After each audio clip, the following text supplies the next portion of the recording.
We'll start the ball rolling for day 4. So we are starting with the CFO project. This is an important project. As you know, about 70% of professional accountants in business, and there has been good progress made on the project. So I'll hand over to the project team. John, you'll start off, and then we'll progress the discussion. Thank you very much, Chana, and good morning, everyone. Very happy to be here to give you a bit of an update in relation to the role of CFO's workstream. So we'll just go to the next slide, thanks. So essentially, this session, we have 3 main objectives. So firstly, I'm just going to summarise the project team's activities since the September board meeting. Secondly, we're privileged to be joined by Linda Horton, Senior Executive, to hear her insights about the roles that she's performed in CFO positions and also some of the ethical challenges that might come with these roles. David will introduce her formally shortly. And the third objective is to cover the future work plan for the project team, which is essentially twofold. So I'll discuss the project team's outreach strategy for 2026, including global roundtables, and then Carla will discuss our proposed extended global survey. Next slide, please.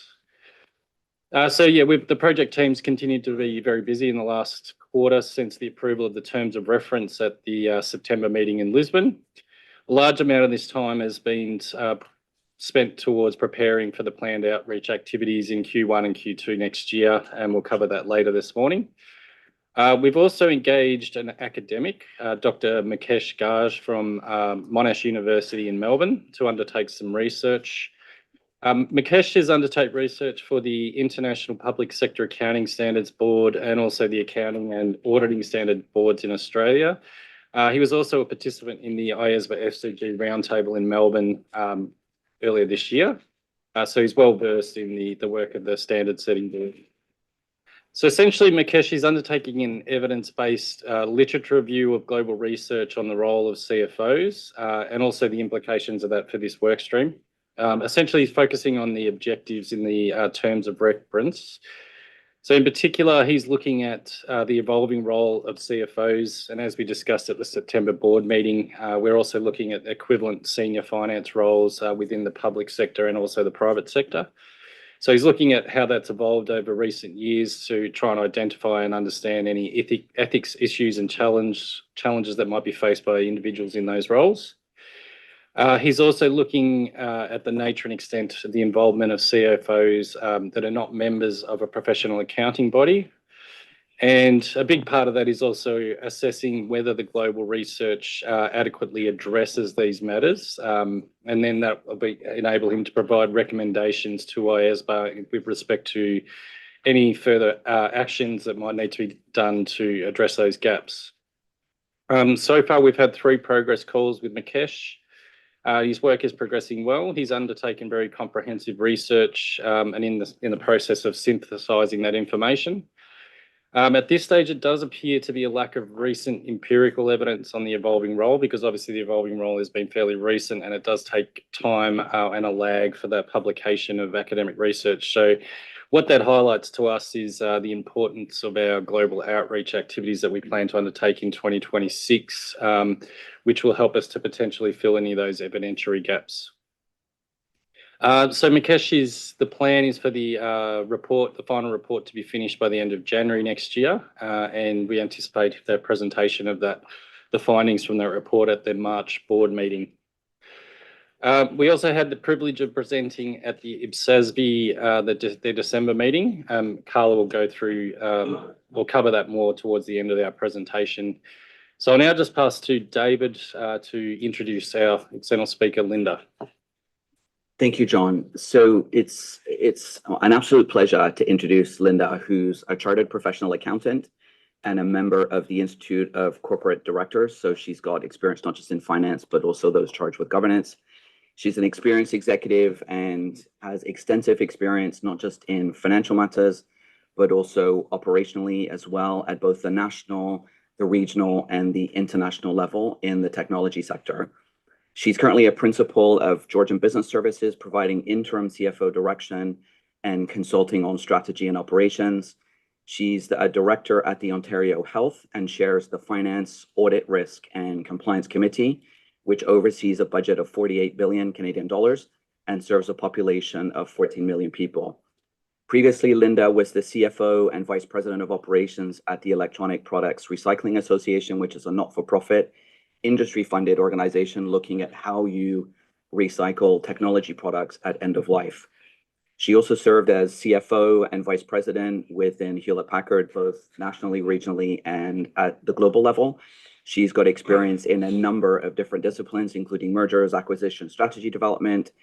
She is a two-time recipient of the Women's Executive Network for Top 100 Women in Canada, and she served formerly as the chair of the board of governors of Wilfrid Laurier and advises today currently Biologics Analytics.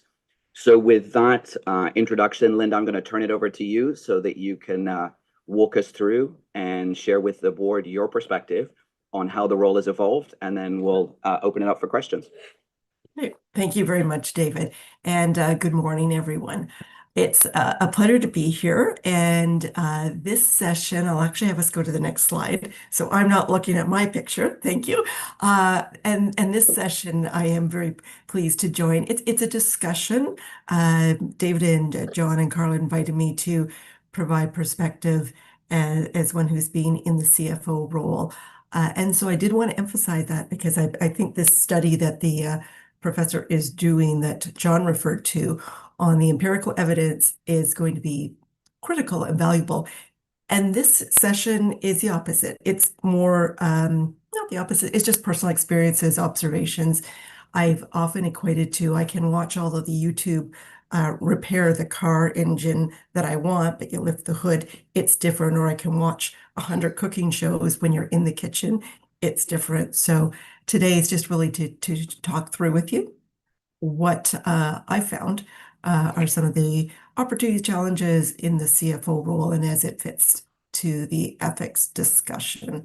And by all means, so I can't see everyone, so I'm going to rely on our facilitators to flag me if there's a question or comment or anything John or David or Carla you'd like to add as well. These are the discussion points that I'm going to go through, just the role of the CFO and some of the evolution, just to ground set with you kind of where I'm coming from and your perspective, and then some of the ethical challenges and things that are emerging, and then coming back to the discussion on the code and why, which I do think, and so spoiler alert, I do think it's a very valuable thing, and so we'll be getting to that. So on the next slide, if I may.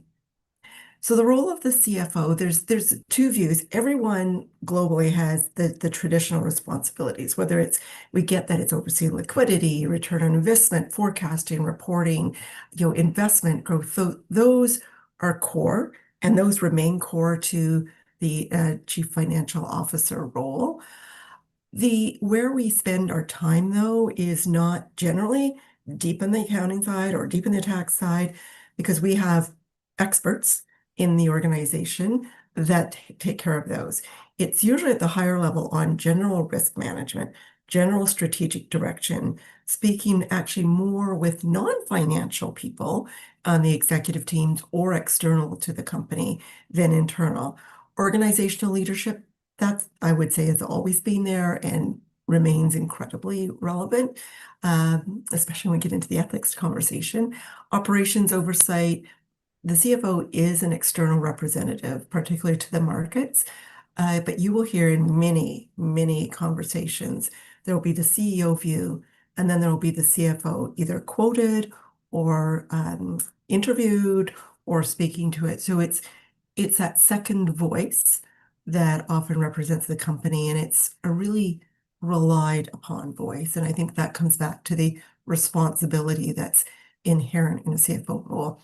And of course, a key resource to any board. They do appoint the CEO, that's their first responsibility, but the second in command, often being the CFO, is the second piece. So those are some examples of traditional versus where our time gets spent. On the next slide, So the evolution, and these are the emerging areas that are taking a lot of CFO time. So technology has always been there. I would just say in the last 40 years, it's more and more relevant. I can actually tell you that when I first started, and most of my career has been with Hewlett Packard, by the way, in a global company and in a global role. When I first started, the general ledger was a printout. So that would age me a little bit for the audience here, but that just shows how far we've come, where everything's digital, everything's electronic, stored on the cloud is part of it. And then the rapid change of technology and the power of it to the point that in many organizations, a laptop, it's got about a 2 to 3 year life, not because the laptop is not going to work. It's because the software and the demands are changing so rapidly that it outpaces the hardware and the configuration of the laptop. Hence, most have a fleet turnover of laptops that tend to be 2 to 3 years based on that. Cybersecurity and the whole global dynamic is massive. I think all of you will have experience of this, that hacks or infiltrations literally are happening daily, literally daily. And so it's an aspect. And why is the CFO involved? Because they end up quarterbacking. There's always a legal group, there's the IT security group, but pulling it all together, the risk is a financial brand reputation risk, risk to customers, risk to internal staff, to suppliers. So the CFO being involved in the technology and cybersecurity, understanding it, understanding the platform, understanding the choices, particularly with AI, what the corporation's allowed to use or not use because of the risk of data seepage, huge. Environmental change. So let's go from technology over to the environment. The environment is changing. The plethora of experts around the world have an abundance of data to show that. And so what does that mean for a company? And what does a company or an organization choose to do with that information relative to their operations, their activity? It matters. It matters to the public. It matters to governments. It matters to their suppliers, and there's certainly their customers. And it matters to companies and their values. Global influence, risk and opportunities. I think it's a wonderful thing, but it's a challenging thing. Even at HP, we were in, at that point, over 60 different countries. And every country has, as all of you know, because you represent countries around the world, there's so many different aspects.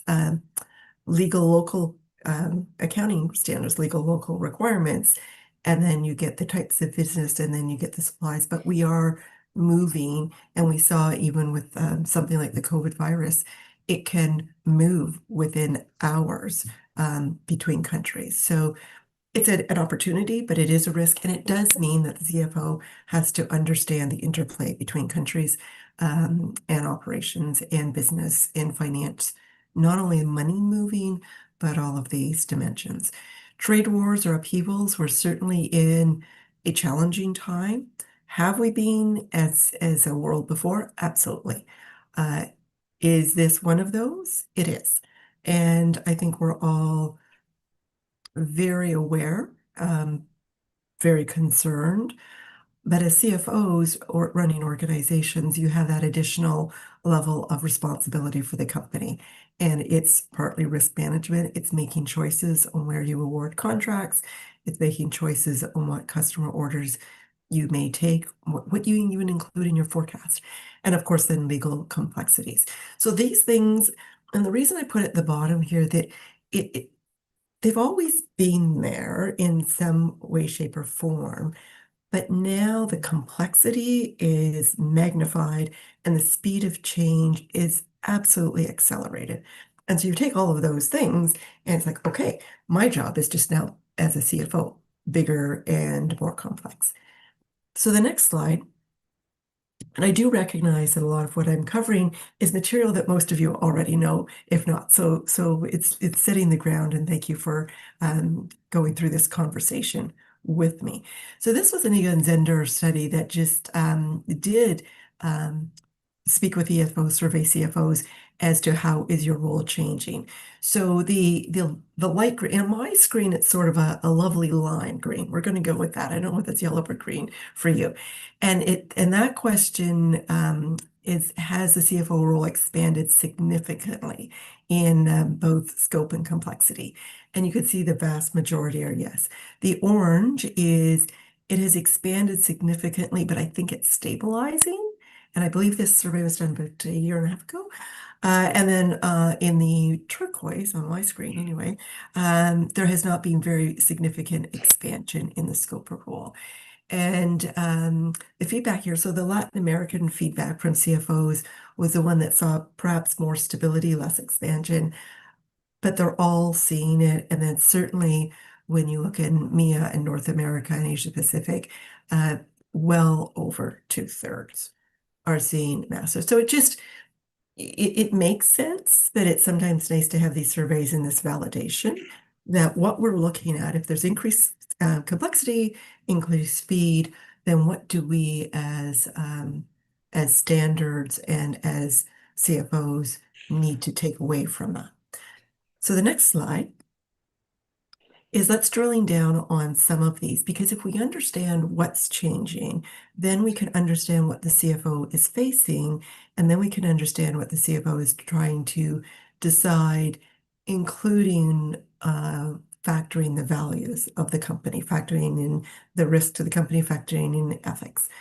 So moving from the steward to the strategist. So one is the CFO of taking care of the company and the assets, and the plan is more of the steward. Strategist is now, where are we going to go? Where do we want to be in 3, 5, 10 years? I can tell you one of the daunting challenges as a chair of a board of a university, when we were developing strategy, it was a 50-year view.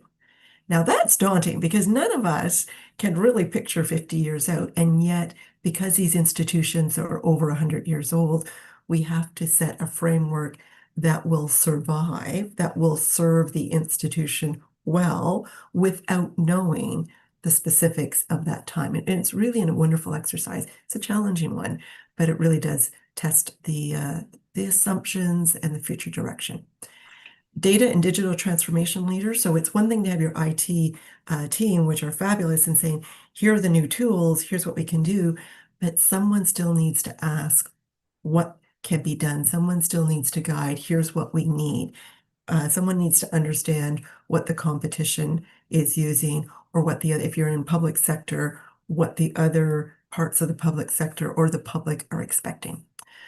Risk and future navigator, it does tie into strategist, but it's different in that there's the environmental social governance risks. There are the future bets. There's, I know going through a lot of merger and acquisition decisions that we did when I was at HP, you had to decide on the return on investment.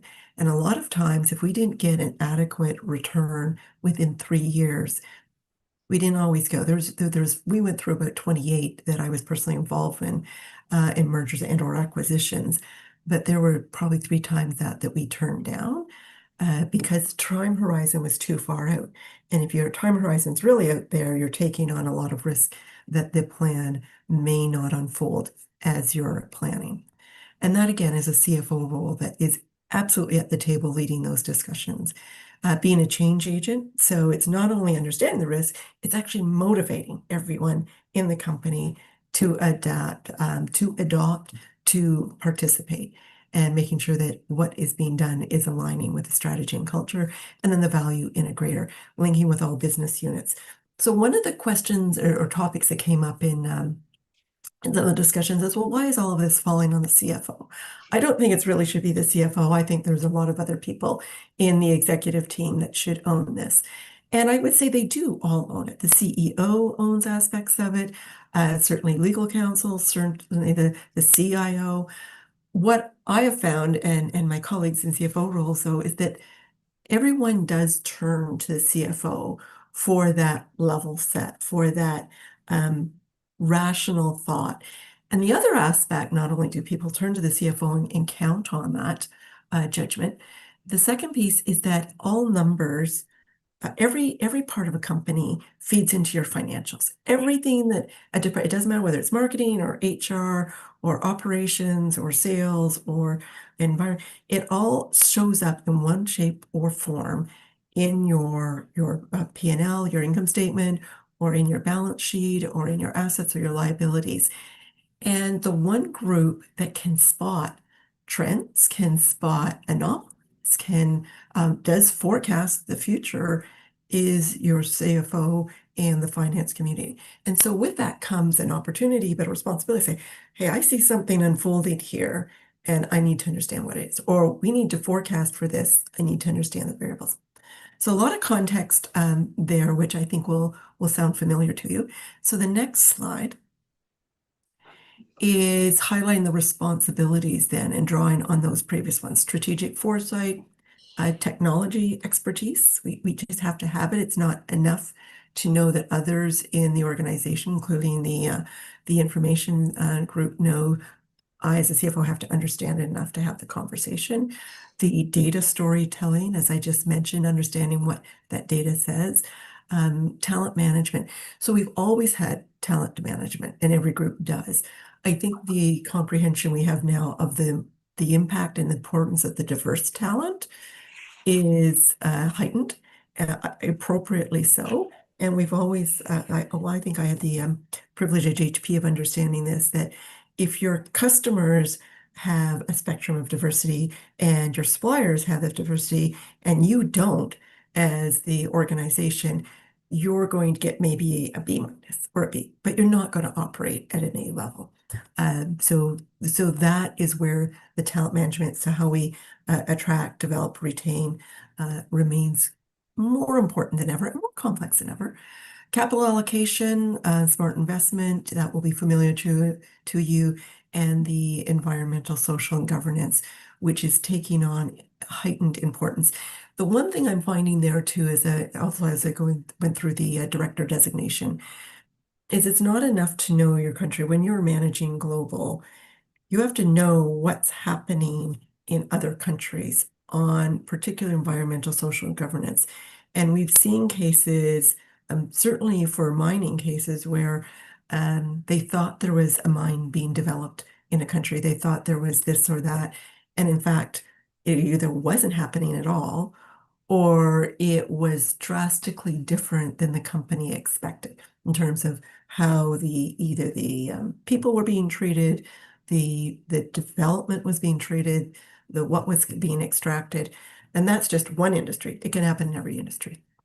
So the next slide, we're now going to segue into the ethics discussion. And so here I'm just drawing, again, these are my perspectives, so please don't take these as I'm looking forward to when John and the committee bring back to you the professor's research. These are my perspectives, but I am fine. Many accountants in Europe follow common ethical framework. And again, what I'd say is whether I'm seeing Europe or North or South America or Asia Pacific or South America, or actually all parts of the globe, ethics actually have a commonality, and this is an encouraging thing. This is a very good thing. This is a good place to start from. So the fundamental principles, again, that I believe that are followed in the code and certainly followed in by many in Europe: integrity, objectivity, professional competence and due care, confidentiality, and professional behavior. And these make sense. I do respect that they take a lot of time to distill and articulate and come up with these. It is absolutely helpful as CFO that we understand, what does due care mean? What does confidentiality mean? If we have confidentiality, what are the processes that we have to have in place to ensure that? What are the gaps or the risks if confidentiality is violated? And then back to myself as a CFO, a responsibility for that. And professional behavior. Some of these are hard. Well, what is professional behavior? If you don't have a basis, a framework, a code, something, then you get different interpretations. Well, I think this is fine because everyone does it. That's not a good thing to rely on. So these are principles. The next couple of slides, I think I've got two more on it. So these are ones that many follow in Europe. The next slide. Again, some other examples, public sector versus private sector. So this came up in discussion as well. Does the public sector have different demands and different ethics, perhaps, and different than the private? And I would argue, because I've now been in both and been on boards of both and being a CFO actually in both, and they do have different stakeholders. So, a public sector, of course, is accountable to government and accounting to the public. So our stakeholders are different in a public sector, and are not always surviving on profit per se, because they're supported by the public funds, if you will. Whereas the private business is the first accountability is to shareholders. And it is, if you have shares and or members, if you're private, not-for-profit, will be members. And then your customers. And a private business has to have profit or they're not there for anybody. And that was always a hard thing, because profit can be, like that's a bad word, or that's a bad goal to have. That sounds like a very selfish goal. When you're in private practice, you have to have profit or you're not going to be around to give jobs to employees, to give product or services to your customers, to have any return for your shareholders. What I like, though, and what I think matters for this discussion, is that in public practice or in private practice, the values of integrity, honesty, and fairness, which I've highlighted in red there, stand out in both. They come forward in both. And those that I would argue that are successful really don't give lip service, but they actually embed those. And the leaders, the CFOs of those organizations, adopt those. And so I gave you an example. I was a little more familiar with it, the public sector Canada examples. You see the word integrity again. You see the word accountability, and see the word conflict of interest, which is professional conduct. So all of these, conflict of interest absolutely is relevant in private sector as well.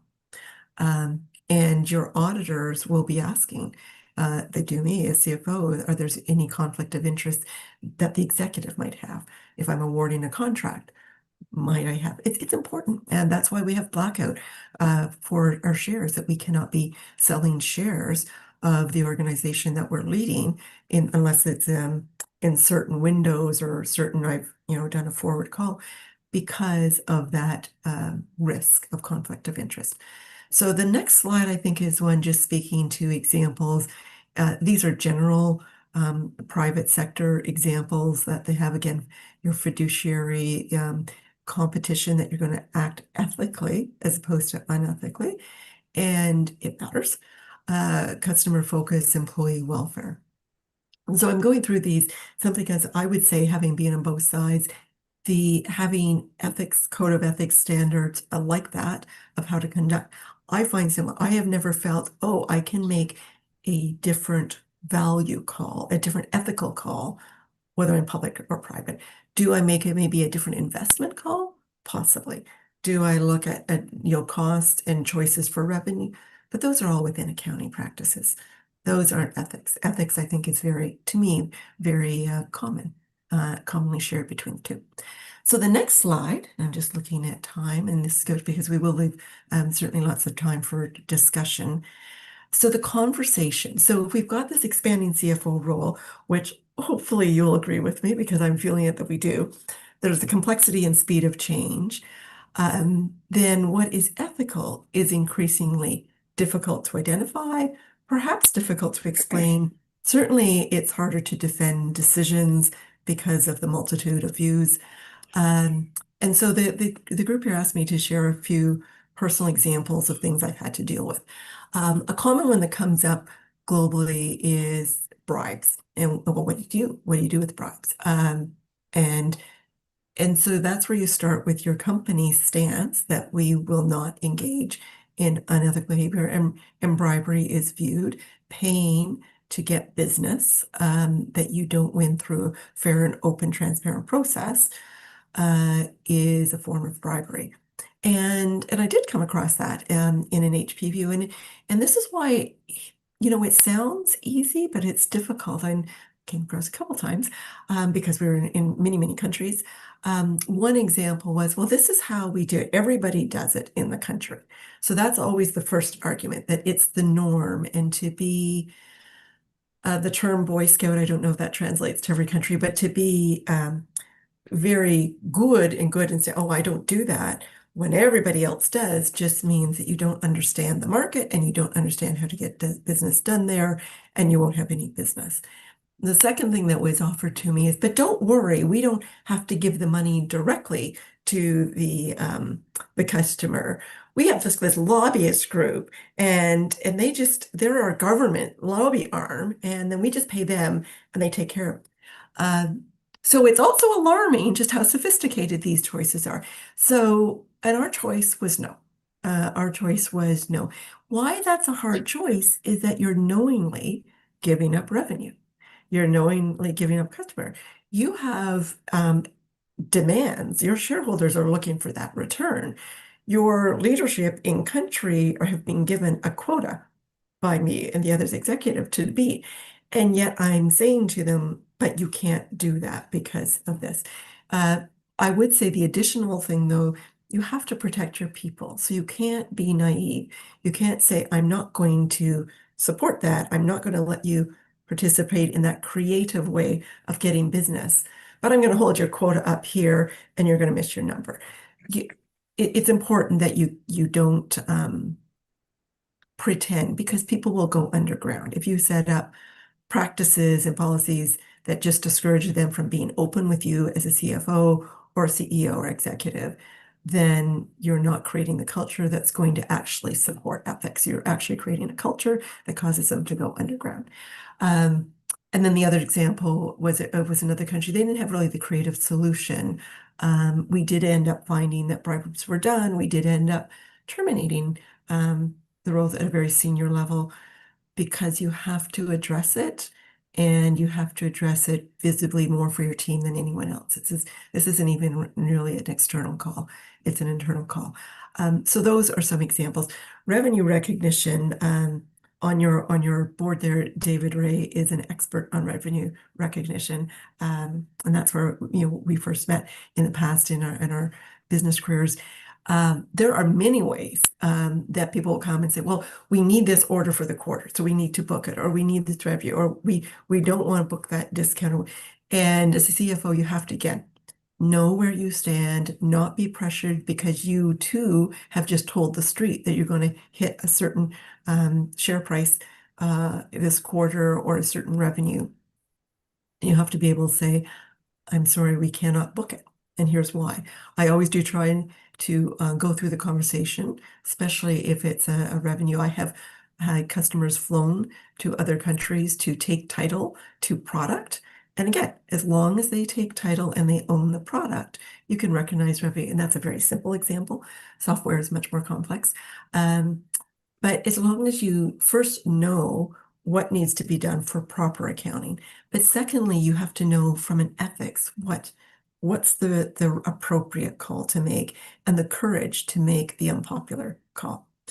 And I think the other thing I'll just offer here is, I've always said to my directors of finance, be prepared to lose whenever you go in your career. Be prepared to lose your job, to be fired for standing up for what you know is the right thing. And if you get into a position where you can't make the call that you know is the right call because you can't afford to lose your job, or you don't want to, or you've maybe in your personal life overspent and now you're indebted, everything in your power, do not get yourself in a position, because in the end you'll have your name. And as I said to the committee, the hard part about that is that's easier said than done. And it depends on the country, and it depends on your situation. And some people will say, but I'll never work again. So I don't say these things lightly, but I still say them. You have to know where you stand. One question was about the CFOs, a CFO who has an accounting designation versus those that may be in the CFO role but don't have it. They both, to me, have the same challenges. Absolutely. They both have the same responsibilities. They both have the same ethical calls to make and to support the organization.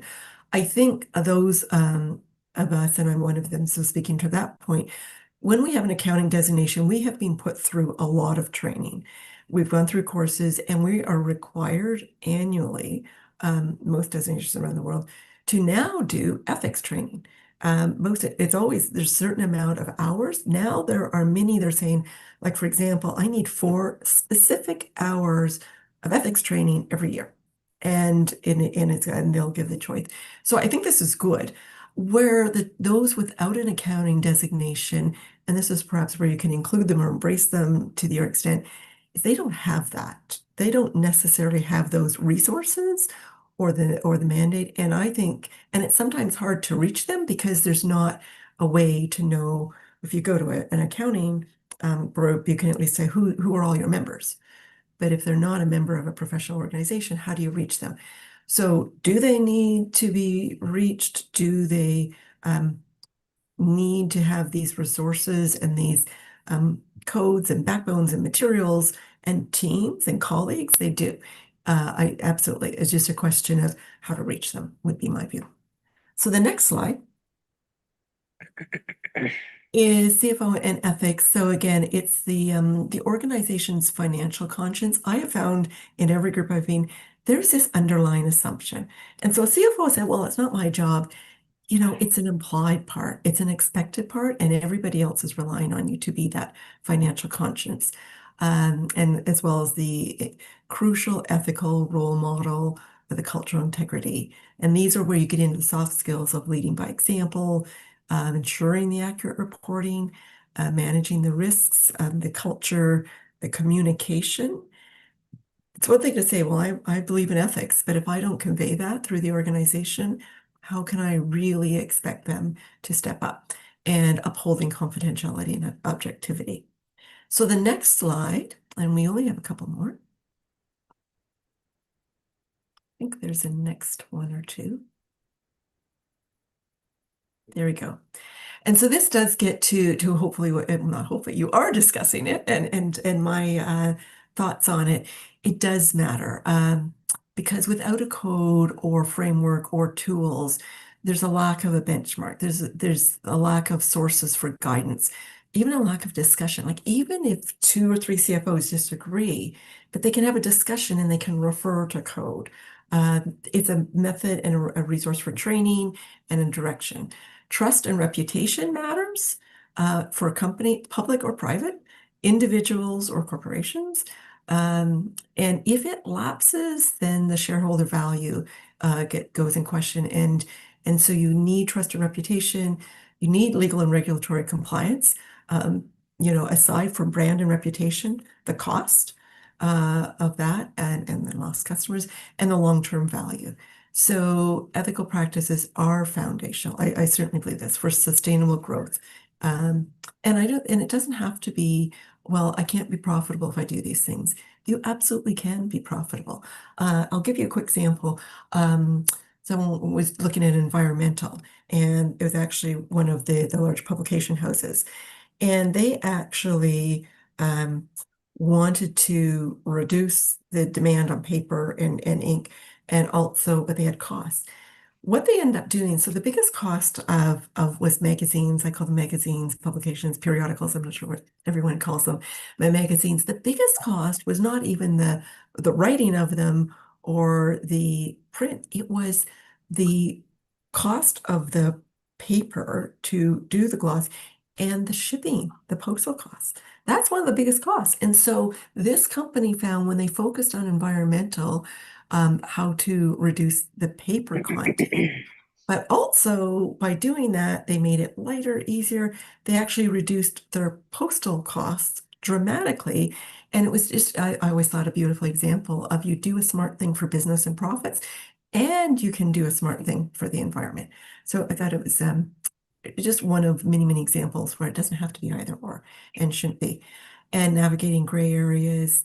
And that's where I guess my final thought here is that, CFOs do benefit from professional organizations as a point of reference, a source of truth, a source of reality, ongoing training, knowledge sharing. And so that's why I'm very happy to be here and participate in this discussion. I just think it's really vital and it's more critical than ever. And so with that, I will turn it back to the facilitators. Thank you, Linda. So with that, we're going to open it up to the board. If you've got questions, if you've got comments, please do feel free to ask them. Linda's got lots of examples and lots of experience. So I'm sure there isn't a question that she can't tackle for you. So with that, Chair, I'll turn it back to you to facilitate. Thank you very much, David. And let me take the opportunity to thank Linda for joining us this morning. I'm sorry I couldn't greet you at the start because I was a bit late due to another institutional request overlapping with this one. But it's very good to have someone with your background and your knowledge and your experience here, sharing your thoughts with us about what this means, ethics means for a CFO for someone like you. With such an experience. So thank you very much for your availability and thank you very much for the presentation and still for remaining available for questions. And I think that there will be a few, if you don't mind. Please. So very welcome to the IESBA board meeting. And I'll start with Christelle. I think you were the first one asking. Hello, thank you for your presentation. I have some commonalities with your background. So it was not a discovery what you presented, despite the fact that my experience in finance has some is aging, right? What I feel from your presentation is that maybe it's the pace of time and complexities that have changed, but I didn't see much evolution in the role of the CFO in big organization. I would not pronounce myself on maybe smaller organization, which I don't know about. So I want to have you to have your feeling about that. Is it about those two aspects, the timing, the quicker adaptation needed, and complexity of that? And my second question, if I may, is, as you are a professional accountant, if I understood well, you have to undergo through continuous education, etc. Do you feel there's something missing in the code to feel strong about your ethics? Okay, so very good questions. So I absolutely agree with you that speed and complexity are magnifying everything. Absolutely, and I think that makes it more challenging. I have found even in a large global company like HP, and again, so I've had about 35 years of career experience. Well, that's actually a little bit more than that. So on that, I would say when I started even 20 years ago, discussions on environmental responsibility, social were not prevalent, were not common. Were they there? To your point, they were there.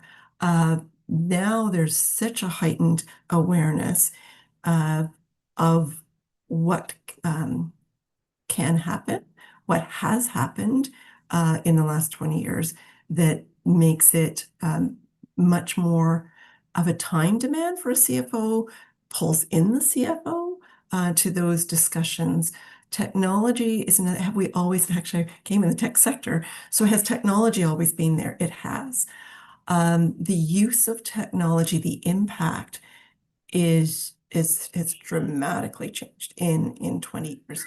So whether we say it's not new, I mean, some of the features and enhancements that we didn't have the cloud essentially 25 years ago. It has fundamentally changed how we have things. This new AI and data analytics, and particularly generative AI, is dramatically changing what a CFO has to deal with. So, and then the global, do we always have some global companies? And I had the privilege of being one of them, yes. So I would say that to say that it's only, I wouldn't say it's only speed and complexity. I think there are some new areas that are emerging. were they always there? Environmental, I would say, was always there. It was there 100 years ago. But because it's now so much more understood and so dramatic that I think it's big. So I'm certainly open. I think more of the conversation is what do we do with some of these big issues? And social media is just another camera lens that's magnifying them. So that would be my view. Yes, agree with you in speed and complexity, but I do think there's new things that I know that we, my CFO colleagues and I weren't dealing with even 15 years ago in some topics.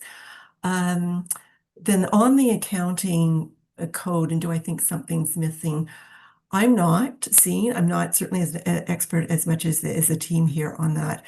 I think the code is fabulous. I think what is the bigger challenge is how do you get it out there and endorse it and get it known to CFO communities, whether they're a professional accountant or not, and get that dialogue and get that awareness even with governments and so forth, because I think there's a real need there. So to answer your question, I don't know that I'm seeing anything missing in the code. To me, the bigger challenge is how to more find out about it. Thank you. Thank you very much, Christelle and Linda. Rania, please. So thank you, Linda. It was really a very informative presentation. Thank you. I just wanted to add or offer an additional perspective. So I really appreciated your example on the sort of ethical dilemmas that a CFO might face when they are trying, for example, to gain entry into a new country. Yeah. And so I just want to say that it's important to recognize that today there are many regulations, like, for example, the FCPA Act, the UK Anti-Bribery Act. I think there's something similar also in France and Canada with extraterritorial reach that sort of align the ethics decision with the profit perspective as well. Yeah, So I just very, wanted to very good point. Yeah, absolutely. It's a great point because these things should converge and support each other. Yeah. And So it's important for CFOs as well to also be aware of these emerging legislation. Although the FCPA Act has been out there since 1977, I believe, but the implementation has, picked up over the past 2 decades, I think. So just very true. Thank you very much, Rania. I don't know if there are other questions. Obichukwu, please. Thank you, Chair. Thank you, Linda, for the very practical presentation. So my question will be on your example about bribery and the options the CFO has. And some people will say this is how it's done in this country. And there are some jurisdictions that is what you hear. This is how it's done. This is how it's done. So this CFO project is very, very, very important. And I'd like your advice or perspective on how to break in such places. Because when it's like the culture, when bribery or kickbacks or such is the culture, it's very difficult to do business. It's very difficult people don't want to listen to.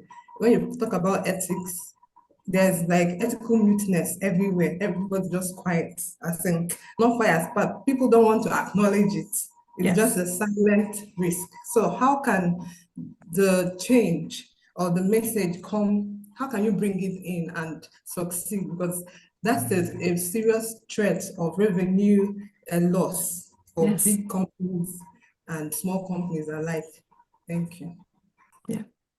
Oh my goodness, I wish I could solve that. Believe me, because having faced it, it's a very pertinent question, and it's very, unfortunately, it's rather common. And so I found a few things. One is it's important at the top, as I say, it starts at the top. It's important that the board of a company, as well as the CEO and CFO and executive, that they align on what they will and won't do. what they're, and it's just mentioned, there are laws. They have to understand the laws. They have to understand the accounting practice. They have to understand and make that call. And then if you're a global company, if the feedback and the observation is that in this country, there is no other way to do business, it becomes a board call, and being open with shareholders and setting commitments that we can't do business there. That's a very tough one. That is a very tough one, but it's important because if it's done, as you say, if people turn a blind eye to it, then you're in a violation of law, a violation of financial practices. And so I think that's the hardest part and the most important part. And the other thing that we have found in some instances is there a way to do a service and not be consumed by that? Maybe it's smaller scale, maybe it's the type that's not going to be consumed. Explore if there is, but I totally get that there may not be. And then the other question that can come up is, well, if my board has said, or CEO has said, do whatever you have to and turn the blind eye, then as a CFO, I have to ask myself, am I going to work for this company? And or do I need to leave and find someone else? And that's where I say that's really hard, because I realize some economies and some places a person can go to another job, but some people may say I can't. So it's getting the tone at the top, getting the understanding of the choices, and potentially not pursuing revenue in that market because you can't deliver and you can't abide by what is being expected compared to your value set and your laws. So as I said, I wish at the opening, I wish I had a better answer, but it's a perfect question, and I credit you for bringing it up because we have to grapple with it. Thank you very much, Obi and Linda. Vanya, please. Linda, thank you for the presentation. Very, very interesting. I particularly like the question where you mentioned that there is no difference in terms of ethics required for the public and for the private sector. I think that both must be ethical, as you mentioned. The difference, in my opinion, is that when some problem arises in connection to a professional in the private sector, that professional is perceived as corrupt. But when the problem arises in a professional involved in the public sector, we tend to generalize as all the public sector was involved in corruption. So I understand that for the public sector, it's even more important to have an ethical profile involved in that. And I particularly like the slide where you mentioned why it is so important for the CFOs to be involved with an institutional organization and have a proper code. So I really appreciate your presentation. Thank you. Thank you. Great comments. Thank you. Thank you very much. Vanya. Amajit, please. Yeah, thank you. Thank you. Good morning, everyone. And thanks, Linda, for that great presentation. I just wanted to, get your views on what we are trying to do as IESBA on enhancing the code for CFOs. So in one of your slides, you mentioned about the 5 fundamental principles are followed by many accountants in Europe. And you also mentioned that probably an international code for CFOs would help. So what would be your take on the current level of gap? What is missing? What is required to be done? If you have any thoughts around that. That was part A. And the part B of my question was, if we come up with a code, if we come up with additional standards, guidance, whatever, what would be the appetite? I mean, if you are in the university, and if you had another additional code to follow, what would be your reaction? Would you have appetite or acceptability for complying with some additional stuff? Well, thank you for that. And I am going to ask the committee, so David or John or Carla, in a minute to talk because they have more concept on the gaps in this. One I can speak to, though, is I think the study that is being done on CFO changing and building into that, if they are already, what are the different standards out there? And it tends to be accounting designations. So the CPA may be here and CA somewhere else, and that I think making sure that there's some sort of leverage and consistency. And then I think one of the values I'd find, as I mentioned, so CFOs, accountants, excuse me, so it's accountants, not just CFOs, need to take 4 hours of ethics training. And directors, this other area, which I think would be exciting once you have developed the code, is directors of boards with a designation as director, at least in North America, need to take the training. I think if there was a program and an offer and the code was somehow packaged, and 1 year I could look at that and maybe take 4 hours of training or participate in a session or go through, I think that would be a really great way to leverage a global standard. And I think the other piece that IESBA has, is you do have this global view. I mean, look at the power in the room and virtually and literally in the room in your knowledge. And so bringing that kind of context and experience, I think CFO is really welcome, and you might have an advantage as opposed to maybe the local designations and requirements. So those are a few thoughts, but I do want to turn it to the committee to see if you have additional color you want to provide. So maybe I'll jump in. Thank you, Linda. I just want to remind the board that we haven't decided on a particular path or a particular course of action. So we don't know if there are going to be standard changes, and we don't know any of that yet. So I think to have that conversation at this point is a premature one. And I think what we'll do is, as we go through the project over the next 6 months, and John and Carla will talk more about that, that will become clearer, right? So I think we just need to keep in mind that at the moment, it's really about understanding. So I don't want to narrow us to a particular solution because we are absolutely not at the point where we can say that one way or the other, either way. So I just want to add that before I turn it back to the chair for the couple of additional questions.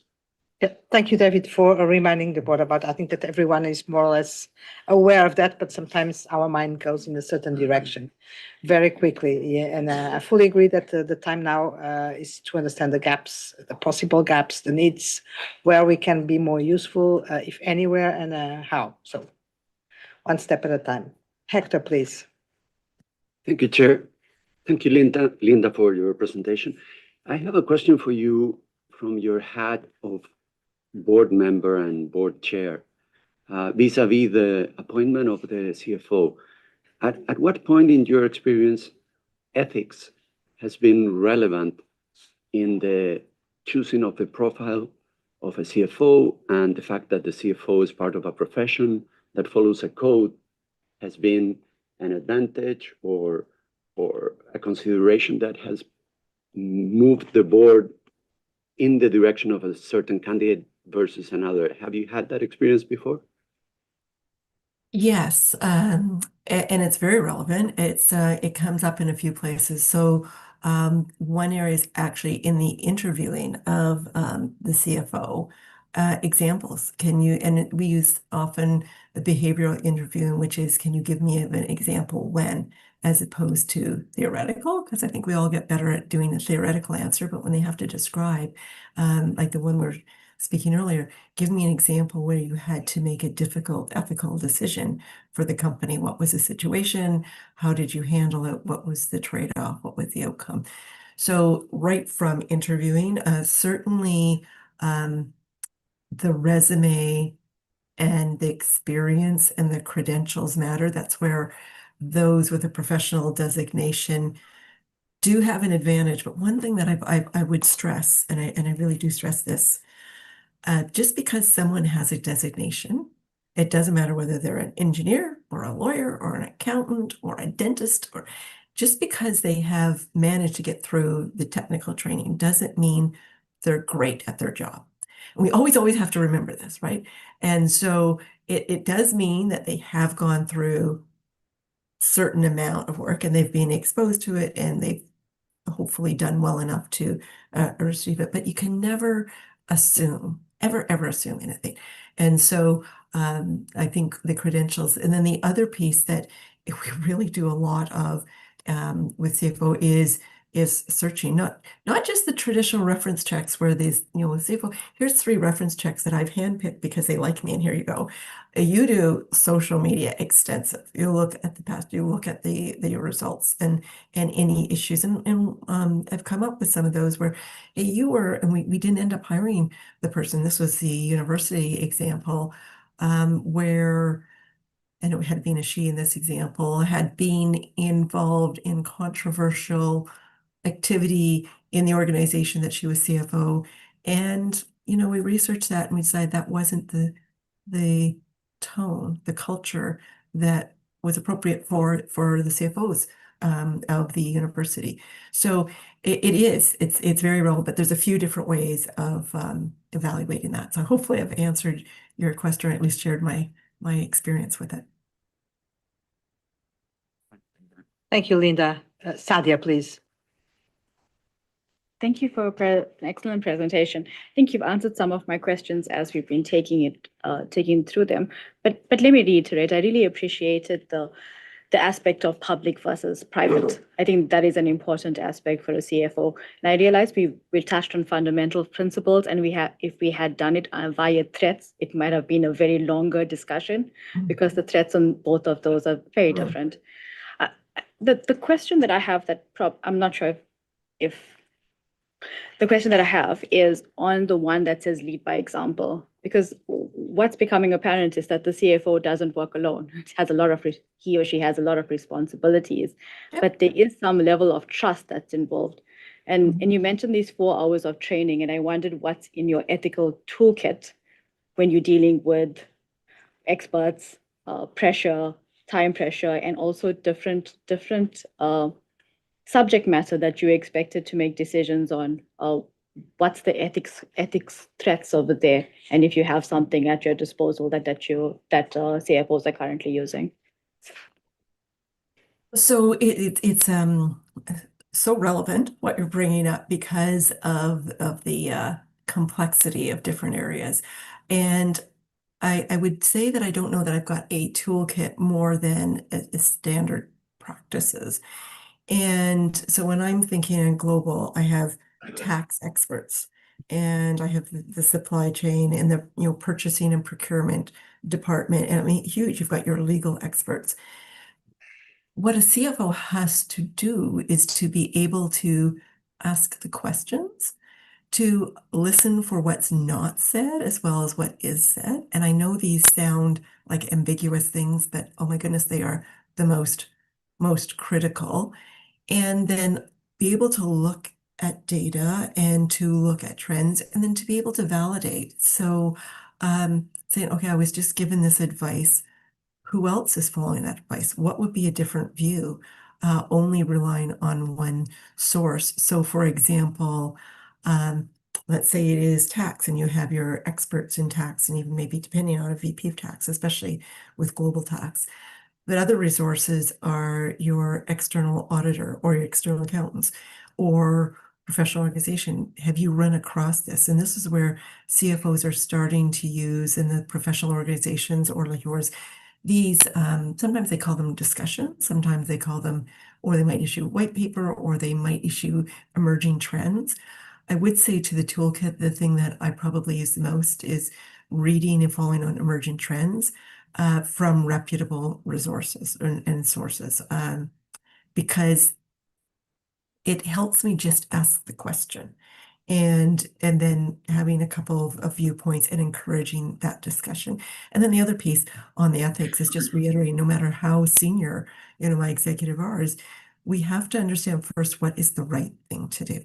Right meaning compliant, right meaning accurate, right meaning consistent with our values, and then look at where we're at and try and have that conversation. But if you don't, as a CFO, first say, let's understand what the right course of action would be. And then the trade-offs, you don't get out of the gate. So I don't have more toolkits to give you, but that's how I approach it in some of the things that I do. Thank you very much, Linda. Mark, please. Thank you, firstly, for a really excellent presentation and so much food for thought in what you've said. I just wonder whether I might ask you to sort of look the other way through. You've talked a lot about the CFO's role in managing a whole range of specialized resources and being responsible for a series of critical processes and responsibilities in any company.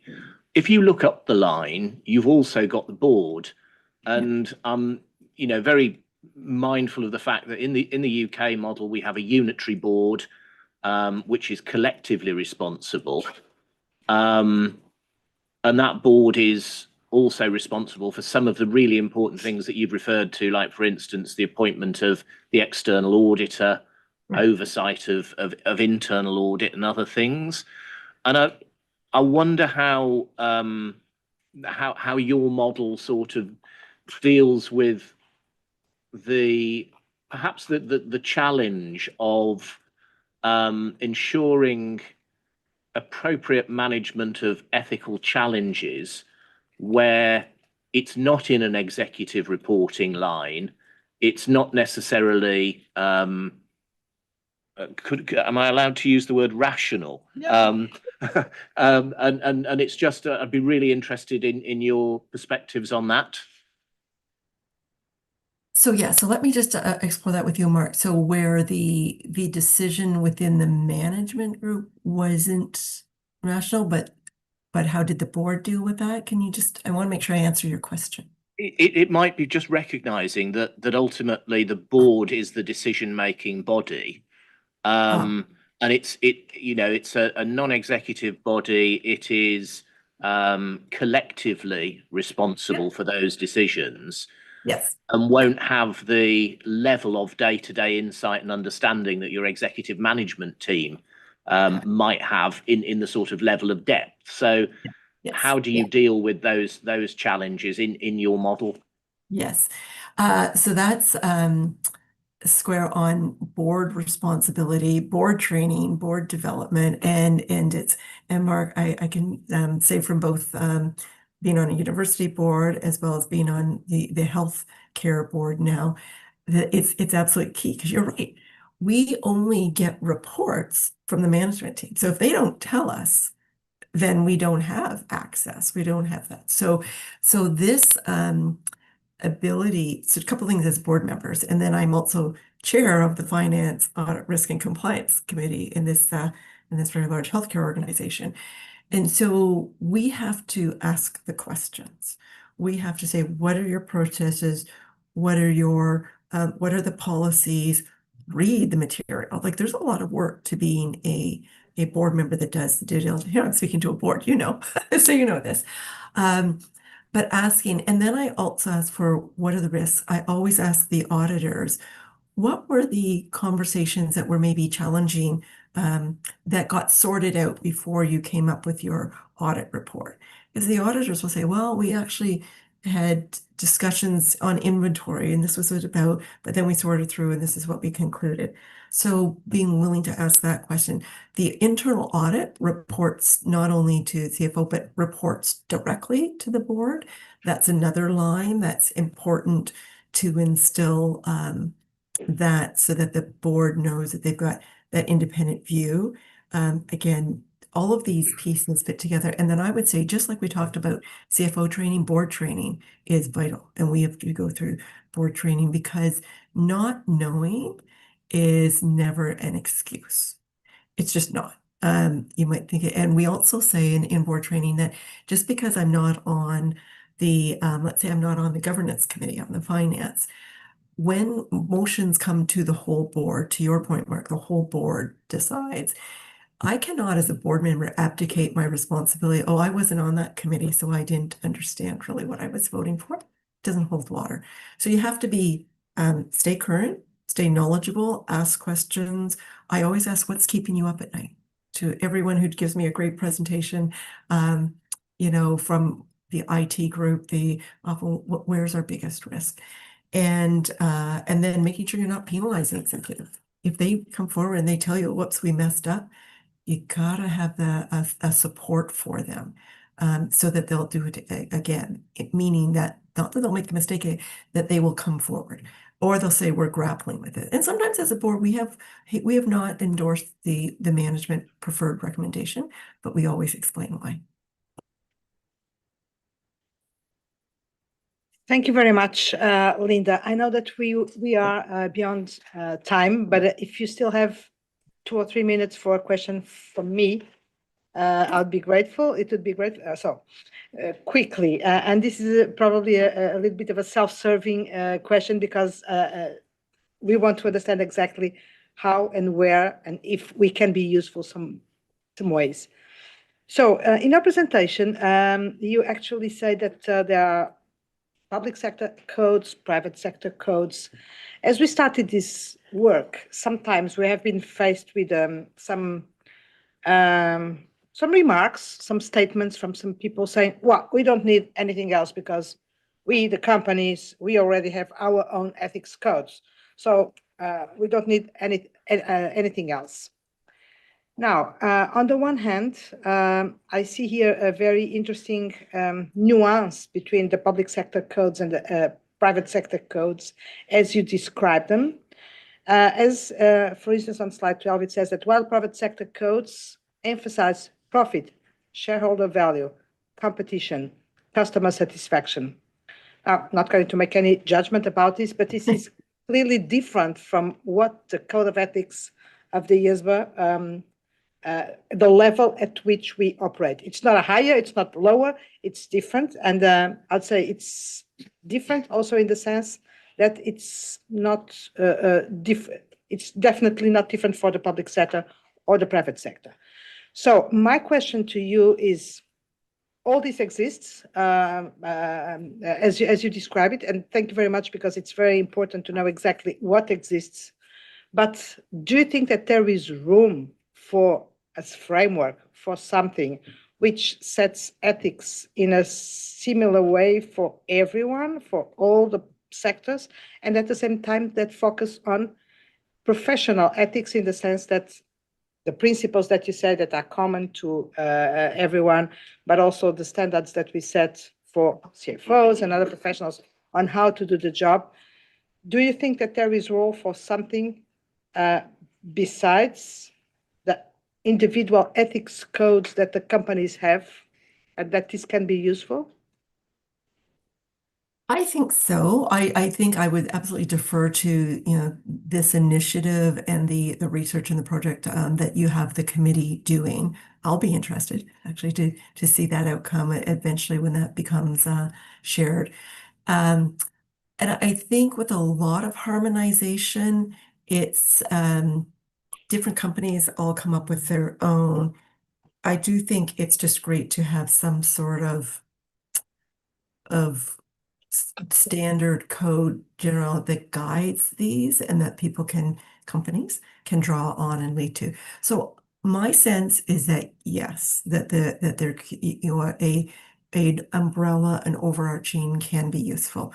But I would defer to the actual research, because again, there'll be as many voices as that. It's just from what I have seen in the absence of some general practices, and I know it's many areas are trying. We're all in one world, so is there one environmental set of data and standards that we can all aspire to? If you don't have something to aspire to, and given an environmental, we're all in one world. So it's like we call it, I don't know if you call it kayak or canoe, we call it canoe in Canada. You're in a boat, and there's no point saying, well, my end of the boat's fine, that hole's in the other end. We're all in the same boat. So I think that there's a need and potential for this, but I really would defer to the actual more methodical research that you're doing to conclude that. I fully agree, Linda, and I think that this takes us in one direction, which is to better understand what exactly exists in this company's ethics code, to conclude whether there is anything that is missing or that is different, or that we can aim, as you say, at a different level. So that's definitely something that I think we need to do. So if there are no other questions for Linda, thank you so much for joining us and for joining us for such a long time. I think it was not it was not what had been planned, but this just demonstrates the interest of this board in your presentation and in topics which do not come to us every day from someone like you with that's such a level of experience and proximity with the reality. So thank you, Linda. I'm sure that we will cross again as we advance this project, but for now, thank you very much. Thank you. It's been my pleasure.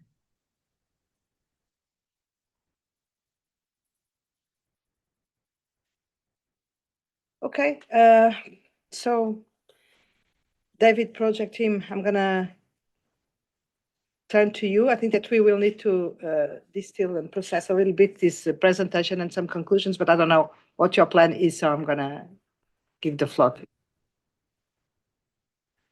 Okay. Thank you, Gabriella. To get the slides back up, please. So the next part of the presentation, essentially, we want to take you through our planned outreach activities for Q1 and Q2 in 2026. Sorry, in that case, John, sorry for interrupting you. Do you think that we need 5 minutes to discuss this now, or can we do it later? I don't know what the plan is, but I think that we should not just leave the presentation without taking any conclusions or conversation among us, now or later. I would say, does the board have a preference? We can do either, because a lot of what Linda shared, you'll actually see Okay, so let's and move hear a and then little we will bit. So discuss it's at the end. Okay, then, thank you.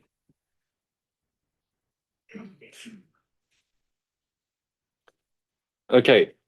Yes, so we wanted to share with you our plans for global outreach during Q1 and Q2 next year. Just I guess a reminder back to what David was mentioning earlier, sort of the main sort of impetus or objective of the outreach really comes back to the terms of reference and the objectives within the terms of reference. So essentially, we really want to understand the landscape, and as David just mentioned before, there's no sort of presumed outcome, or we don't have specific issues or ethical issues or things that we think that need to be addressed. So we really want to go into it with an open mind and just explore all this with the stakeholders. So obviously, yes, we want to understand the evolving role, which Linda went through just before, and also whether that has created new and ethical challenges, but to really understand the landscape as well. Beyond the profession, so those CFOs that are undertaking CFO roles, CFOs that are from outside the accounting profession, essentially. And then the next part of that would be undertaking that gap analysis to determine whether the code remains fit for purpose, and we'll be exploring that with the stakeholders as well, and whether, it remains fit for purpose for the realities of the role in current times, essentially. And then obviously that will lead to us informing the board and the final report in September next year. So basically, we have plans to do 5 global roundtables. So the one in Europe that is planned to be an in-person one, and the proposed date at the moment is March the 3rd. We are still in the process of finding a host for that event, and we'll hopefully find out in the next week or so to confirm the date. But it's March 3rd is the preference, but it may be the 4th or the 5th of March. North America, we plan to do that as in person as well on the Friday after the March board meeting. So it'll be March 13th, and obviously do that in the IFAC New York offices. The Africa roundtable will be in person as well, and we're planning to hold this in Nairobi in Kenya on April the 21st. We've had some initial discussions with PAFA, who are really keen to assist us with that, which is fantastic. And they've had some initial discussions with ICPAC as well. So we'll be meeting with them actually next week to progress that particular roundtable. The Asia roundtable is planned for Hong Kong on May the 6th, and HKICPA has agreed to host this event, which is just fantastic. And then the Latin America one, at this point, we're planning to do that as a virtual roundtable. And we're still in the process of assessing where to fit that within the program, because we want to make sure we've spread the time evenly there, essentially. We've also got some other planned outreach activities. So, for example, around the European Roundtable, we're also organising separate focus groups or roundtables with the CFO members of the Association of Chartered Certified Accountants, so the ACCA, and then a separate one with the Institute of Chartered Accountants in England and Wales. Around the Hong Kong one, we're also planning an additional focus group in Shenzhen in China, and then potentially might be stopping in Singapore as well, which we're just pursuing or looking into that further as well. Also tentatively exploring additional focus groups potentially in Australia, as I'll be in Australia in June, and we might be able to hook up with APSB and CPA Australia, and also potentially in South Africa too. So just on the format of the roundtables, so as mentioned, 4 of them we plan to have them in person and 1 would be virtual, plus the additional focus groups that I mentioned. We did receive an advance comment in relation to that particular thing, and in terms of allowing for virtual attendance for all the roundtables. We do think it might be difficult to have hybrid sessions. It might create some challenges, but we'll consider this further and determine whether it is required to ensure that we have sufficient people available for the particular roundtables. On the format as well, we also plan to have 2 separate sessions at each of the global roundtables. So the first is to have a one in the morning directly with CFOs, and also those in equivalent or senior finance roles. We believe that it will be more effective to have these directly with the CFOs without other stakeholders from, for example, the professional accounting organisation or regulators, as we feel that it might ensure that the conversation is more free and willing and the interaction would increase. And then in the afternoon, we would look at focusing on a roundtable with other stakeholders. So, for example, the professional accounting organisations, regulators, investors. So yeah, having the 2 separate roundtables on the same day. We're planning to have them, the 2 separate roundtables with similar formats. So there'll be an introductory session where all the participants would come together. Then we would have breakout groups. We're planning to have, say, 3 breakout groups with about eight participants in each breakout group, and have 2 particular sessions on each day. And then, just at the end there, obviously the Chatham House rules would apply to again ensure that the openness of conversation and interactions there. So we'll just go to the next slide. So the draft briefing note was provided to the board before the meeting. We did receive some advanced comments on that, so thank you very much for providing those comments. Most of them are editorial. There were more substantive questions or comments relating to the draft questions, and we'll come to those shortly. I did want to point out that since posting, we've sort of come to the decision that we think it's best to have separate briefing notes for the 2 separate roundtables. So have one specifically for the CFOs and the other one for the other stakeholders, and then we can tailor it a little bit more to those particular stakeholder groups and potentially avoid any confusion of the different sets of questions, etc. So we thought that might be, increased clarity and readability and understandability. So we just thought we would go through that process. The questions for each of the roundtables essentially follow the same thematic structure for comparability, and we've also tried to align that to the extended survey, which Carla will go through a bit later on this morning. So we're looking at questions around the evolving responsibilities and expansion of the CFO role, the resultant ethical challenges that come from that evolution, then wanting to understand the current use of the IESBA code and other codes or other requirements from an ethical perspective, and whether there's any practical barriers to that's use or if there's any gaps in the frameworks. And then whether stakeholders believe there are those gaps and whether there's any potential initiatives that the IESBA might take. So I might just pause there, just see if David or Carla wanted to add anything on the format of the roundtables and the proposals there before we go to the questions themselves. So maybe I'll weave in a little bit what Gabriella just said around the inclusion. So I'll add a little bit more context, and then maybe we can open it up for the quick before we move to the survey. I think that'll be more logical. But part of what we're doing is the roundtable discussions are very much going to be informed by feedback that we've heard from individuals like Linda already, the pulse survey indications. They're not conclusive, but they're indicators. So we want to explore some of those indicators a little bit more. And also through the academic research that's been done, we'll take some of those insights and also weave them in to the live conversations. The idea also being that as we have these roundtables, what we learn in one geography, if there's something really impactful or interesting or curious, then we'll also weave that in to the subsequent one. So the whole idea is that I think it'll be a bit of an iterative process, quite honestly, so that we can stress test things in different regions with different groups and make sure that we're looking at things holistically. And that's part of the strategy that we're going to go through for the roundtables. And also, of course, why the Chatham House rule is really important, because if we don't put that in place, we will not get honest feedback. And the separation of groups is probably really intuitively obvious as well for the exact same reason. It's trying to create a safe space where people feel that it's comfortable to be able to be honest, as we heard today from Linda, which is what we're ultimately after, to really understand what happens on the ground. That will then inform us, what can we do to help address some of those issues, whatever that might be. So I just wanted to give a little bit more of that context, and also part of what John mentioned when he said about the hybrid model. That's why having individuals in the room and on the screen is really tricky. So if we move to a hybrid model, it'll be more that one of the breakout rooms will be just online. The other breakout rooms will be just in person. So I just want to give a little bit more of that clarity, because again, we're trying to create an environment where there's good conversation and technology doesn't become a barrier because it becomes choppy or problematic. So with that, maybe I'll pause and open it up, and we can do a little bit of feedback around that contextually with Linda's conversation. Chair? Yes, I think it's a good idea. I may have myself one or two questions, but before that, Hector, please. Thank you, Chair.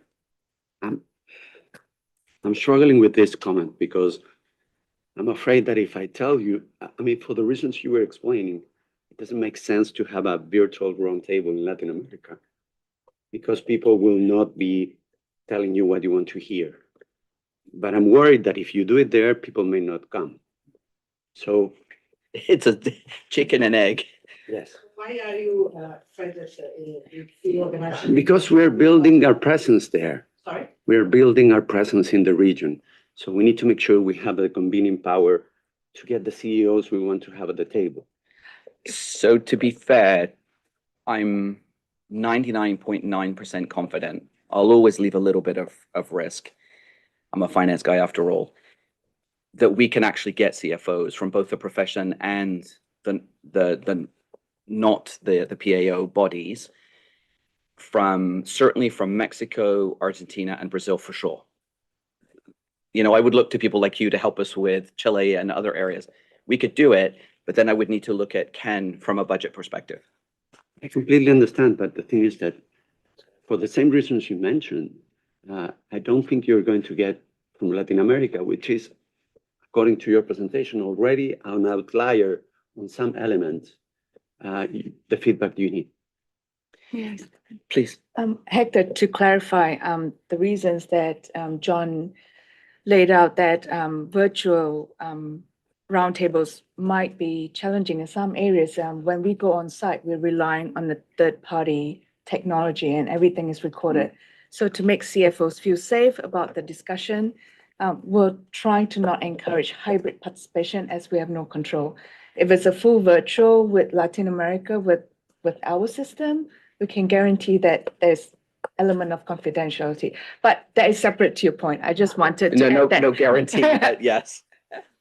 I think that was not the Hector's point. Hector's point was virtual versus in person. Yes. Right? Yes. And I'm sorry, Chriselle, I know that you were first, but I see Vanya, to whom I was looking in a very focused way.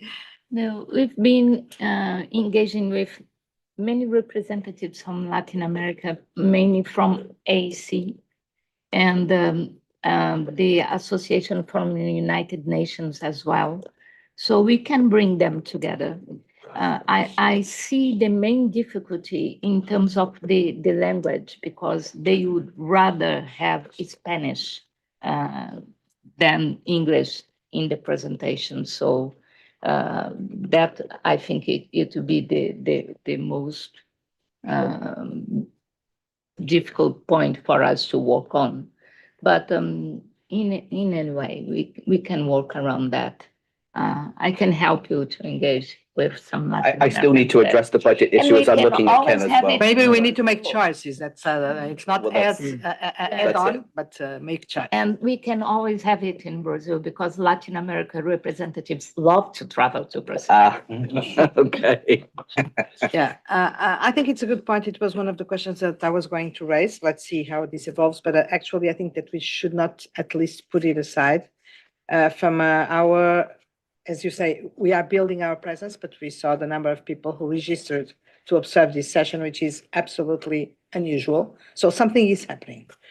Something is happening there. And we, as you say, Vanya, we have you have, but we also have already good relationships, not only with the accounting organizations, but others, namely more connected to the corporate sector. So it's not an impossible thing.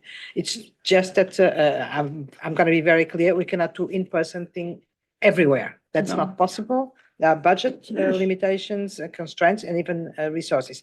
Now, to the language, Vanya, it's going to be exactly the same thing if whether it's in person or virtual. The language is the same barrier both ways, so that should not be an objection. And in the past, we managed to overcome that with your help, with Hector's help, with Laura's help. Well, those who are able to speak in Spanish, and we did it. We did it. So I don't speak Spanish. I speak Portuñol. yeah.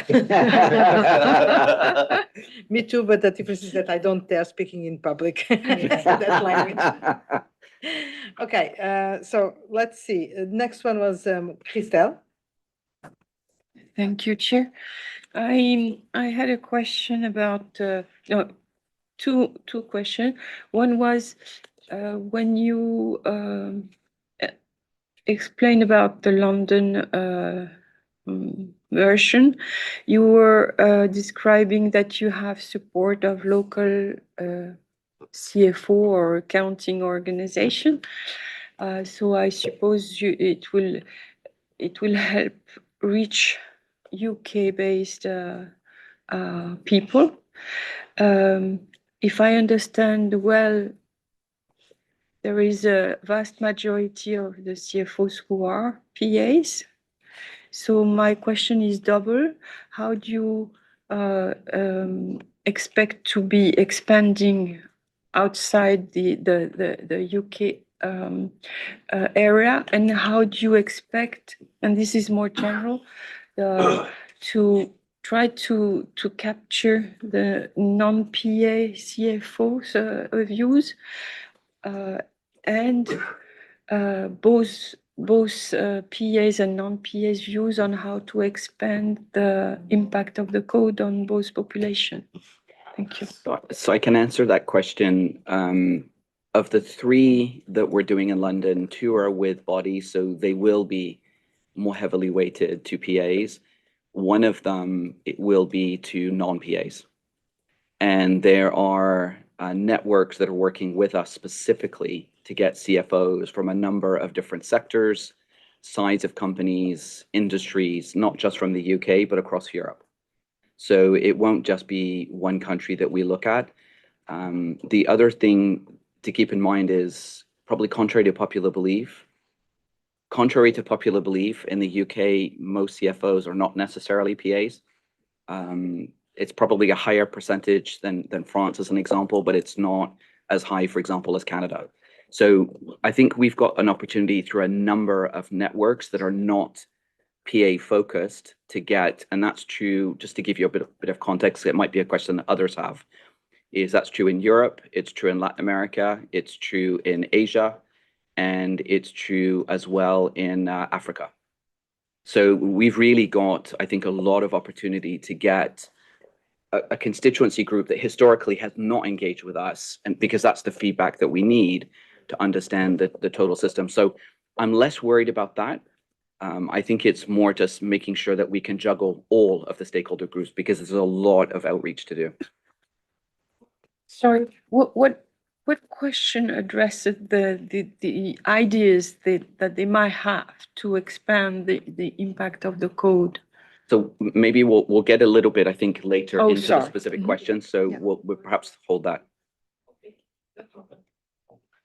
Well, I'll have some considerations also to your comments, but I prefer to hear first before I jump in. Sorry, Rania, it was Tomayo first. I keep my questions until we Okay, discuss the survey. okay. Tomayo, please. Thank you, Chair. I think everybody realized, but it's the same challenge we'll have in Asia to gather people if we do it in person, only in person in one location, and gathering people to this round the table will be challenging. So we need to work on that. Thank you. Thank you, Tomayo. China, please. So my question is around the segregation. So the CFOs coming for the morning session and the afternoon is without any CFOs. I mean, could we leave it open that if they want to attend the afternoon session that they can? So my answer is twofold to that. I would love to be able to do that, but practically speaking, we've also got constraints on the physical sites that we have and the groups that we can host. So if we want to get maximum number of individuals that engage, we've broken it out this way. Could CFOs observe? I suppose they could. I'm not sure they'd want to, if I'm really honest, because there is a natural, tension's not the right word because it's too strong a word, but there's a natural, I think, bit of a difference, shall we say, between individuals in business versus those, for example, at the regulatory level or investor level or otherwise. So unfortunately, I think just because of the constraint we have on physical size and the number of us and the group size we want to keep it to, which just so you guys have context is about eight people per group. So 24 in total, morning, 24 in the afternoon, so that we can keep that dialogue open, free, because the bigger the group, the more people shut down. So it's a bit of a balance for us. I'd love to, but I think we're a bit challenged in that one respect. So, others, how do you get the cross-pollination if you're talking about a particular group in the afternoon, but they're all missing? So good question. If I go back to London as an example, we'll probably end up having more than one group that will end up being, for example, afternoon, which could be investor, regulator, or other. And part of what we're going to do is, as we learn things through the first roundtable, they'll naturally get incorporated in the second. So there'll be cross-pollination after the first. And if we need to go back and have a further conversation with the first group who didn't have the benefit, we can always do that. So it's not a perfect solution, but I think it's trying to take as much as you can and be as practical as you can without being exclusionary. Okay. Thank you, Chana. Rania. So David, I have a number of questions, but I'll try to build them into the discussion as we move along. So generally speaking, I'm very much, I'm in full support of the direction that the survey has taken and the questions. And I know we're not discussing the questions now, but my only observation is that since we are also addressing the non-PAs in this space, and obviously they are a good portion, because I agree, especially when we look into the public sector, because that's another issue. Are we creating an expectation that we are also, going, I know this is probably an issue that we have discussed before, but are we creating an expectation that we're also delving into the non-PA space, or we are going to extend the impact of the code? I'm just wondering if we want to take that into consideration, notwithstanding the value of all the questions that are here. And I think it's very important for us to understand what's going on in this space, obviously, because whether we go into that or we don't, at the end of the day, this is the market in which the PAs are operating. But I'm just wondering, in terms of communication, how we are communicating it, because especially yesterday, we discussed the issue of communication and so on, just so that we are clear. I don't have an answer, I don't have an opinion, I'm just wondering and thinking out loud. Okay, I think I can respond to that because this was part of our discussion in September as well. And I think that if necessary, we need to make it clear again that we are not excluding anything, we are not promising anything, we are not creating any expectation at this point in time.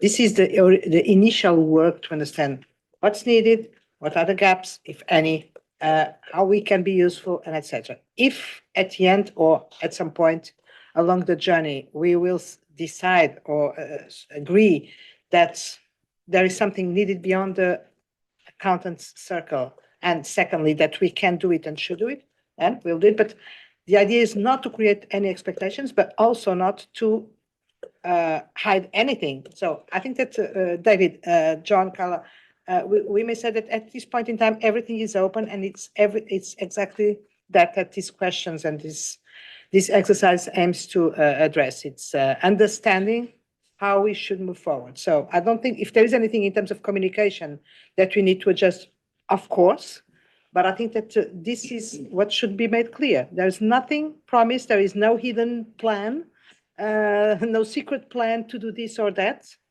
It is what it is. It's the start of a work where we are not saying we are going to cover no case, or we are not going to cover. It depends on where the journey will take us. Right? That's exactly right. And I think the one thing that I would add to what Gabriela has said, if looking at the briefing notes that we've prepared in advance, we really worked hard to be neutral in our language, because part of what we don't want to do is to create this perceived difference. It's just, look, we're trying to understand the landscape. There's a whole landscape, and everybody is included in that assessment. So when you read that as well, hopefully that comes through, because that for us was really important. Can I just add too as well, from the pulse survey and anecdotally, it appears that probably around about 50% of the CFO roles are undertaken from those outside of the profession. So the idea is that we're looking at the role. We only need to understand the role, irrespective of who's undertaking it, because we need to understand it in totality and what are the challenges that come with that. And then obviously these other questions flow from that. But that's an important aspect too, that we have to understand the role itself. Okay, Ken, please. Yeah, thank you very much, Chair. I just had a question regarding, and it's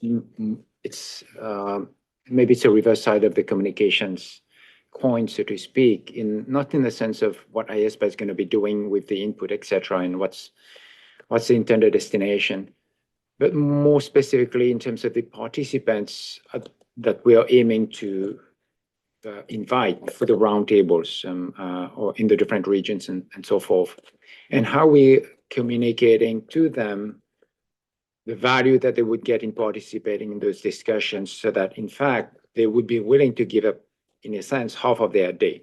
And not that they are looking for things to fill their day. These are going to be very busy individuals, especially if they are at the CFO level already. And importantly for the non-PAs, maybe the PAs is it's a bit of an easier sell for them to come and have the conversation with us. But for the non-PAs, maybe we have some contacts we can lean on to invite them and really have their willingness to participate in the conversation. But otherwise, as we're looking at the different locations, Asia, Europe, etc., and importantly in Africa, many of them may not know who IESBA is and what is it that this conversation is going to be about, and what is it that they would be taking out of the conversation. So it's really a bit of an open question as to whether we're going to communicate in sufficient clarity and sufficiently persuasively as well as to, look, this is not simply IESBA wanting to take you away from your day job, give us 4 hours of your time, and we're just going to send you a thank you note. But what is it that they were going to get out of it in a way that will make them interested to really open up and share as much insight as they possibly can with us? It's a really good question, and we have talked about this because there does need to be value add on both sides, right? It's not a one size we take and you give. It has to be both receive something. So I think there are a couple of things that, from a communication perspective, play out for us. One is CFOs, whether they're part of a PA body or not, like to be involved in something that affects the profession and they can help shape and influence. So there is a little bit of this aspect of include me because it really matters. As we heard from Linda today, there really is a growing recognition of the importance of ethics as the way to protect. So I think that conversation is becoming a lot easier than it was in the past. And the other thing that I think becomes of value to them, and we'll have to think about how we do this, we'll need to distill down the information by region. Because if, for example, you're sitting in Europe and you perhaps have a global role, you're going to want to know, well, what happens in these other regions that I might have responsibility for, and what do I need to be thinking about as a group CFO, for example, because we will have group CFOs. So I think we need to think about how we can distill that learning without attributing anything, of course, to an individual or to an organization, but still give value and benefit so that they can say, okay, now I understand the landscape more fully, or perhaps I can benchmark myself against others as well. So there will be value, and we just need to articulate that value very clearly. But it's a good question. Okay, I don't see anyone else. So besides this question about South America, which I think that we need to think twice, and of course, always having in mind that we have a limited budget and limited capacity, so we cannot do everything. It's just a matter of choices. I'm a bit concerned, I must say, about 3 events in the UK and none in the rest of Europe. That's how I understood it. Because, sorry? I think it's one with Well, it's CCA. three bodies, and it's just a matter of scheduling from a timing perspective. Yeah, but no, it's one round table and then one event with ACCA, as I understand, one of ICA, which means 3 events. Well, from optically, this may raise questions for the rest of the jurisdictions in Europe, but also I'm not sure that we are going to be able to capture people, professionals, CFOs, etc., across Europe, namely in some important jurisdictions, which I think should be involved. So I would invite you to think twice about this, and probably if something has already been agreed, as I think it was, I don't know, with ACCA, ICAUW, maybe think about organizing the roundtable elsewhere in Europe, because I think it's a little bit an overkilling of UK. Secondly, and this is the second part of the concern, and I think it is what it is, but I heard UK, New York, Hong Kong, Australia, South Africa, Kenya. Yeah, I think sorry? Kenya. And Kenya. So 5 of them are Anglo-Saxonic jurisdictions. So this is something that in the past has been criticized and subject to some concerns and etc. So I don't know if we shouldn't diversify a little bit more than just going to the Anglo-Saxonic jurisdictions and try to be a little bit more inclusive in terms of locations. I know that it is what it is. A few things have already been decided. It's okay. What's not completely decided and arranged, I would invite you to think twice and try to see if there are alternatives. Well, that's it. That's the rest. I think it's a very comprehensive and ambitious plan in terms of covering a lot of parts of the world. So I think it's really well done in terms of trying to calibrate what we can do and what we need to do and must do and etc. So just as these small tweaks that I think that it's not only about including stakeholders from different regions, but also the perception, because that's fair. It's fair. I know that initially the thought was, well, let's not do an in-person roundtable in Europe because we always do it.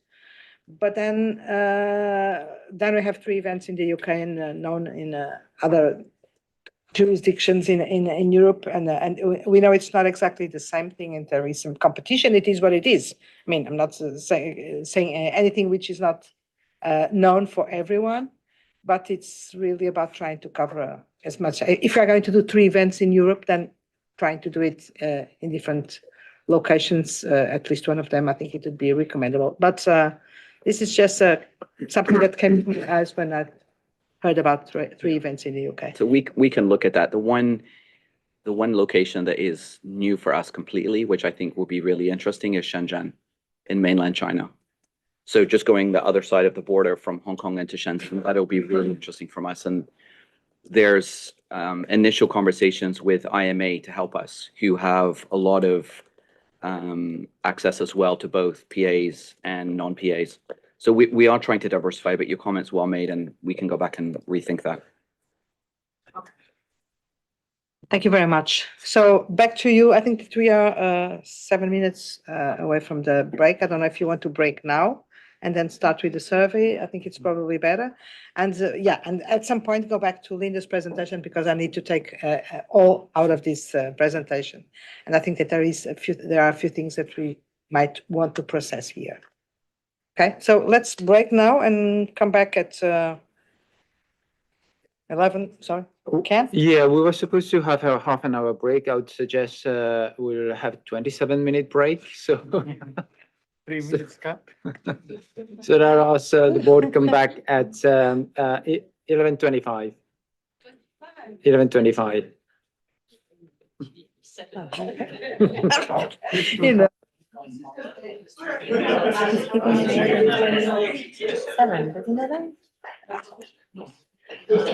11:25, so that's 30 something. 32 minutes.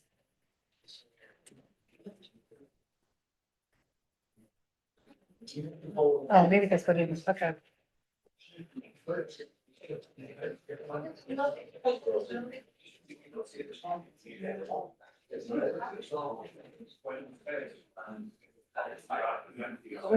did they mean to end up presentation? Oh, Linda's an online person, not out. Okay. Did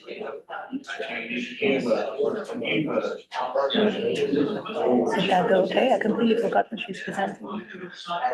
yeah.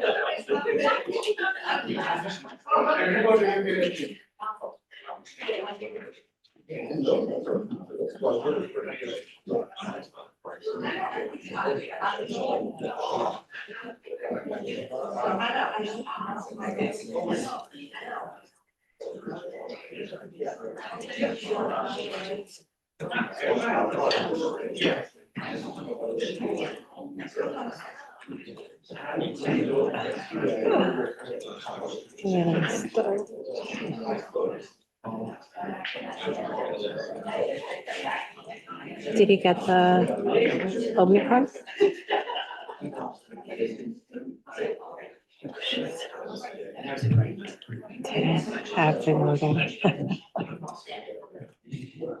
It's all right. I should have done it because we kept talking, and then I just transitioned over to.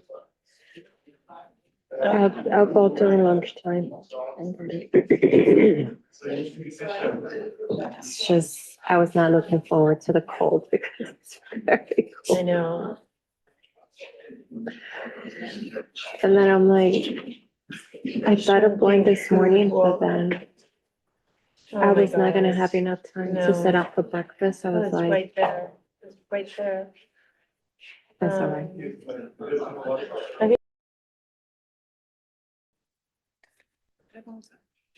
Okay, thank you, Gabriella. So the next part of the session, we just wanted to walk through the proposed questions for the roundtables. These were provided as part of the agenda papers included in the briefing note. We did receive some advanced comments on some of the questions, and I'll raise them when we come to those particular questions. But also just wanted to point out we will be going through the extended survey separately after we go through this. So if you've got questions on the extended survey, wait till Carla's session, because it is sort of a distinct thing.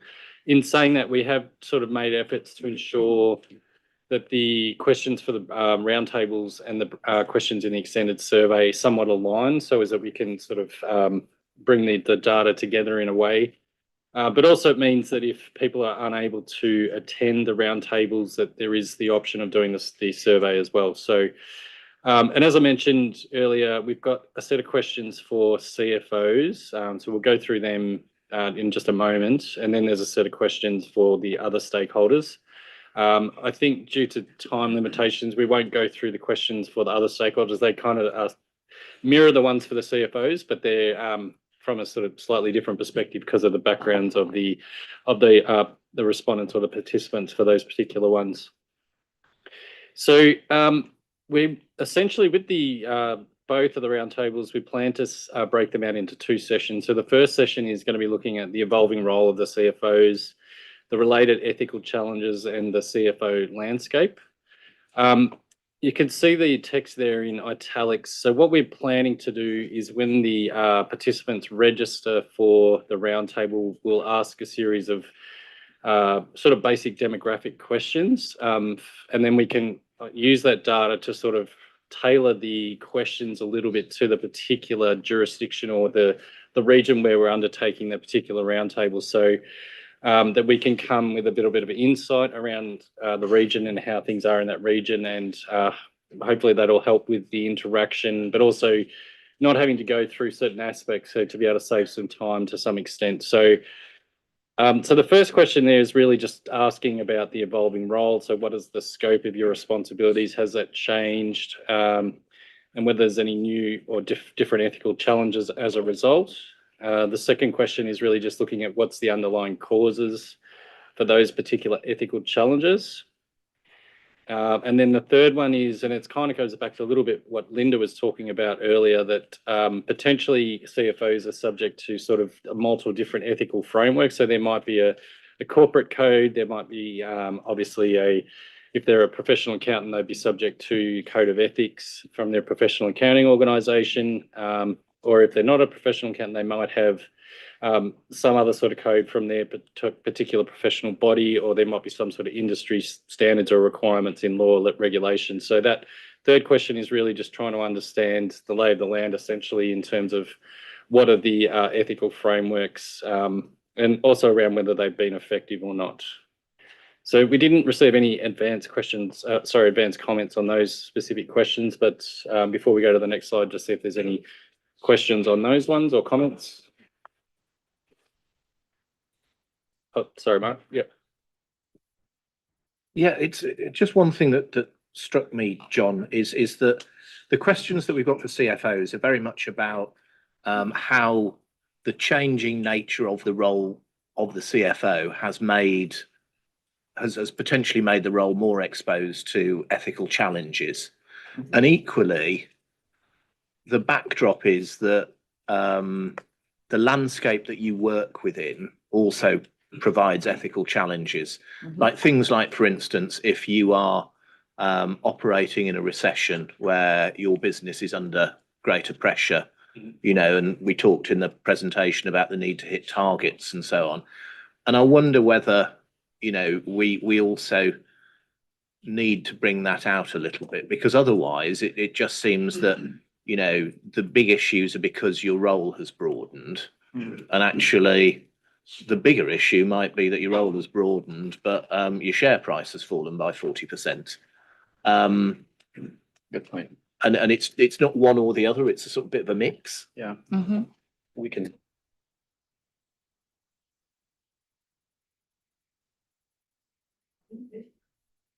Okay, thanks. So I'm not sure if that's the right time for me to ask this question, but generally speaking, so when we're looking at this session 1, and so question number 4, you ask about the gaps in the frameworks in general.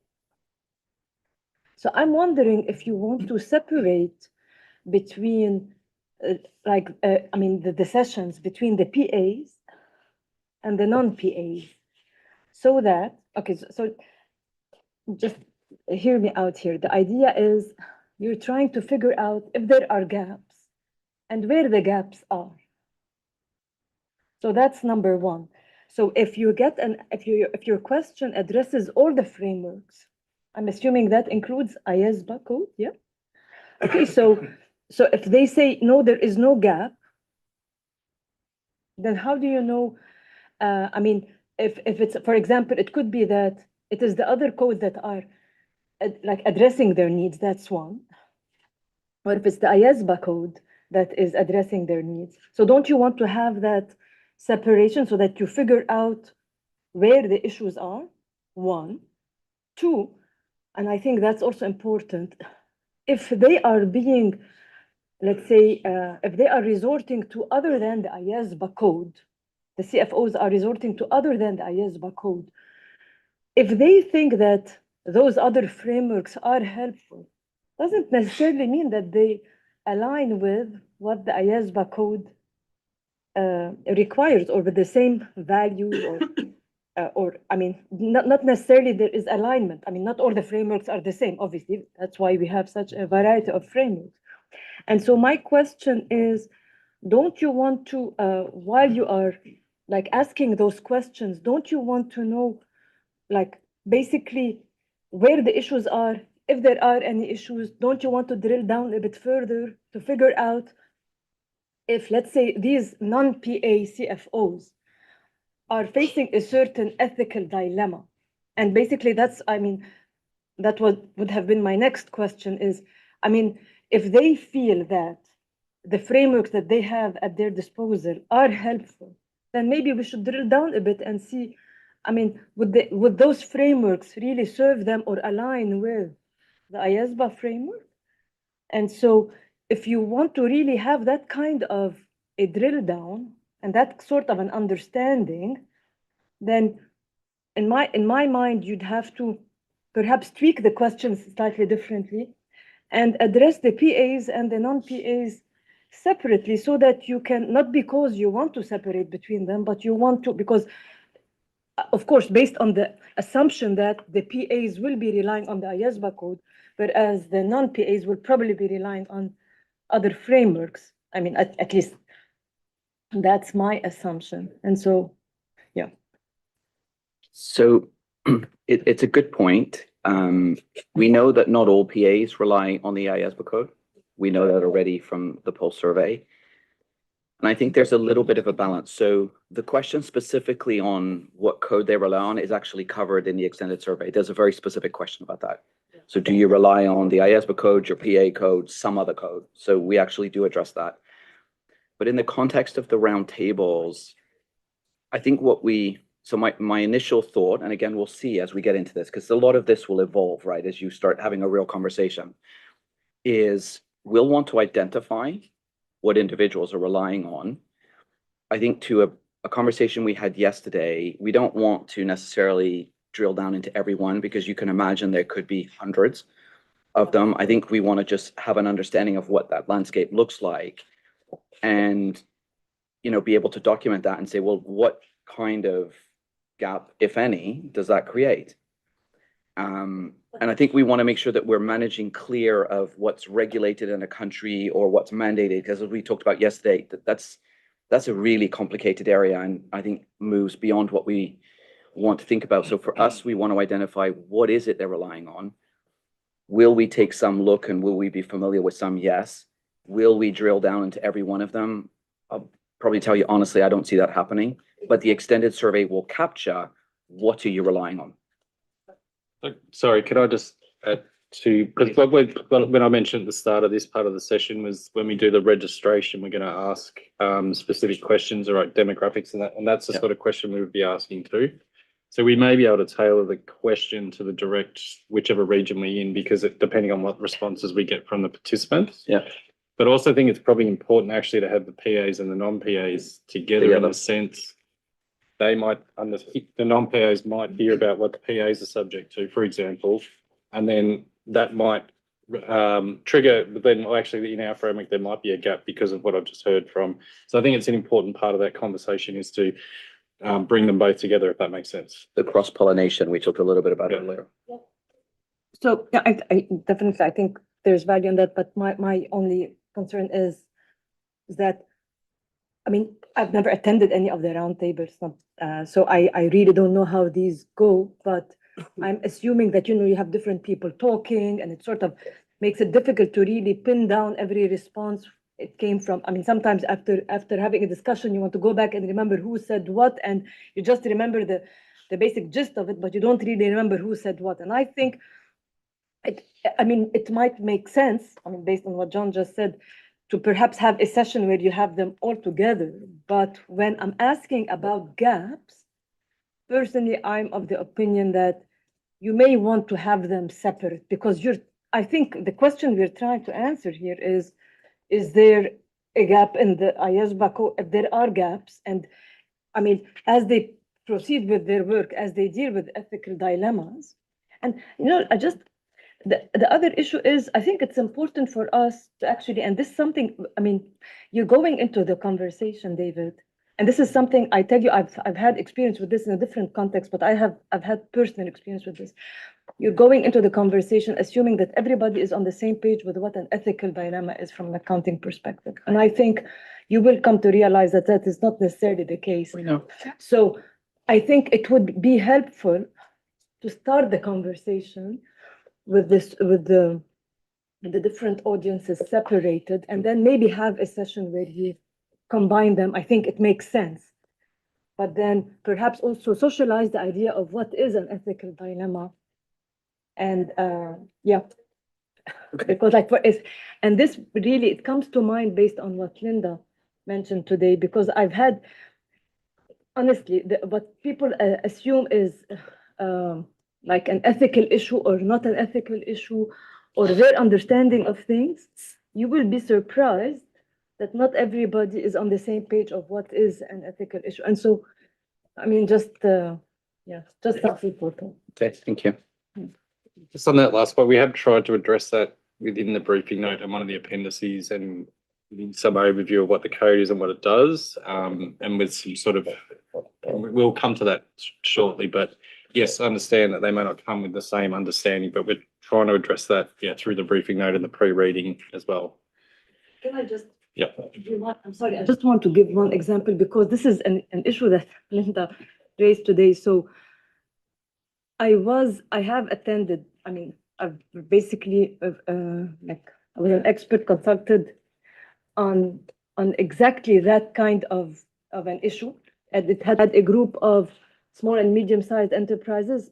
Some of them were the owners, the CFOs, the CEOs, and they were exactly this, discussing corruption in certain countries and the price they have to pay in order to secure business. And funnily, not all of them viewed it as an act of corruption. Yeah, so some of them feel that or believe that, or the perception was that it's just how business is run. And so the idea to actually, get them to understand that, no, this is actually a bribe. It's not the regular price of business. It's actually construed as a bribe. It is considered a bribe. And you are actually engaging in corruption. And to actually, so I think those are issues that, nuances, things that you have to make sure that your audience is all on the same page as to those. I agree. It's also very tricky because I'm not sure that we want to go in as a board with a position of what's right or what's wrong necessarily. We need to be neutral. Yeah. So I think for us, we'll be gathering facts and we'll be gathering information. So will there be examples, or will someone ask for an example? Yes, we could give one.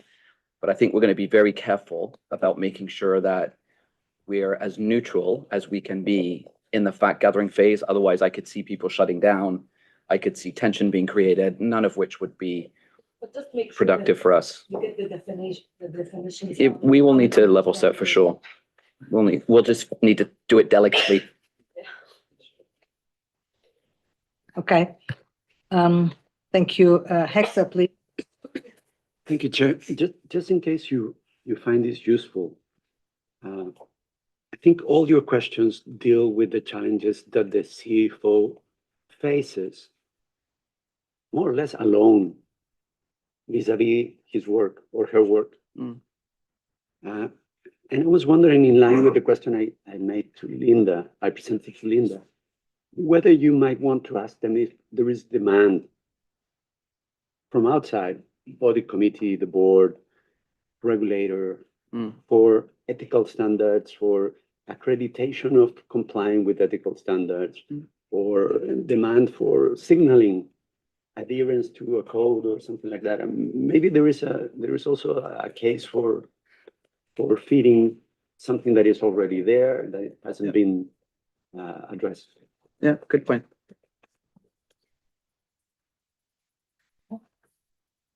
Thank you. Abichuku, please. Thank you, Chair. Okay, just in line with what Hector said and Crystal, I was wondering if there'll be a way to separate the non-PAs from the PAs in answering the questions so that we can get more granularity from the answers.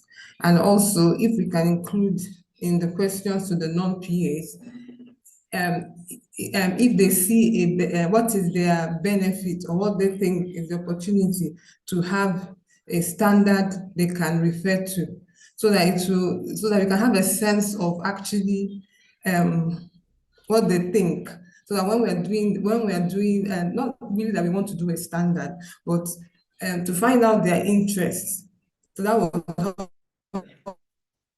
help us with what we're going to do afterwards. So to just add, if they'll be interested about standard guidance that will guide the non-PA CFOs. I don't know, maybe I didn't put it well, but just to get what they think, if there's an existing standard that also covers them and it's kind of let's say mandatory to them.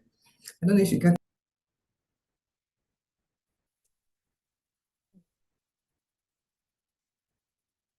Thank you, Obichuku. Thank you.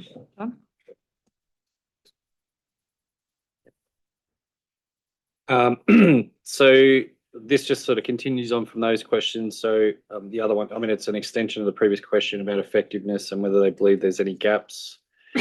And then around professional background, which goes back to, I guess, Linda's presentation earlier around background training or experience. So she talked about obviously the training, everything that goes through with the profession in terms of, well, obviously technical aspects, but ethical training as well. And then she talked about sort of ongoing and annual training. And the question there is whether that does, create any differences around the identification and response to ethical challenges. So they were the last questions for session 1. Again, just pause there before we go to the session 2. If there's any questions or comments. Nope. Okay. Next one. So this goes to your point a bit, Rania. As I mentioned, the briefing note does include a summary of the key provisions in the code. There's some exploring the code series, which goes the sort of sound bites in relation to particular aspects of the code around the fundamental principles, the conceptual framework, how that works, and in terms of the 3 steps involved in that, and also things like pressure, non-compliance with laws and regulation. So it does set out the sort of highlights the main aspects of the code that are relevant to professional accountants in business, but also obviously CFOs as well. But in a relatively easy digestible form. So we're hoping that will bring at least a level of, we'll level it up a little bit in terms of the prior knowledge. So we did have a couple of advanced comments on this. One was around the answer to, because the question is asking whether anything needs sort of, whether there needs any clarification or enhancement. And the question, sorry, one of the advanced comments was that without having a full knowledge of how the code works and all that sort of thing, that there may not be we need to understand the responses based on that background in a sense, because they may not have a good understanding of how it works. So they might believe that there are gaps, or there might not be. Them does need clarification, if that makes sense. Another comment we had is whether that appendix that I just mentioned and the linkage to the various exploring the code series, whether that's sufficient for non-PAs to have a good enough understanding of the code. So there was a couple of questions or comments that came up in relation to that. And then the next question is around recent IESBA initiatives, which obviously all relate to professional accountants in business. So ones around technology, role and mindset, tax planning, sustainability, those sorts of things, and whether they adequately address ethical challenges or require additional attention. So we'll pause there and just see if there's any other comments or questions from board members. Thank you, John. Nancy, please. Thank you.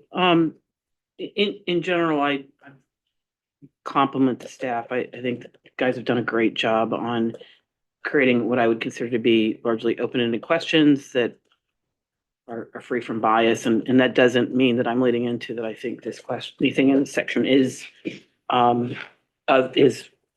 biased in any way. So I don't want to imply that.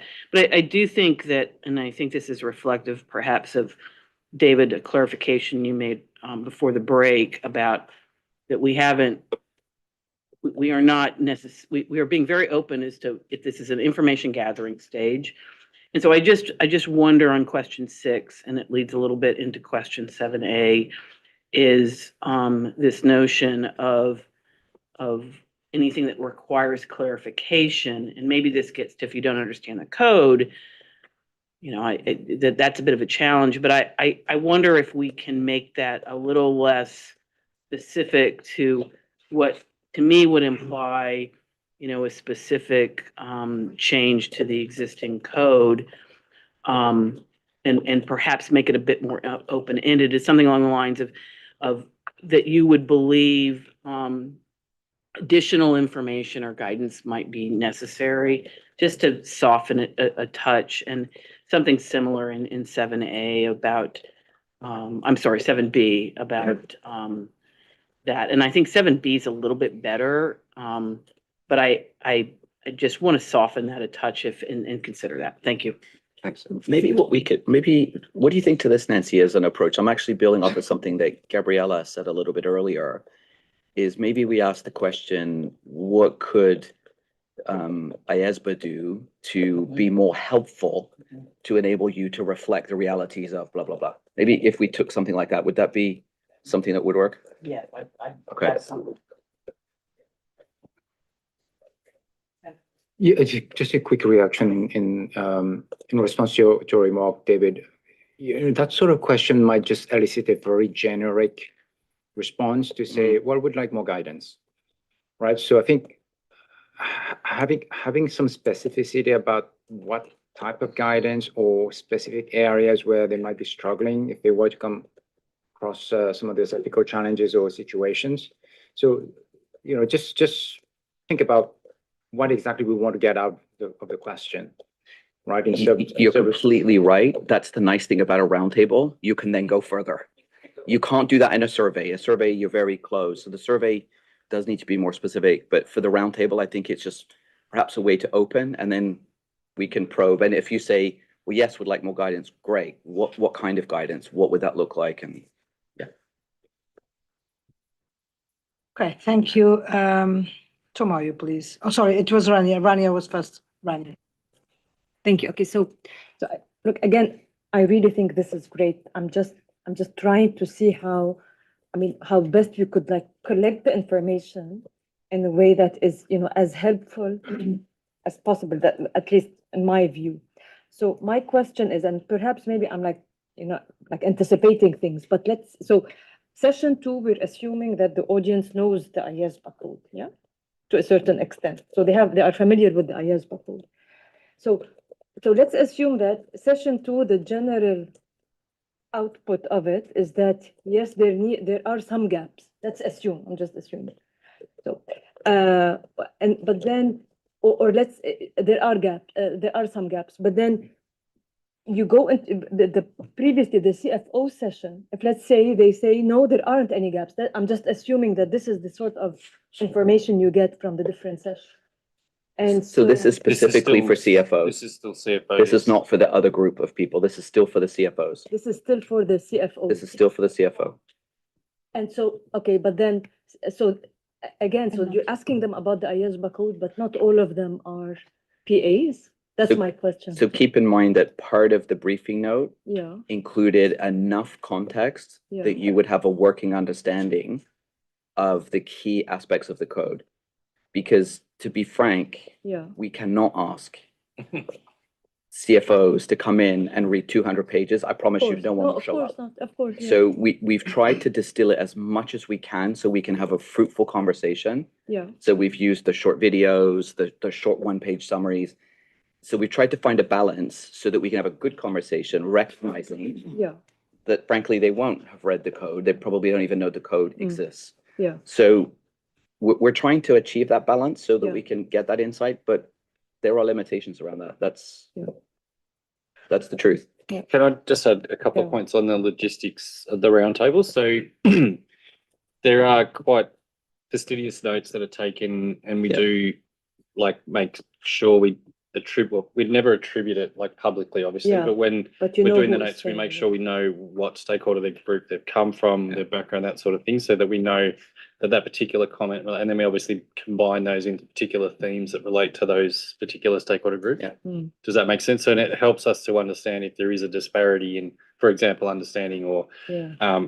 in relation to where they might think there are gaps from different stakeholder aspects. Difference. Does that make sense? Yeah. No, I get. But we definitely don't attribute it when we No, I publish understand. No, I anything like that. understand. But All I'm saying is that I mean, if you want to just get a general sense out of the discussion, I think, I just still think that it would make sense, just a suggestion, to try to have the PAs in a discussion in a room separately from the non-PAs, and then maybe combine them together in one sitting or whatever, have some combined question to both of them. But I think that the sense you get around the table, everybody is on the same page, because you might, I mean, even within the same group have, like, some people think like we're all PAs, and some of us think there is a gap, others think there isn't.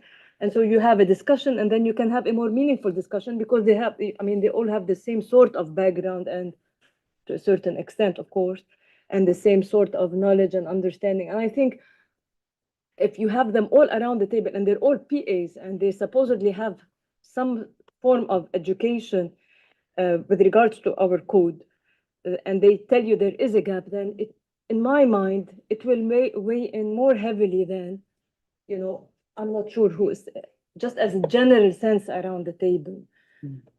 Okay. however, And then maybe you could have the non-PAs, give them that orientation that you mentioned, like the videos or whatever. And for example, do you think that kind of guidance would be helpful?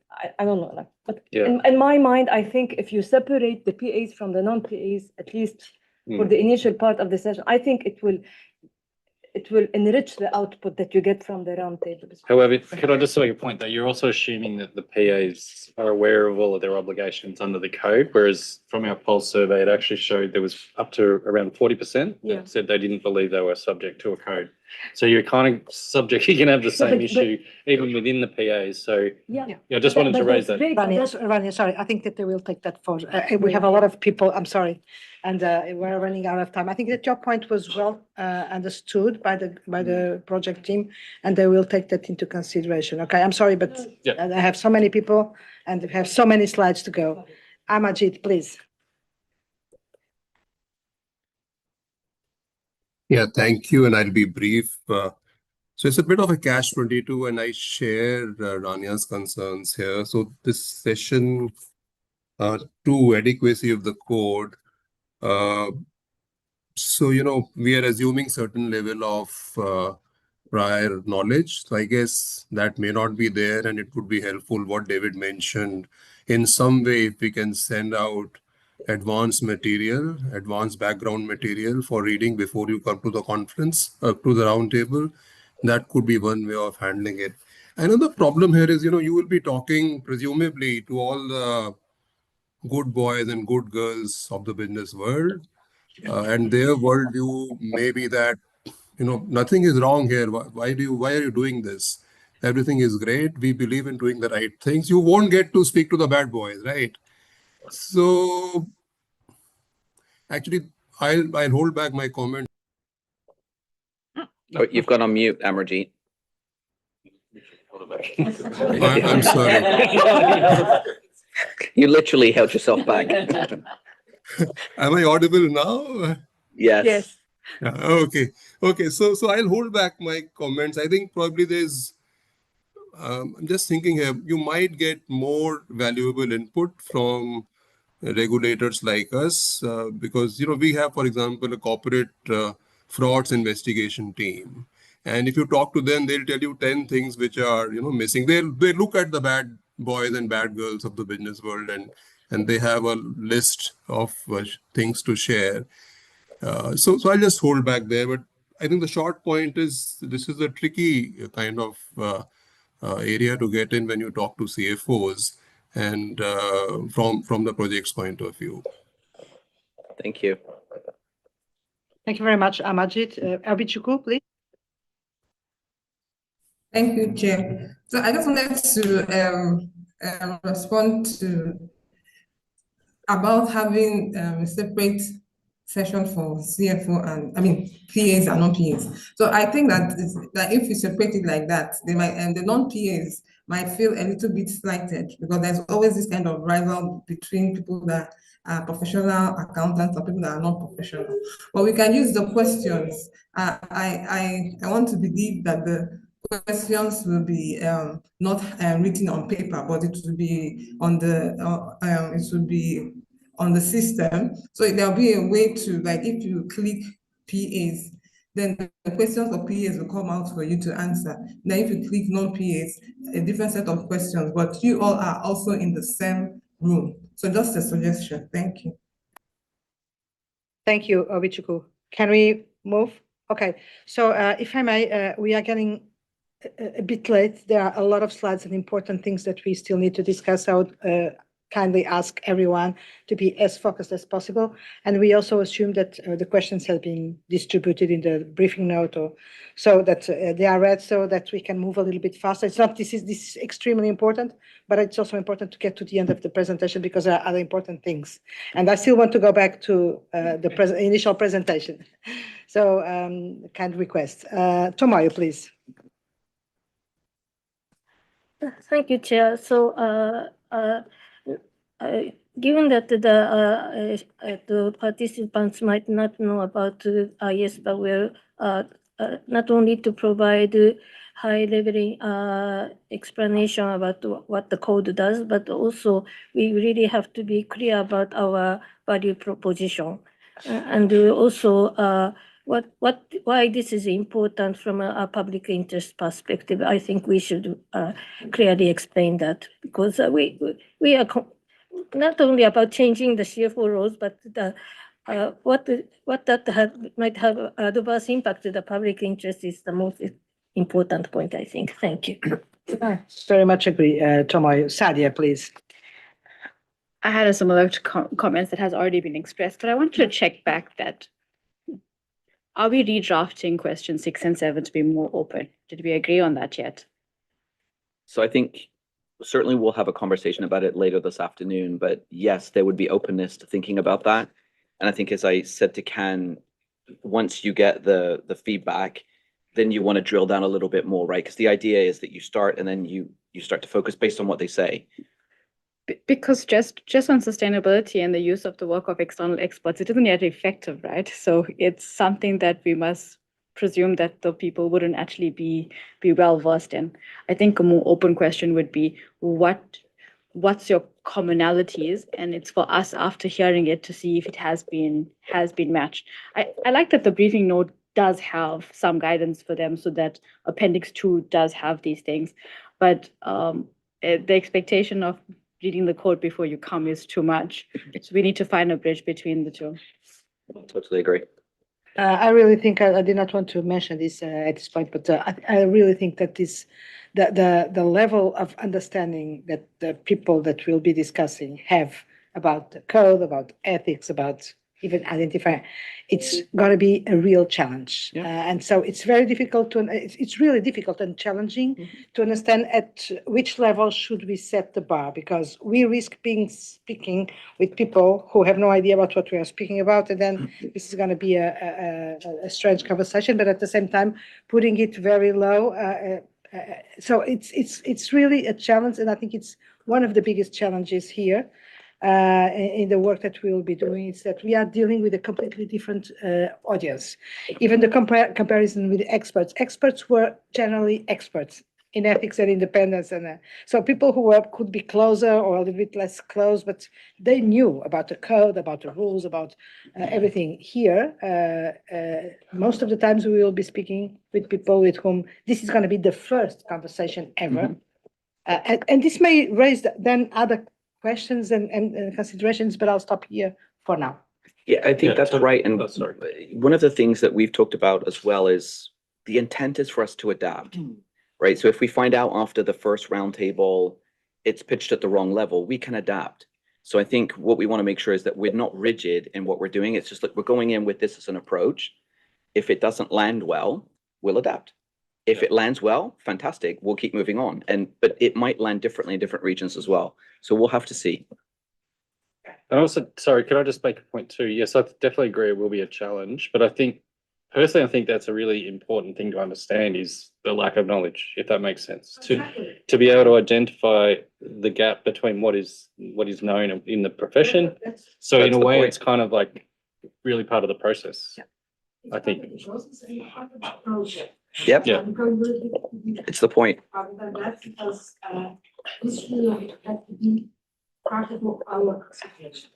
Yeah. So what do we need to do?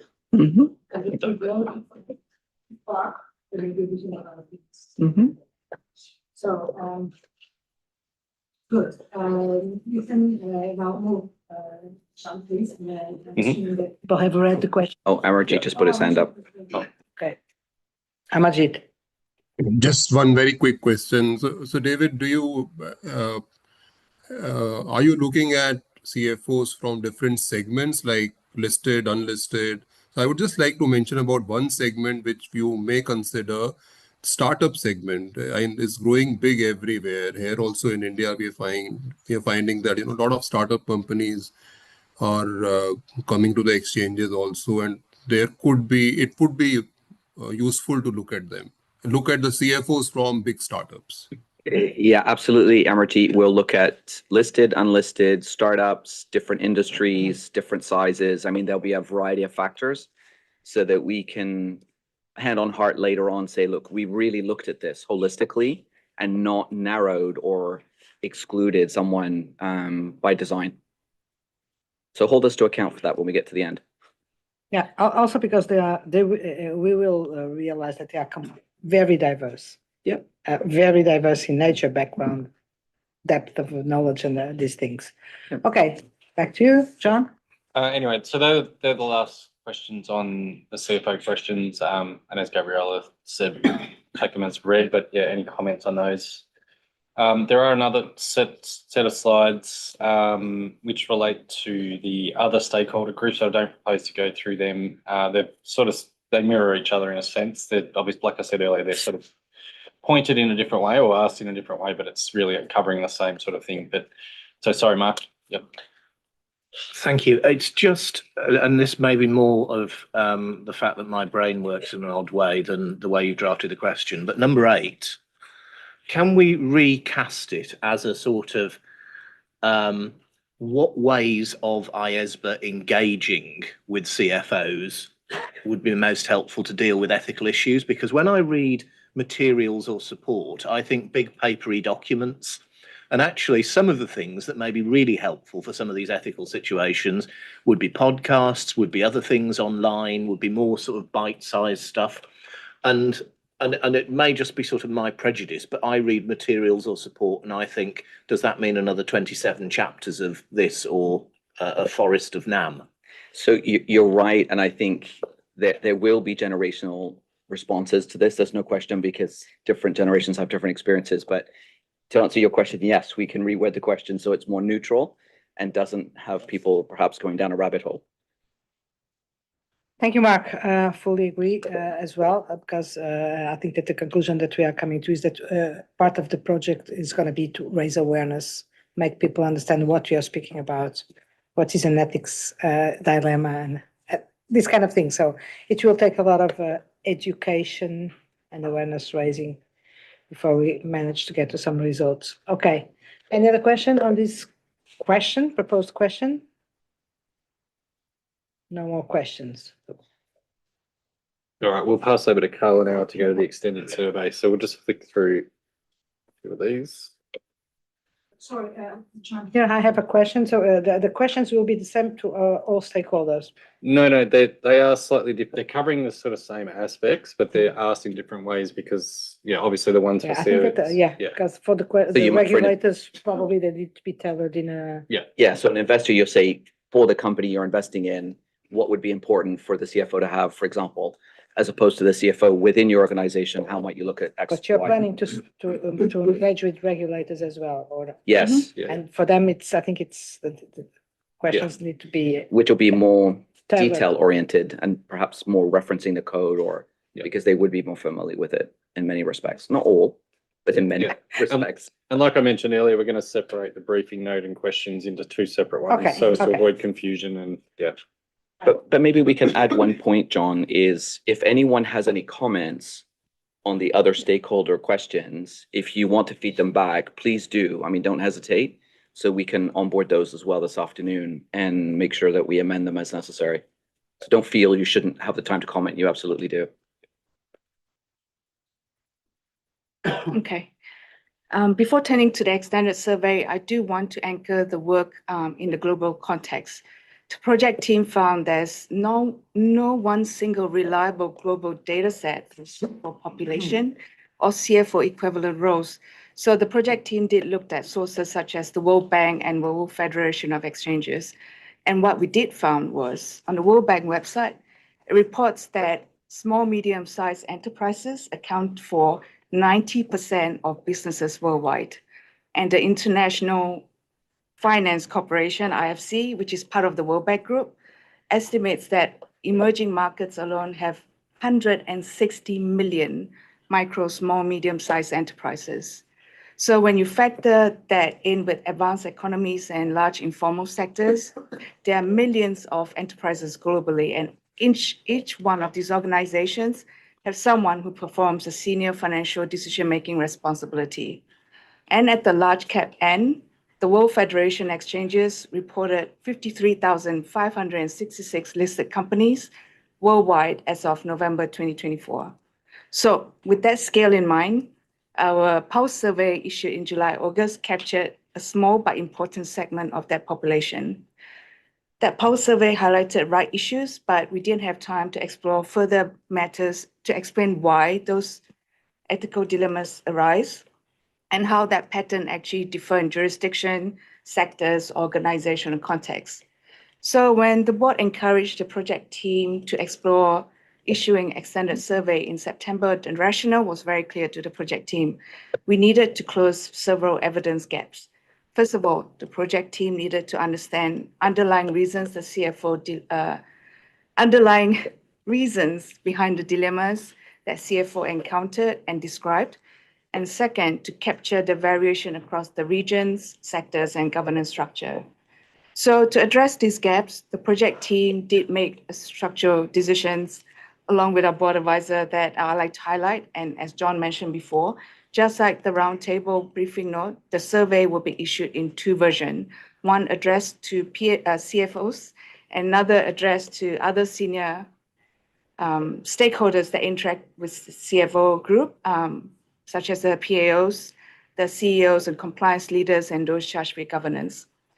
The project team did rebuild the extended survey using insight from the pulse survey, and to maintain coherence across all evidence stream, the structure mirrors the roundtable questions at what we've just gone through. The link is shared with board members for you to test drive the draft questions, and we also shared the questions with the PAOs, namely ACCA, ICW, to ensure that we've actually drafted the question in clarity and for ease of completion if you are CFO role-playing in that position and answering those questions. Next slide, please. The project team designed the extended survey with a simple objective, that is to strengthen the evidence base without introducing unnecessary complexity. So the survey is built around the 4 themes you see on the slide, which is similar to the roundtable questions. And to operationalize the extended survey effectively, the project team did evaluate 3 design options before landing on a particular pathway forward. And these options were discussed with David, Gabriella, and Ken. And the 3 options that I will go through is whether the project team will issue a single survey branching out for returning respondents that we captured in July, August this year, the 135 that responded, or a 2-link model with short and full versions, or finally, a full version repeating all the questions that was in the pulse survey, plus the extended questions to explore for this round of survey. And where the project team landed after weighing of the pros and cons, we selected to go with option 3, which is a full reissue. And this approach is to provide a single uniform instrument for global distribution that simplifies the communication for our business partners, such as the PAOs and the CFO networks, trying to reduce the routing complexity. The project team did consider that the returning respondents will see some of the repeated questions that might put them off from completing the survey. But we acknowledge that this is the risk that we have to take comparing all the other pros and cons of the other options. There is the benefit of highlighting in front of the survey with the messaging that there will be some questions that was repeated from the last round to make clear that we needed to reissue this full survey with extended questions to make sure that we could see the correlation. Next slide, please. So Rania, earlier you mentioned about the various circumstances, how a PA and non-PA will address certain things. The project team did consider a lot of variables. For example, if you were to complete the survey, it starts off from if you're a PA or non-PA. If you're a PA, if you use the IESBA code, certain questions will come out. And if you're non-PA, certain questions will disappear and something else will come out. So for example, the one you see in front of you is a situation where it's a PA and they have ticked off that they dealt with the ethical dilemma in the last 5 years. And in question 12, they ticked off that they use other sources of code to rely on when they were dealing with the dilemma. So we added 2 other questions to ask if you're subject to the IESBA code and you do not rely on it, what the main reasons? And if you're subject, you have access to IESBA code and you do not rely on it, what are the main reasons? These questions are some things we like to explore. We did not make these questions optional. Compulsory. We made it optional for respondents to give us an answer to not deter them from going forth with the survey. We cannot force an answer when it is not welcome. Next slide, please.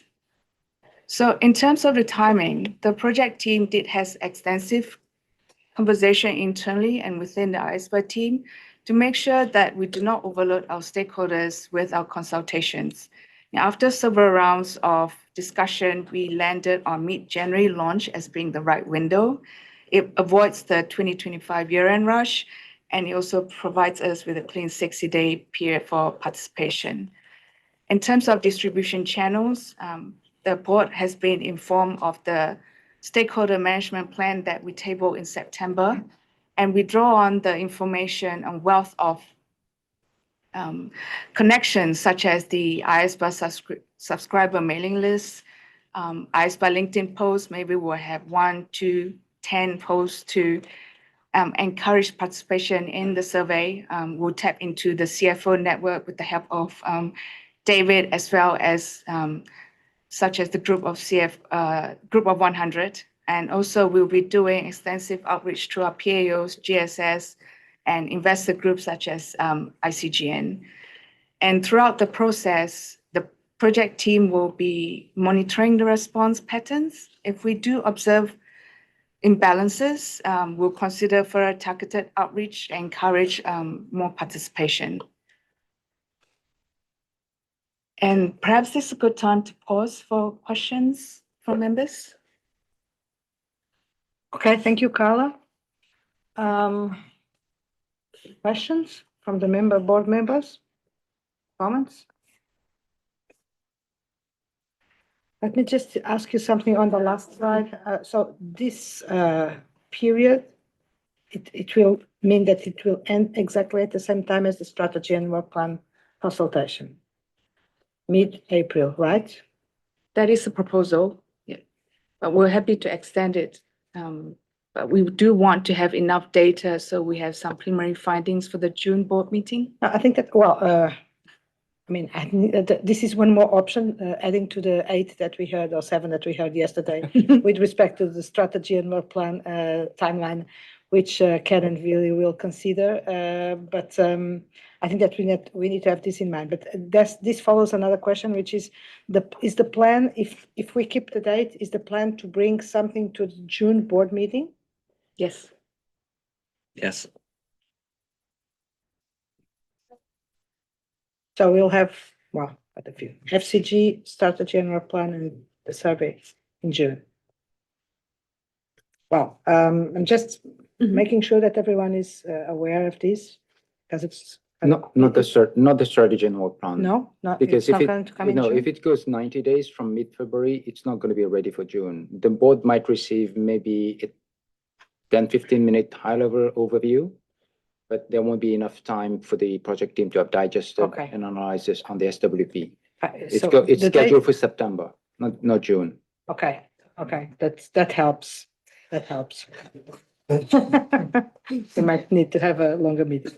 Okay, so questions or comments about this part of the conference, the presentation? No questions. Hector. Maybe I miss it in the document, but what are we thinking about language? In terms of the survey language. You mean Spanish or English? Well, English for sure. No, English for sure, but with AI, today it's really easy to translate surveys to other languages to facilitate responses. We could do it in French, we could do it in Spanish, Japanese. As long Chinese. as a board member or a staff member is willing to read what the AI does, because I would not feel comfortable at all just deferring it to AI and say, here you go. I mean, Yeah, as long as we're comfortable, if we choose that route, someone think at the that- board or yeah. staff level would need to agree to that. We can think about it. I think it's not impossible. We have done it a few times with some presentations with the kind help of some board members who offered them to review and. Otherwise, we could send anything out in a survey and it might be a bit we frightening. can't. Yeah. We can't. But that's one more reason for the language to be neutral and simple. Okay, thank you for the comment. I think that you will take it back and see what's possible and or what's not possible or advisable. Thank you, Gabriel. I do want to flag a minor point, a challenge that we might have to deal with. The platform that we use does not do other languages as far as I know, but we will explore and Yeah, and you have another problem, which is to process the answers in different languages, which is, I think, more challenging than making the survey in another language. If someone responds in Japanese or something, it's going to be very difficult. Because then we'd have to do the same the other way, translate It's going to again. be more difficult because one thing is to review the survey, another thing is to process the answers. No, in it's another a bit complicated. Can be complex. Can be complex. It's a good point, though. We'll have to think through what we could do. Okay, should Yeah, I Yeah, think okay, just one more slide. You don't want to talk about IPSAS? Yeah. So the project team really wanted to update the board and engagement with IESB. So when the project team looked at the term of reference, we realized CFO cuts across private and public sector. And we've heard from Linda earlier, the pressure points affecting CFO in the public and private sectors are quite different.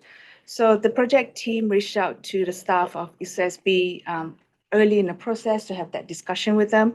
And that initial discussion led to the project team being invited to their board to do a presentation. And it was a momentous occasion. It was the very first time that this board was presented to their board. And Gabriela made a special appearance to provide a few remarks as well. Now, before I go on to discuss the summary, it will be helpful to give you a brief background of the IESB board. It is an international standard setting body responsible for issuing accounting standards, the International Public Sector Accounting Standards, and which governments and public sector entities worldwide use. The board is comprised of 18 members coming from Ministry of Finance, national audit institutions, public practice. There were TAs from the firms. So they all participated in the discussion that we had with them.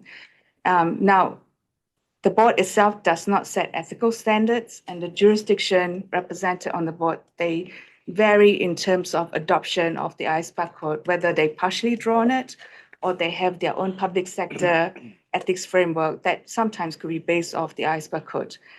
The session started with David opening the session with the overview of our board and what we do. John then gave a brief overview of the project, followed by update from myself on the literature review and the issues that we've highlighted. In our discussion with them, we posed 2 questions: the ethical pressures that CFOs in the public sector face and how those pressure influence the way the code is applied, or if they're applied at all, and any jurisdictional nuances. And across all breakout groups, several themes did come out consistently, as you see in the slide in front of you. As what Linda mentioned before, political influence shapes ethical pressure in many jurisdictions, and that creates the tension. And there's variety of accountability frameworks. In some settings, CFO often serve informal ethical champions because really we were informed that there's no single oversight body that has full authority. This is not really driven by preference, but purely by necessity.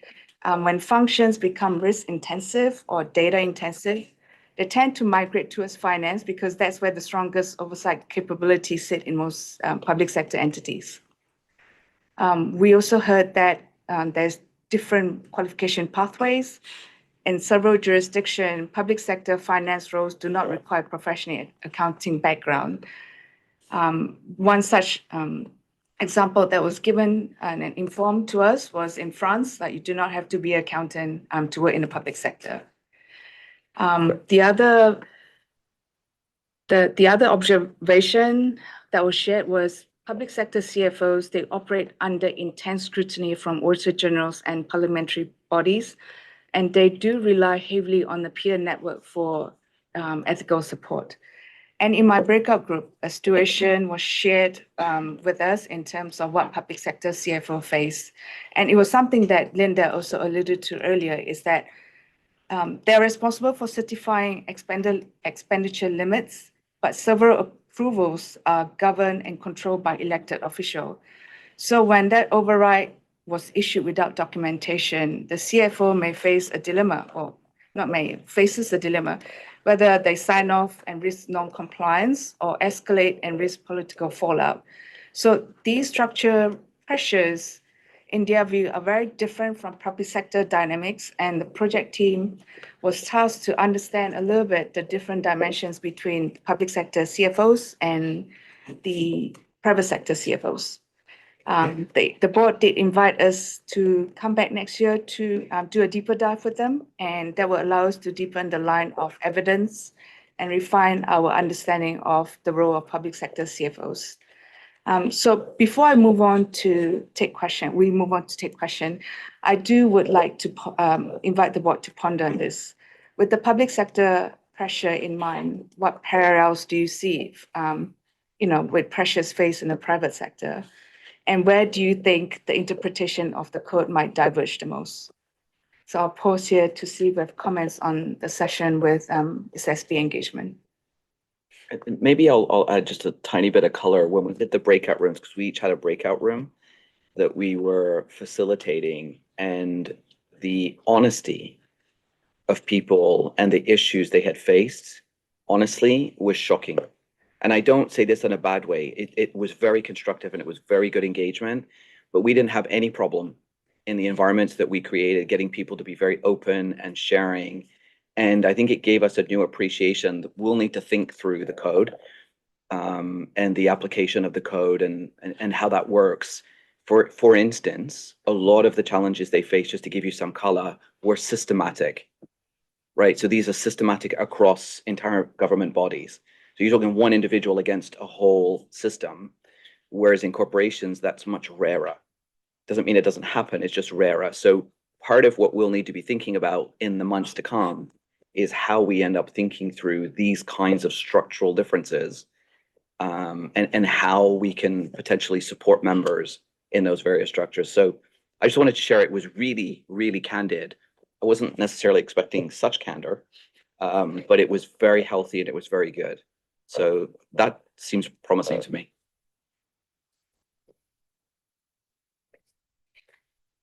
Thank you very much, Carla and David. Any thoughts from this board about this report back on the session with IPSAS?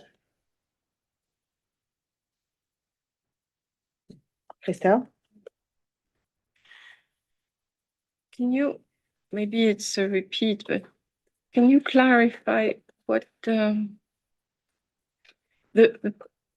public sector CFOs,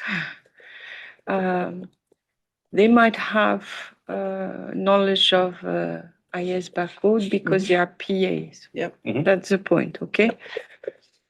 It is not a requirement in public sector, usually, you said. Does the IESBA code contain any specific element that could address their specific concerns as PAs, I mean, not as CFOs, as PAs in the public sector? Is there anything in the code that was trying to address their specific point of view or issues, or is it meaning, is it new? Is the public, because there is a standard setter for public reporting.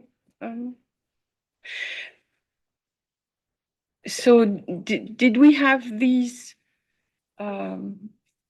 people, organizations, etc., under our umbrella or not until now? So, go ahead, I was John. just going to say the IESBA standards are a framework. The IESBA code is framework neutral. So if you're using the IESBA standards and you're a PA, then the IESBA code applies. So therefore, the requirements application material is all applicable to those in the using the IESBA standards. To your specific question about whether the code specifically addresses public sector issues, I think that's what we might explore with them in the next session we have with them. Yeah, but I mean, as you know, a professional accountant in business includes those in the public sector, so it does capture them as well from that perspective. Yes. But there is some merit in, of course, embarking these. Well, I think there's merit in specifically asking that question to them. Do they see that there might be gaps in terms of how it applies in relation to IPSAS standards and the public sector? Yes, I think that could be part of our next conversation. How spread is the IPSAS world compared to the public accountant world? Is it widely spread in a lot of countries, etc.? It is. Okay. It's global as well. Yeah. Okay. I don't have specific statistics, but it is, yes. Yeah. Okay, so we have still.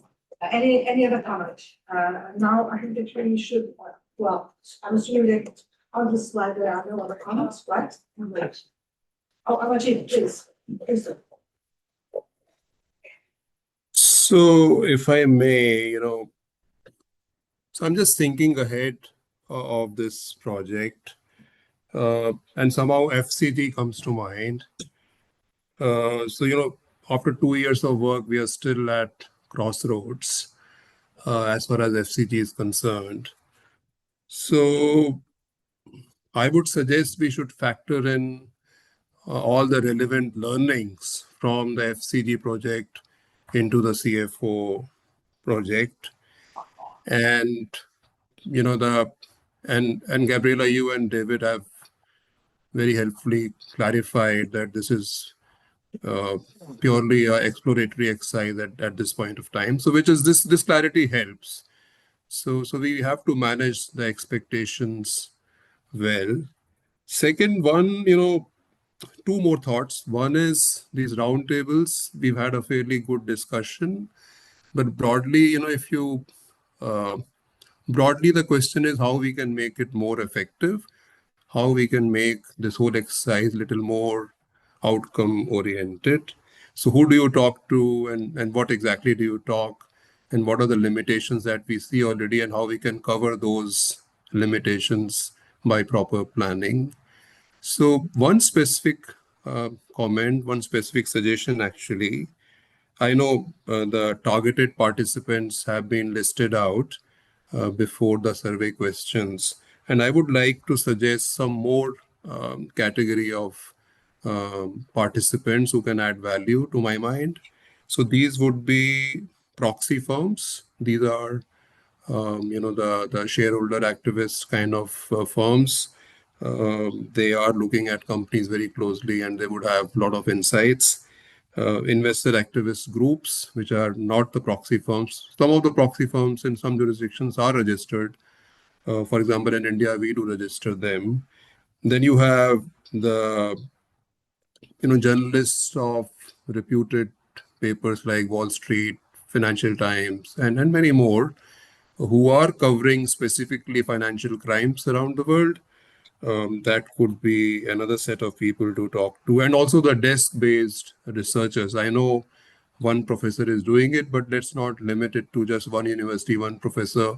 There could be others also who are interested in this subject, and we could reach out to them also. They could be outside the roundtable. I'm not sure you can include everybody in the roundtable. Some thoughts. I thought I'll just flag these. Thank you. Thank you, Amarjeet.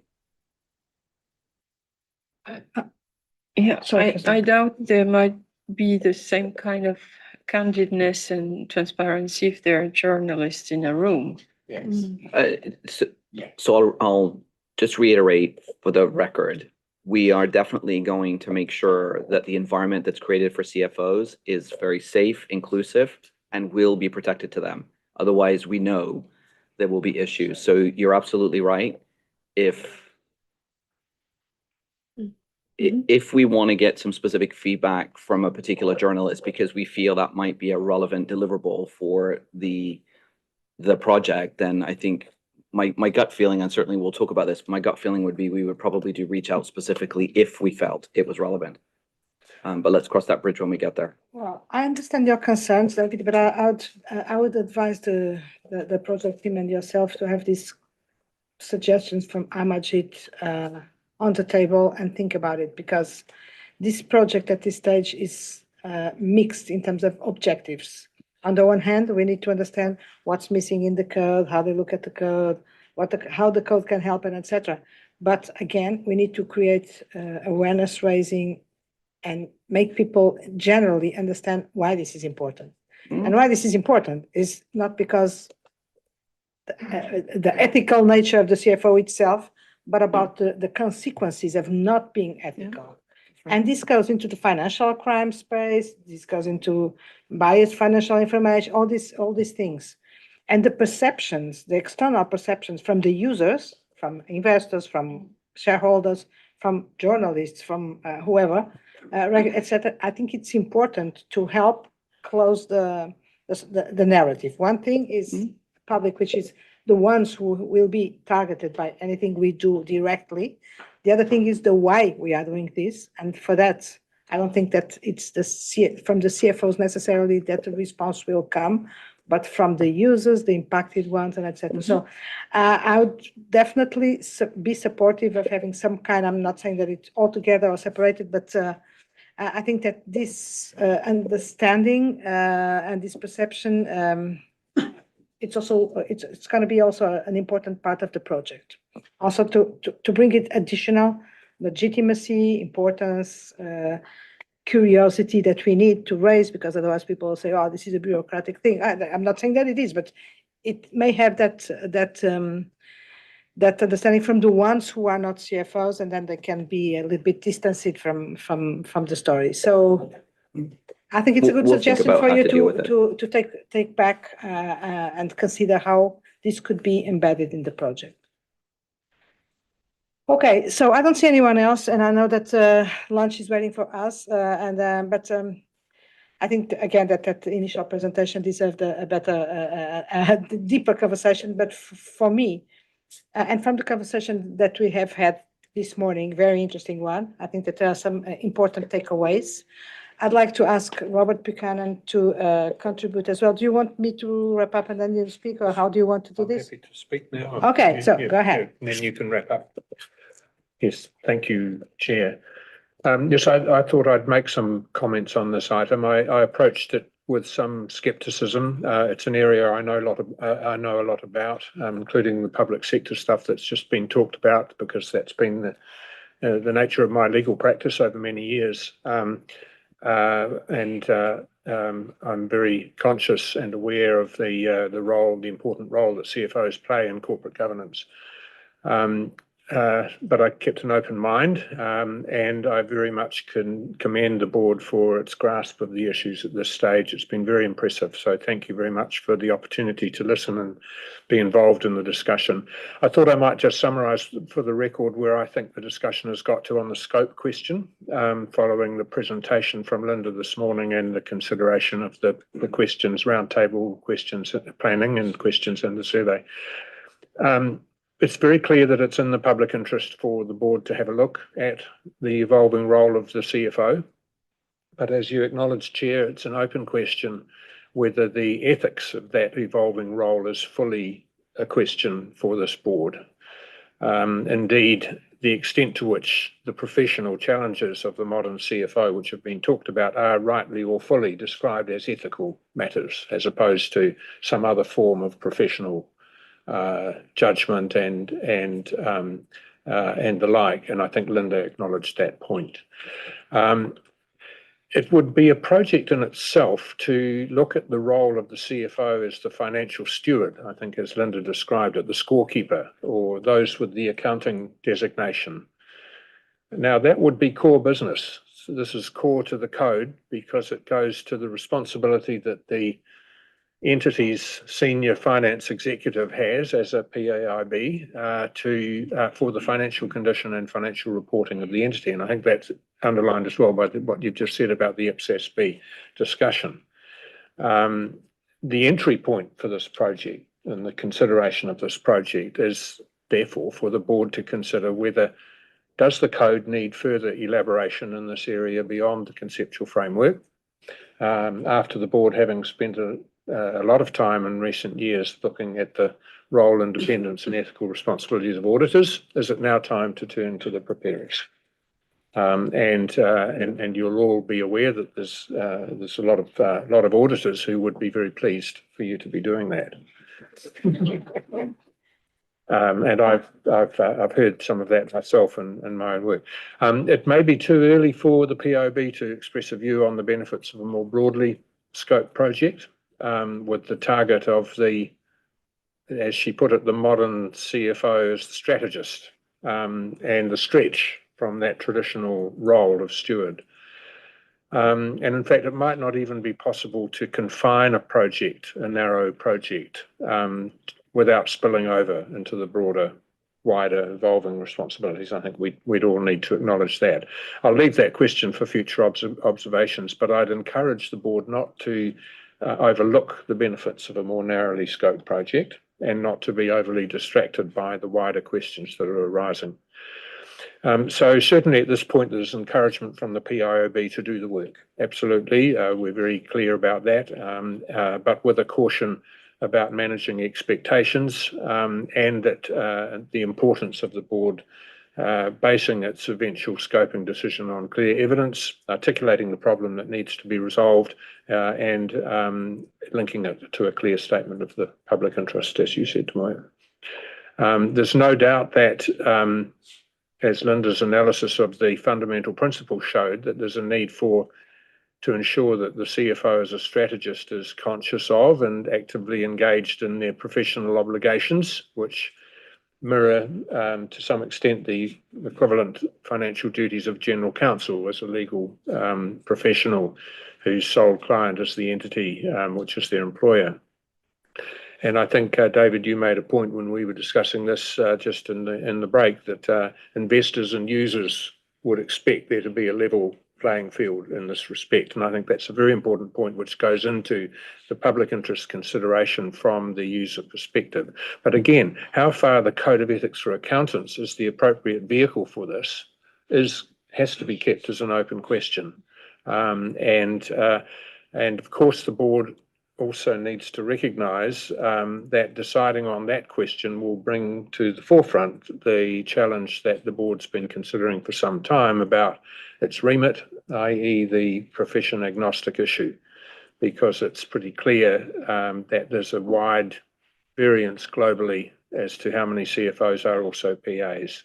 So this will also need careful identification and consideration at the time of both the risks and the benefits of the expansion. And I just echo the point that Amarjit made about the importance of going on this journey with while you're also managing the risks and the benefits of the firm culture and governance project, which to some extent have common topics. So I'm sure, Gabriella, that the POB will be happy to discuss with you at a future POB meeting the value proposition which you come up with once the evidence gathering phase has been completed, and I'll put that on the record. So that's that, but just a final observation about the roundtables and their location. That was a very helpful discussion, and I'm sure that my colleagues at the POB will have been pleased to have heard that discussion because we've been engaged under a mandate from the monitoring group over the past 5 years since we took over the nominating function to ensure that there's greater geographical diversity on these boards, on these two boards, and you wouldn't have been able to have that discussion about the importance of getting to the right audiences around the world globally and taking that global focus without that diversity that sits around the table. So that's a good point as well. So thank you for the opportunity to state those things. I'm sure I won't be around, but I'm sure that the POB will continue to follow this project very closely and to support your endeavours, and we'll look forward very much to the results of it's not a project, sorry, I used the wrong word. We'll look forward to the results of the work that you're about to embark on. Thank you. Thank you very much, Robert. That is very useful. On the one hand, for the clarity about the POB position, which is also precious for us to understand exactly where the POB is with respect to each project, but also for the support, of course, and to know that there are some challenges that you see as something that we need to address going forward, and that's helpful. And of course, you will not be around as a POB member in principle, but I'm sure that we will keep on speaking about this as we go. Now, I don't know exactly how to wrap this up, but I think that we need to draw some conclusions from this conversation. I'm not going to go into the details of the questions and the locations and all these things, but I think that what I think comes clear from what you have already done in terms of work, groundwork, survey, processing information, having conversations, and etc.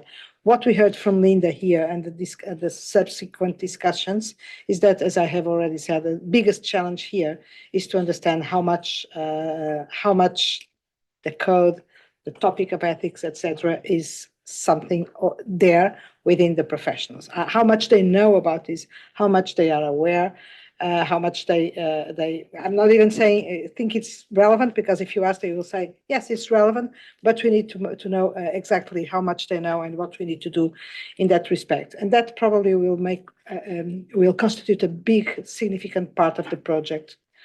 Raising awareness, educating, trying to understand, trying to make people, not only the professionals, not only the CFOs, but also everyone, because this, as Robert says, we will need a lot of support and contribution from other parts of the system, from the corporate governance community, from the companies, from the regulators, the ones who are not directly targeted by this project, but at the end we will not go anywhere without their participation.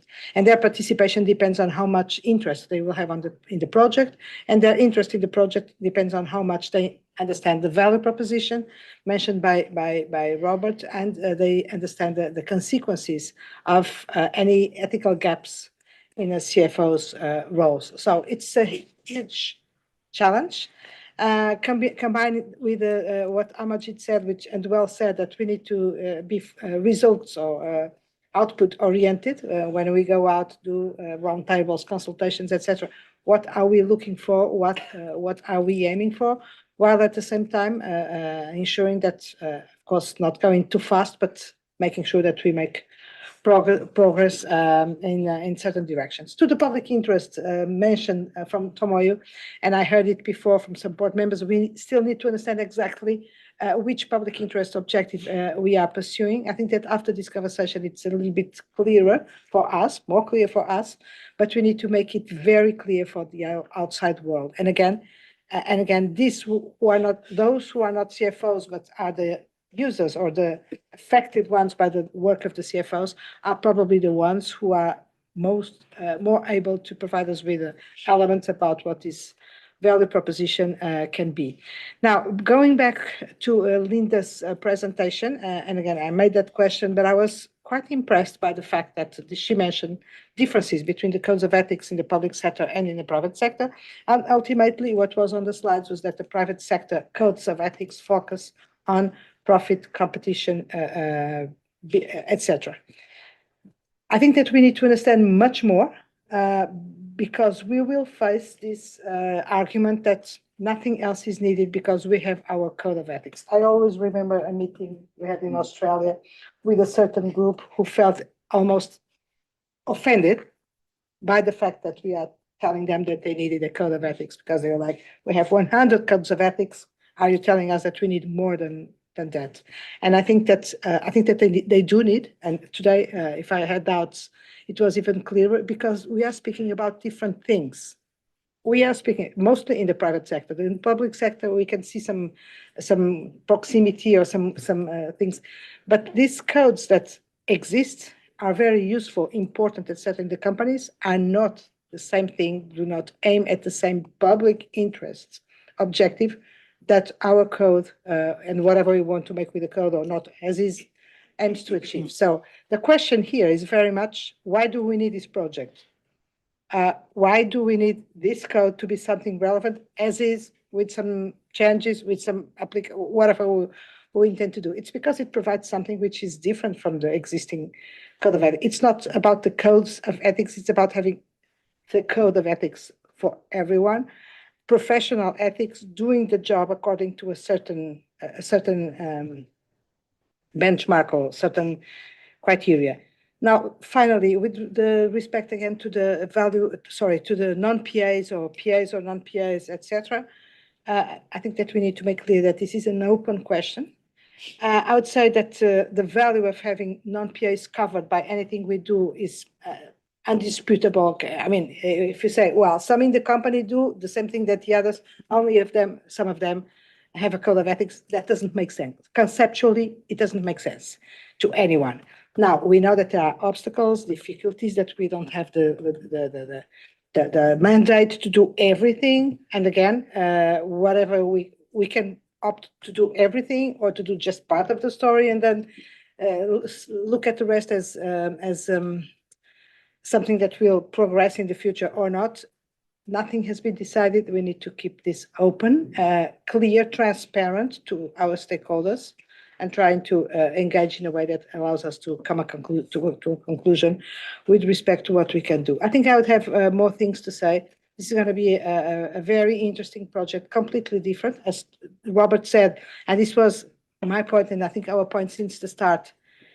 Doesn't make sense that we spend so much time speaking about the auditors' ethical behavior, and we forget that there are some professionals, responsible ones, before the auditors come in, which are the first line of defense, who are the first line of defense, and that there is a regulated, strong, overseen, etc. system for the ones who come secondly, and not much for the ones who come first. And it's probably our responsibility to reinforce that space so that the room for problems is a little bit less wide. And well, yeah, I think that's it. We will continue working. Thank you very much to the project team and David for the excellent work done so far. It's very impressive, the amount of work and data collection and information that you have managed to achieve in such a short time frame in a very structured way. I just encourage you to continue because I think that this will take us far. And we'll stop now. And Tom, Ken will tell you when will we come back, because I don't dare. Yeah, we're just running a little bit behind. In fact, 20 minutes behind. So I'd suggest that the board comes back at 1:40. So it's a 15-minute lunch break. Is the board comfortable with that? So 1:40 back at the table.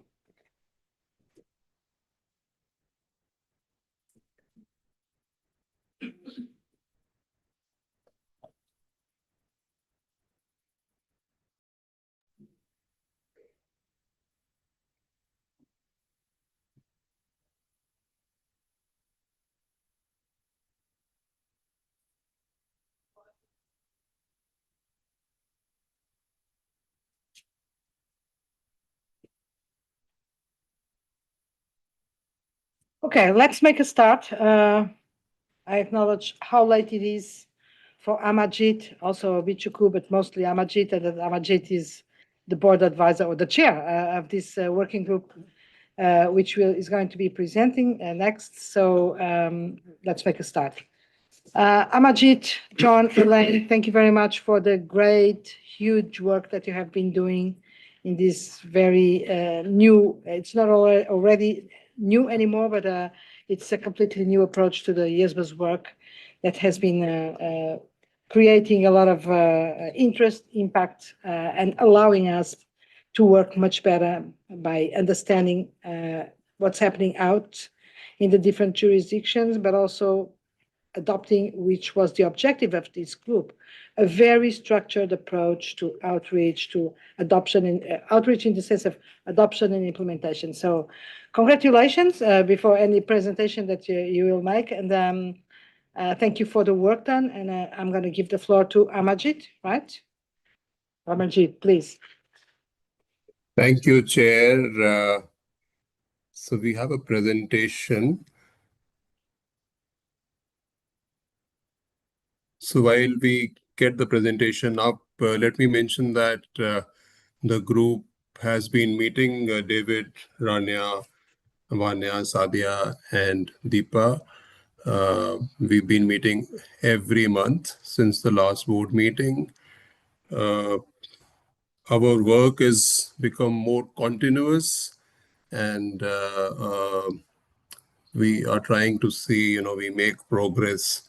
And we have some targets, and we evaluate every time we meet where we are and what is the roadmap ahead. So in this quarter, we've actually, picked up one more new initiative of developing partners across the globe. So we've developed a framework. It's a draft partnership framework, which I want to talk about more. Can we go to the next slide, please? So broadly, this one.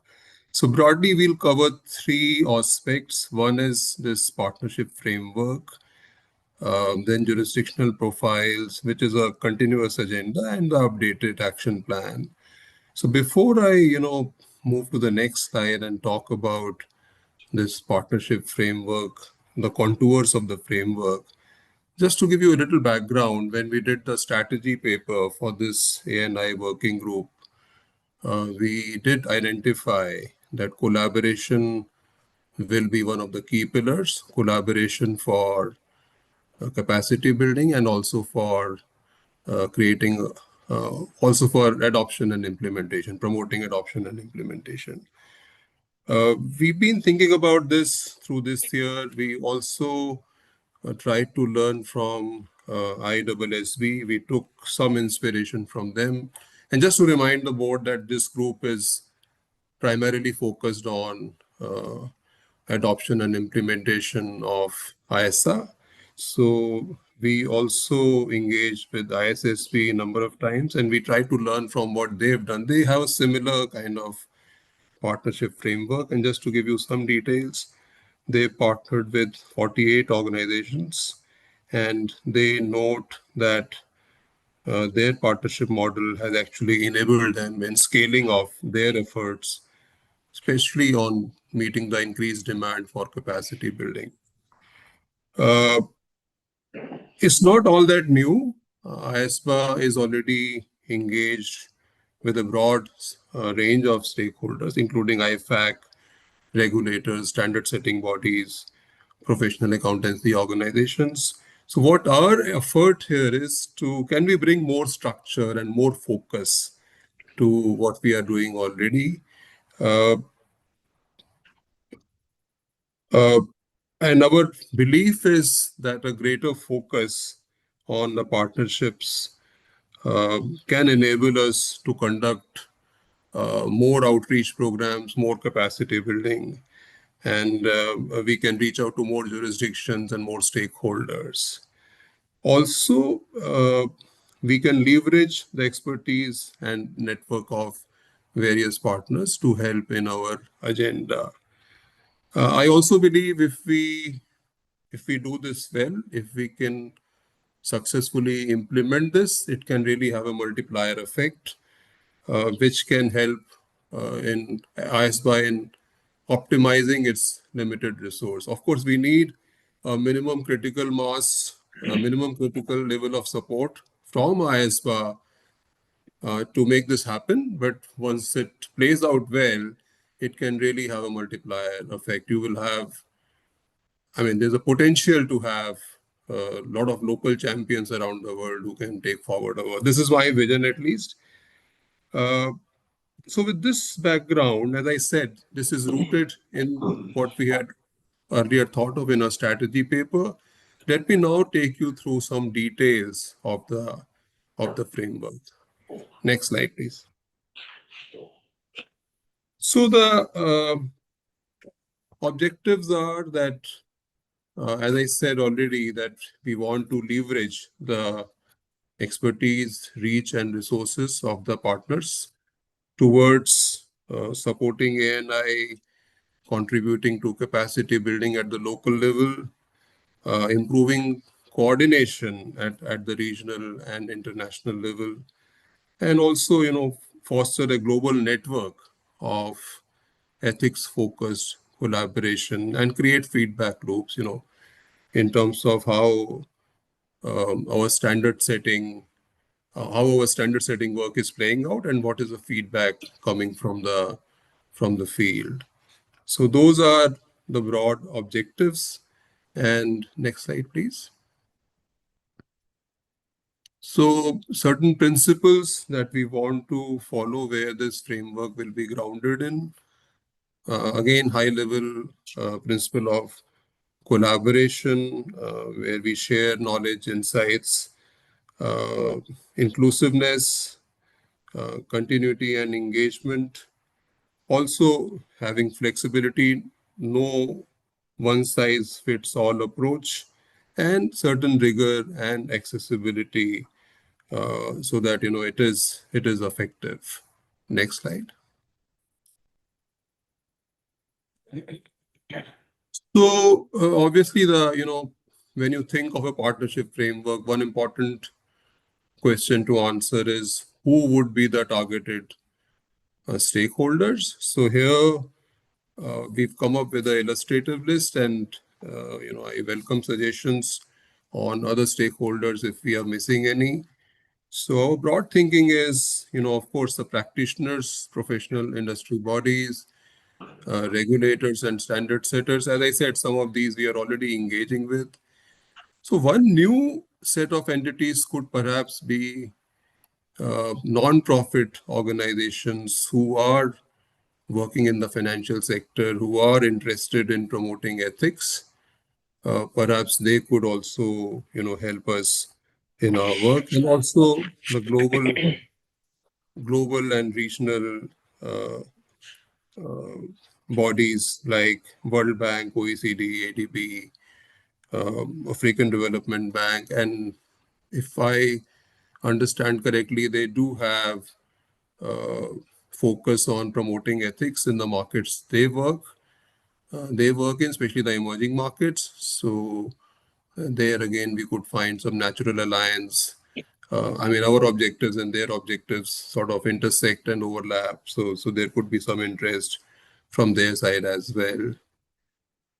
We would also like to have representation from PAs and non-PAs.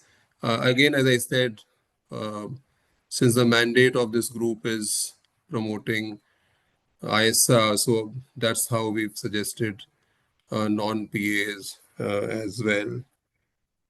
And this identification of the partners and onboarding will obviously have to have some certain criteria, some due diligence, looking at track record, reputation, size, capacity, the potential reach, and the potential impact they can create. So those would be the broad criteria for identifying relevant partners.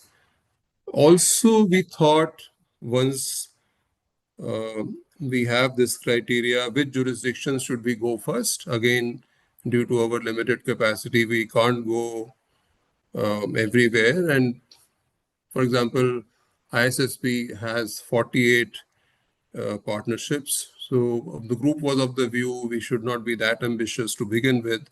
Maybe 20. Can we look at initially 20 partnerships around the world? And there again, the thought process is, can we go to the jurisdictions where which we have identified for promoting IESA, and that is a list of 20 jurisdictions. And there the criteria, as you all know, has been the size and significance of those markets, their intention to adopt sustainability reporting or assurance standards, or additionally, if a jurisdiction has expressed interest, there is a demand coming. So those 20 jurisdictions which we have presently, the idea was we go there first and develop partners. Next one. So in terms of the some kind of a implementation plan on this stream over a 5-year period running up to 2030. Of course, scope and focus, as the slide says, it will vary across various jurisdictions, depending upon the A&I readiness. And so we will look at identifying the activities which will be involved, would be identifying partners, also agreeing on a coordinated and targeted actions, and also facilitating partners to deliver what we want them to deliver, and also collaborate to identify needs, facilitate regular interaction amongst partners, regional dialogues, workshops, and also there's a possibility that we could seek contributions, both financial and non-financial support for capacity building in case there is an appetite with the partner. I'm more on the the financial side, like World Bank or any non-profit foundations which have committed funds for promoting ethics. So can they collaborate with us? The next one. The role of the partners. So they would be what is the expectation? So the expectation is that they will play an active role and they will be the conduits of engagement. They will promote awareness, facilitate dialogue. They will be kind of our local champions and also help in scaling up capacity building effort and so on. In terms of onboarding, our thinking is that onboarding should be relatively easier if we want to do it fast. If you look at hard-coded agreements or MOUs, that may be time-consuming. So we should be very flexible with some minimum level of formalities to be done. It should be more practical, and so that we can start this quickly, and it should be easy to implement.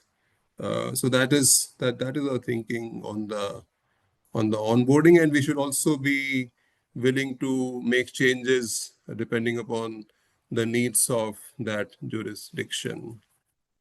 On implementation and monitoring, obviously the IESBA staff will have to anchor this in terms of day-to-day engagement.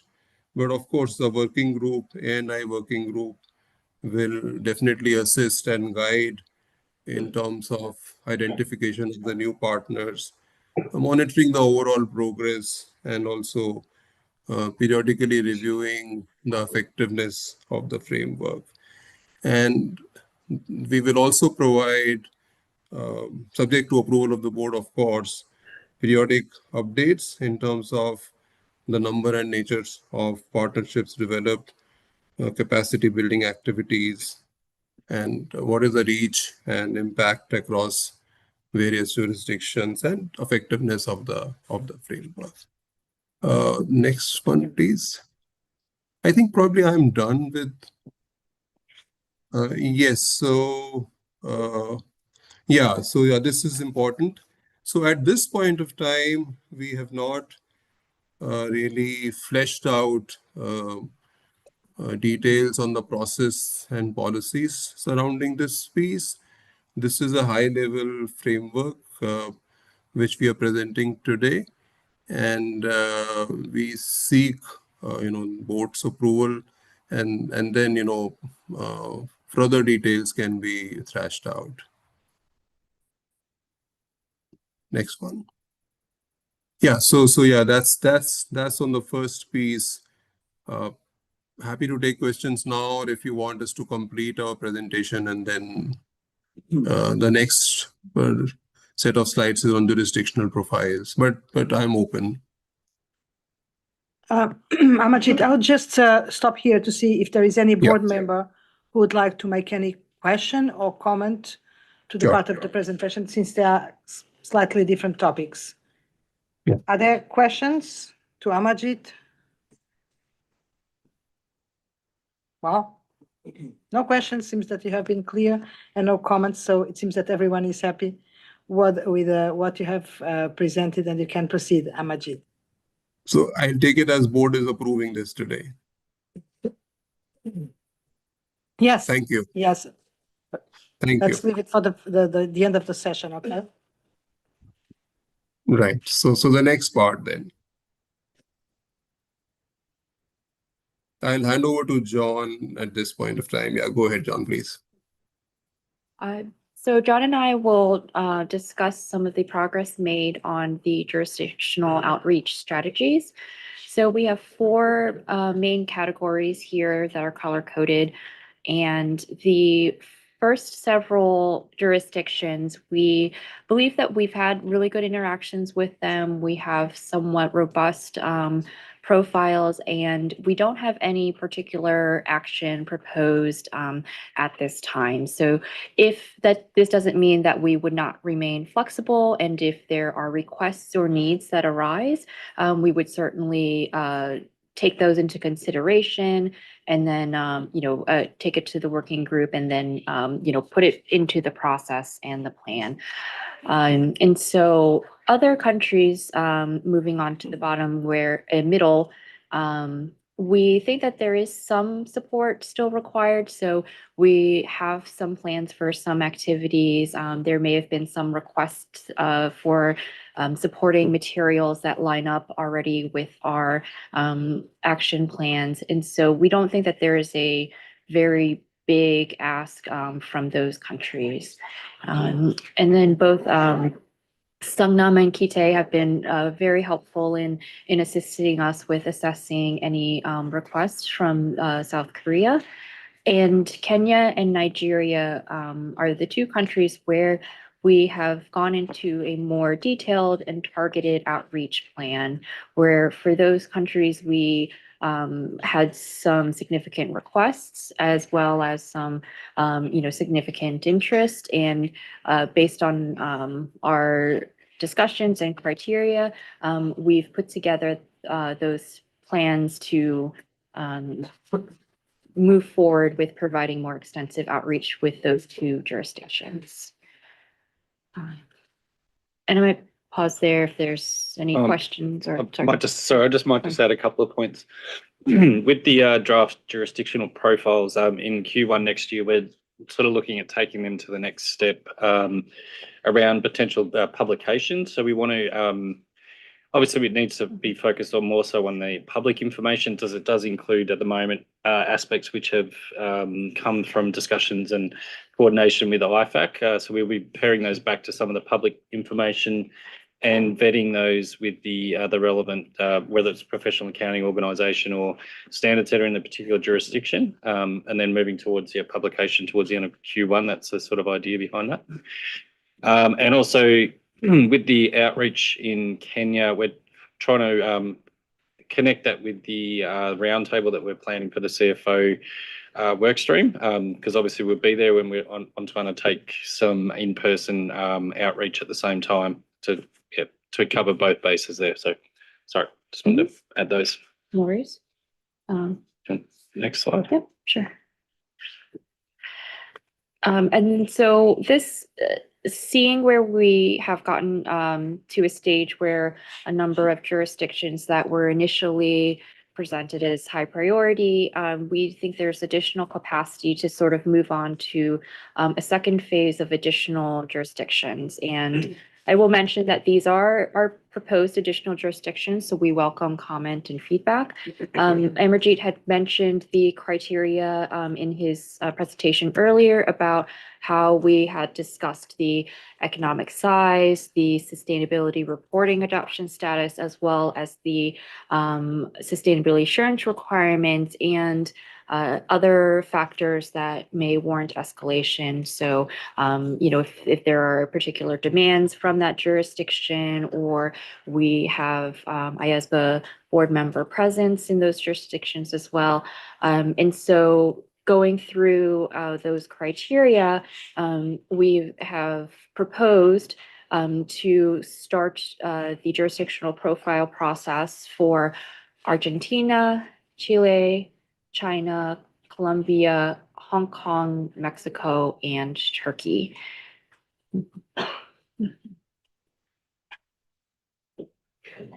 Thank you very much, Elaine. I see that board members already have some comments, so let's listen to them. Chana, please. So how is Hong Kong here? Because Hong Kong adopted it. Australia, I guess. It's more about, it's not just adoption, it's adoption implementation. So it's around whether they need any further assistance. Ken, Gabriella, and a few others are going there in January. Yeah. And engaging in various stakeholders there at that time. Yeah. Okay, so like I thought they need some support because they have already adopted and they are finished, and they are sort of waiting for the like the regulator to give the framework for the regulations, but they have adopted the IESBA standards, the 5000 and the ISA. So because the standard setter is the HKICPA, and so they have issued all the standards. They just need the regulatory framework. Yes, but I guess as John said, that this is additional support for the implementation phase, not that much for the adoption, which is, I suppose, the case of all others here in this block of jurisdictions. Sorry, just to add, the thought behind that is because Gabriella, Ken, and the others that I mentioned are going there, that we thought it would be good for their process to have a really well-rounded understanding of what the jurisdiction is at and what it's doing, and then to talk to the jurisdiction, the various stakeholders while they're there in terms of whether there's additional assistance they need, in relation to the development of the framework, like you mentioned, etc. So. And it also could be that we may not know the extent of the requests here. So it could be something where if Hong Kong is very, they have it, we can just put them in that bucket of, okay, we are reaching out to them, we've assessed their needs, and there may be limited assistance is needed. But until we kind of go through that process and perform the outreach, we don't know the answer to that question. Yes, and I guess that under this adoption and implementation umbrella, the IESBA can be providing different types of support depending on the needs of the jurisdictions, depending on the sophistication and depending on where they are in the process of adoption and implementation, but also the importance that we give to some jurisdictions which are able to bring the others with them. And I think it's a little bit the case with Hong Kong because they are quite sophisticated, right? I would say that in theory, they would not need that much help in terms of technical support to implementation, but still they are requesting us to pay attention to what they are doing. And I think it's more a matter of consolidation of what they are doing, and then others will follow. So we need to have also this traction capacity, which is to use some jurisdictions to bring others with them, right? If I may, Chair, yes. So maybe I'd say two things with regard to Hong Kong. First of all, Hong Kong is a major financial center, so there's no question about it. It punches above its weight, so to speak, and the international standards related to sustainability have been adopted, as Jana indicated, on the reporting, assurance, and ethics. So they have the coordinated sustainability standards infrastructure already in place, the articulated trilogy, so to speak.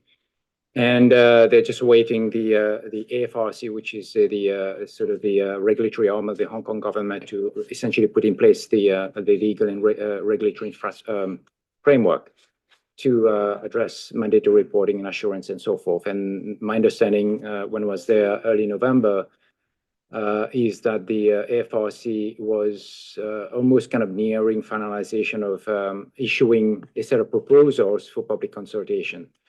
So that's going to be, in any case, going out before the end of this year is what I have been assured, and presumably during the course of next year, that framework will be in place. Now, so that's one thing. The second thing is, sorry, maybe it's three things I wanted to share here. Second thing is absolutely, as Gabrielle mentioned, insofar as the profession is concerned, especially the institute, they do education and training very well. If anything, I've always been impressed in terms of how they do it. They are very sophisticated. They have a program of CPD activities, and members. I'm a member of the institute as well. We get emails with all of these offerings of courses across a range of standards and beyond standards as well. No matter what areas the members are in, whether it's tax, consulting, advisory, they have a course for that. Courses on leadership, etc. So in other words, they do CPD very well, education and training. And in that sense, they probably don't need too much handholding from IESBA. But that said, as Elaine has indicated, we're not assuming that they know it all necessarily. And what I've indicated to them is when I met with the Director of International Affairs and the Director of Standard Setting in November is to say IESBA is ready to provide any support they might need, any assistance, as they embark on their journey on sustainability. So they and I indicated that we'd be very happy to work with them on any sort of collaborative endeavor with them, whether it's formal, whether it's informal. So I've essentially left that with them to pursue their leadership. They're going to have a change of leadership in around mid-January. So that's going to be raised with them, and we will further engage with them when we meet them in around that time in the third week of January. So that's the second thing in terms of how they are equipped and have the competence, etc. The third thing, and that's probably the more important aspect from this board's perspective, and that is that at least from what I've heard, the indication is that the FRC is going to allow non-PAs. to undertake sustainability assurance in that market. And the non-PA sort of practitioners, in fact, constitute probably the larger segment of the supply side of the the providers as we speak today. We know that the non-PAs have been very active in that space. They use Azure standards, etc. But if the Hong Kong government decides to allow the non-PAs to undertake those assurance engagements alongside the audit firms, clearly there's going to be a lot of questions as to their capacity to apply our standards, the assurance standards of IESBA, etc., etc. So that's perhaps one area where we may want to have further conversations with them and really understand if there is going to be a need for any kind of support from our board to help them, especially the Hong Kong government. I mean, we're not just focusing on the audit profession or the the needs of the Hong Kong Institute, but it's really the market at large within that particular jurisdiction. Thank you, Can I Ken. just add to what Ken was saying? Just sorry, Chana. The other thing too, it actually links back to what Amarjeet just presented around the partnership framework as well, because obviously with the partnership framework, we're looking for partners that can contribute and be collaborative and sort of be conduits to the engagement process, all that sort of thing. So it's not just a one-way thing that us providing support is potentially them being, the ability to demonstrate how they've gone through the process, which could help other jurisdictions or PAOs or whatever it is. So yeah, that's just wanted to add that context too.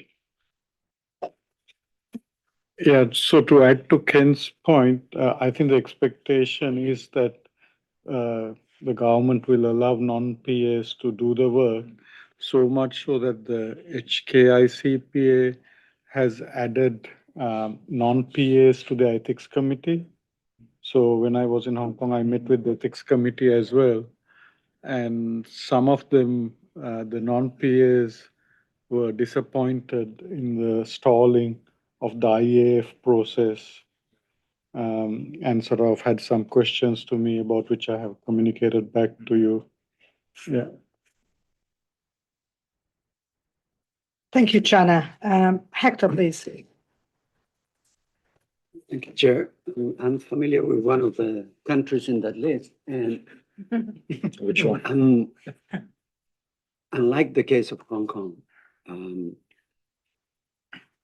let me give you the example. In my country, in Chile, the market regulator, the securities market regulator, walked happily into the adoption of S1 and S2, set a date, and then there was a big backlash, like in many other countries, so they delayed the entry into force, and it will start for reporting periods beginning in January next year. So in terms of assurance, they don't require any type of assurance, and they only demand that if you have third-party assurance in any way, you need to declare who it was, which is almost nothing. Approaching a country like mine would require a lot of assistance, would require probably, we're not that poor, but if you bring materials in Spanish, it will be easier than if you bring materials in English. People will need, even at the regulator level, they will need some capacity, transfer of capacity to understand the nuances. Why is it important to have the assurance framework in place? It's a completely different exercise than dealing with the more sophisticated countries, and it will probably be very time consuming and will require a lot of training. So when we approach them, I think we need to be very prepared to deliver what these countries would expect that we would deliver with our offer to collaborate, to have a partnership. So in a sense, it's a big commitment of resources. That's what I wanted to raise, and because otherwise this will not be conducive at any results, because the authorities have 20 other priorities, and they would take the advantage of our offer if we are willing to work with them. But honestly, I'm not saying taking them by the hand because they don't have technical capacity. That's not the point. But they would require a lot of help from this work. And that's a heavy load for you guys. So Hector, can I suggest what we did with the previous one? We put together the profiles and then we sent them to the board member or technical advisor and then discuss those sorts of issues. So I think maybe if we do that as the first step and then connect with you and then work out the feasibility, etc. Yeah. Okay. Thanks. Okay, thank you very much. Personally, what I have seen recently in some of these jurisdictions is a great appetite to adopt the standard.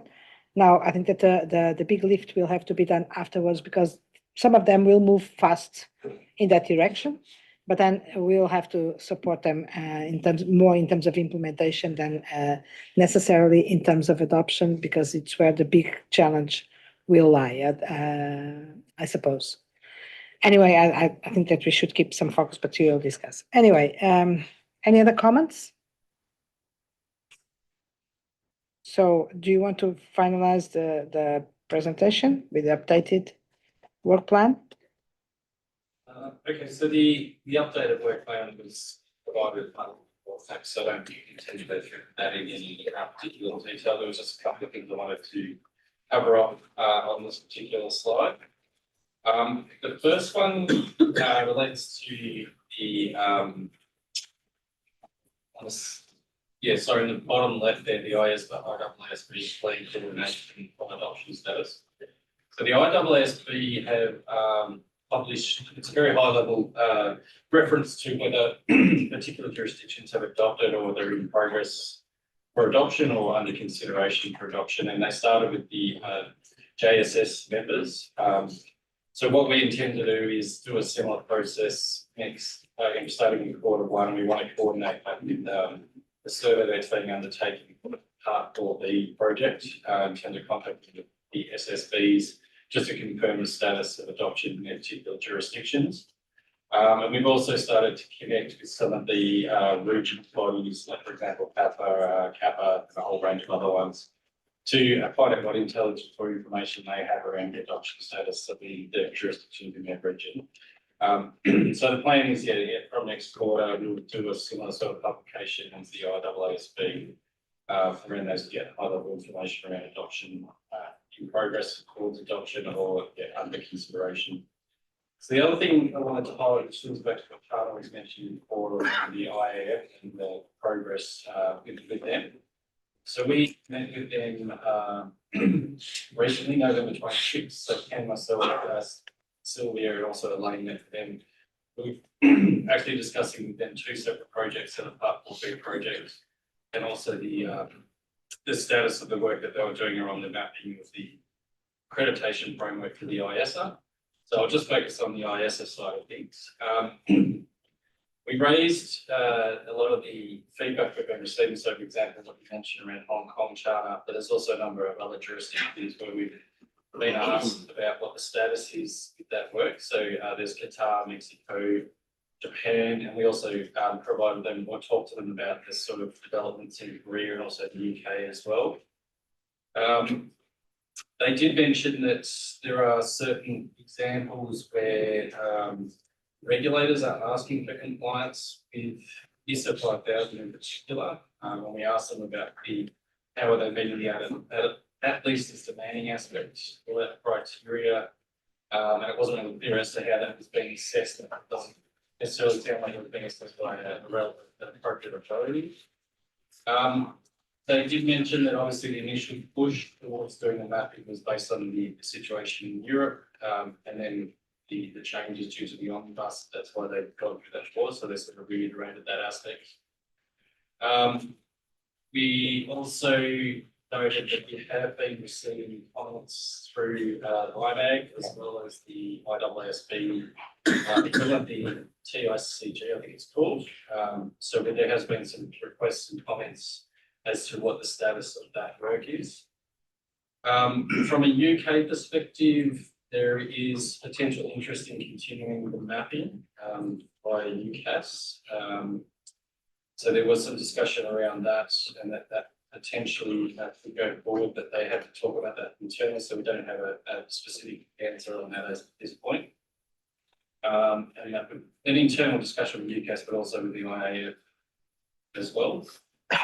So that was sort of the main takeaways. That, as far as we understand, there is still a pause. We did talk about messaging from the IESBA in terms of what we should be messaging when we review these requests. And really, I think we need to be directing these requests to the IAF or maybe to the national accreditation body in a particular jurisdiction, because it's sort of beyond our mandate in terms of which we've gone through those discussions numerous times about not having the authority as an appropriate authority in terms of the IESBA. We are going to put together or work with the IAF around developing some questions for a survey that they will consider like doing with their national accreditation bodies to understand and get a better understanding of what the demand is from the various national jurisdictions in terms of work. And they'll come back to us in terms of that IAF youth discussion I mentioned. But yeah, I'll pause there and maybe just see, Ken, if there's anything we wanted to add from those discussions. Yes, so John, I think you've summarized it very well. Maybe the only thing I would probably say at this point is that there was perhaps there was a bit of maybe some conflicting signals we were receiving from IAF in terms of how they were progressing the mapping work in terms of the accreditation framework, the standards on this, on the accreditation side and the ESA. Because at least from what we were hearing from at least the leadership at IAF is that essentially they had paused the work because essentially they were not seeing the momentum anymore with regard to the running out of regulation requiring mandatory assurance and so forth, especially from an EU perspective. But on the other hand, internally, at least at the working level, it seemed that at least there was still some work being done on the mapping. So I think the signals were not very clear to us.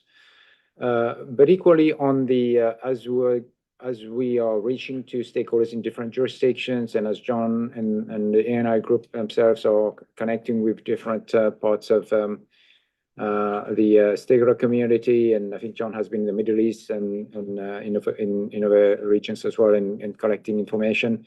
And essentially, the requests for the mapping, for the output of the mapping exercise, essentially were coming to us, as opposed to going to IF. So there was a bit of triangulation, and essentially us or our team and IESBA being seen as the intermediary.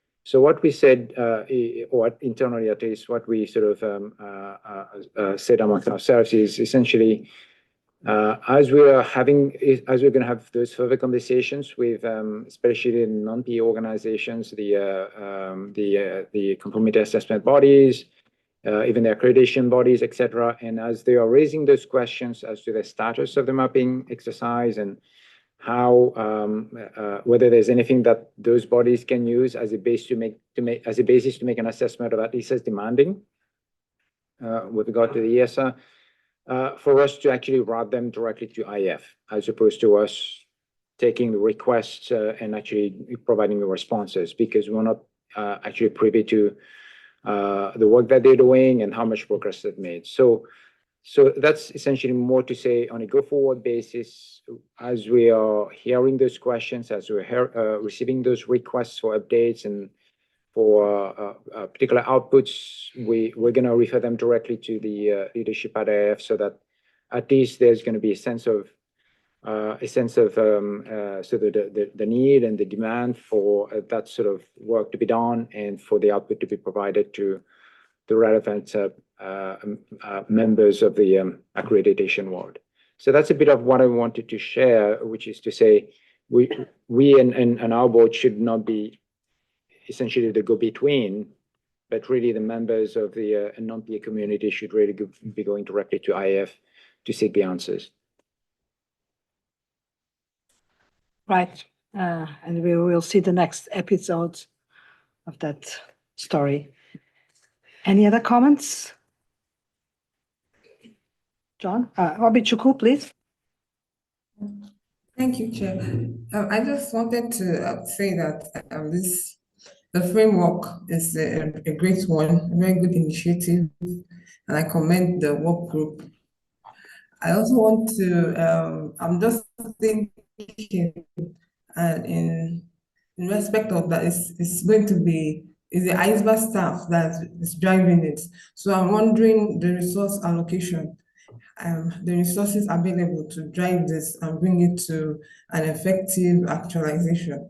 Because given all the projects we have, so I'm not saying that there's need to really consider that, given the limited resources. I don't know, but I'm just talking about the resource allocation, that there's need to create more resources to drive this. Because if the partnership works and comes on, other projects will leverage on it, and it's going to really enhance our stakeholder engagement to make things easier.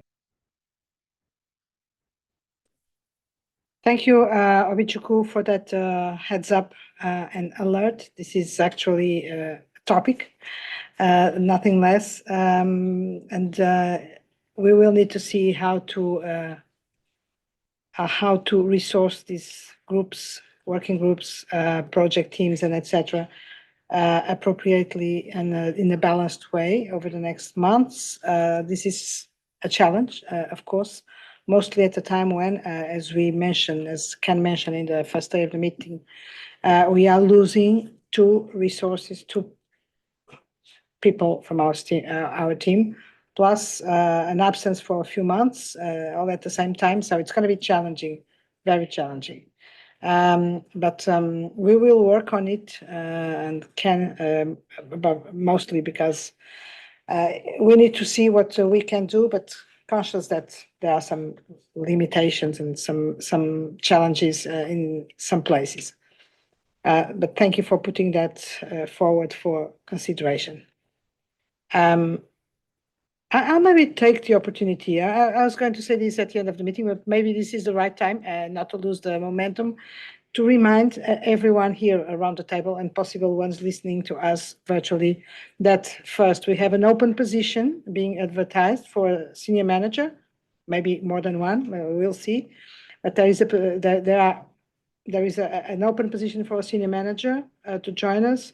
And we also have this secondment program open in case any organizations want to second someone to the IESBA for a period of time.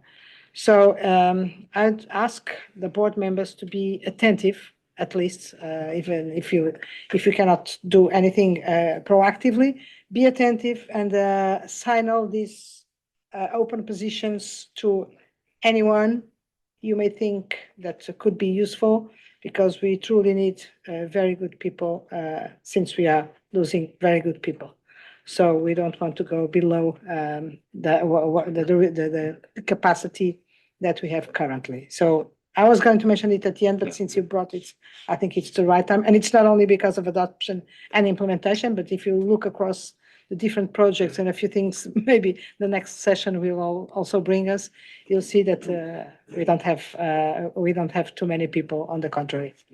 So Ken, please. Yeah, if I may maybe add two additional points of information for the board, just also in response to Obi's comments.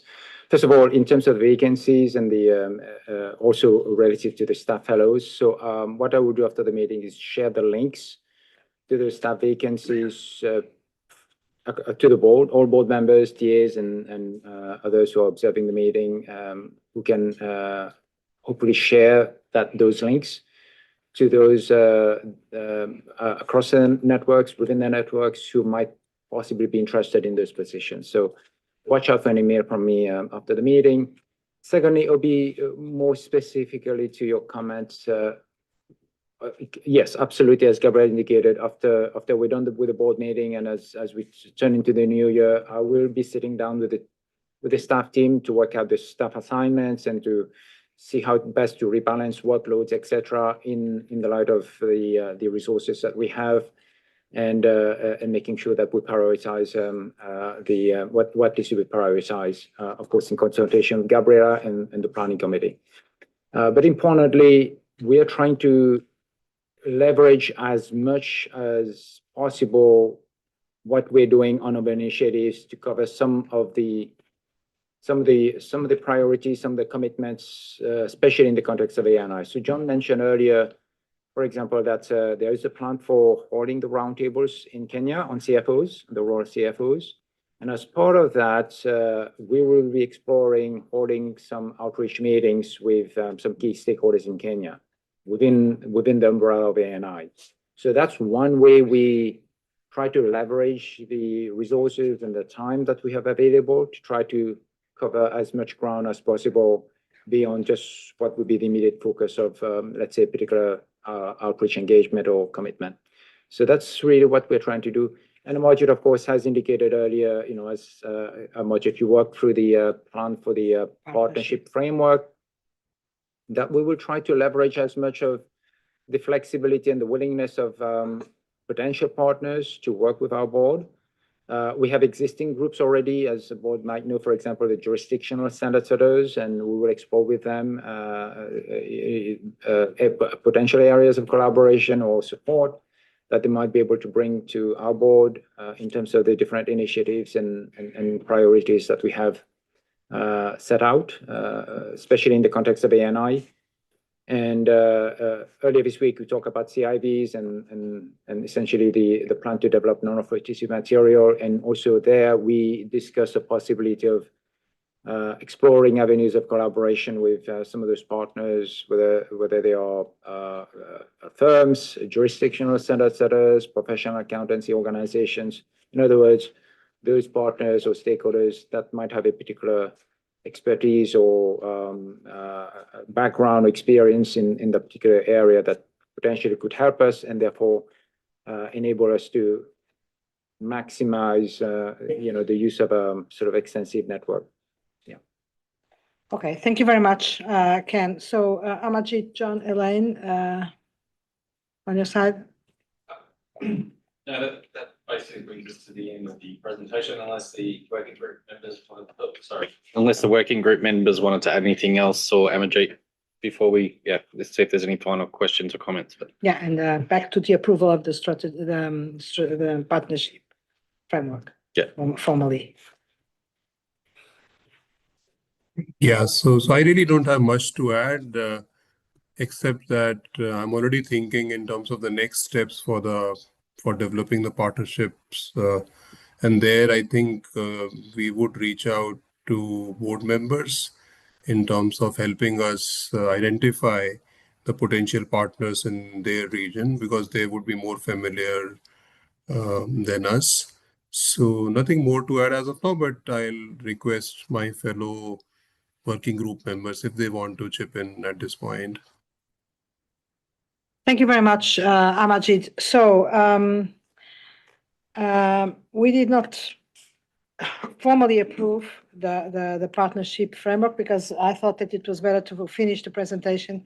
Everything is related, and as we saw, and can mention all these questions, open questions about resources, about how we do everything that we need to do, comments from Hector about the resources needed, and etc. And this partnership, fits into this conversation. So I thought it would be better to finalize the presentation and the conversation before we take a final decision. So before that, I think that I want to commend the work of this working group, which has been amazing, and which has been taking the IESBA professional, structured approach to this topic of adoption and implementation very, very far, as we can see from these presentations and the products that are being delivered, and how the approach to the future work is done.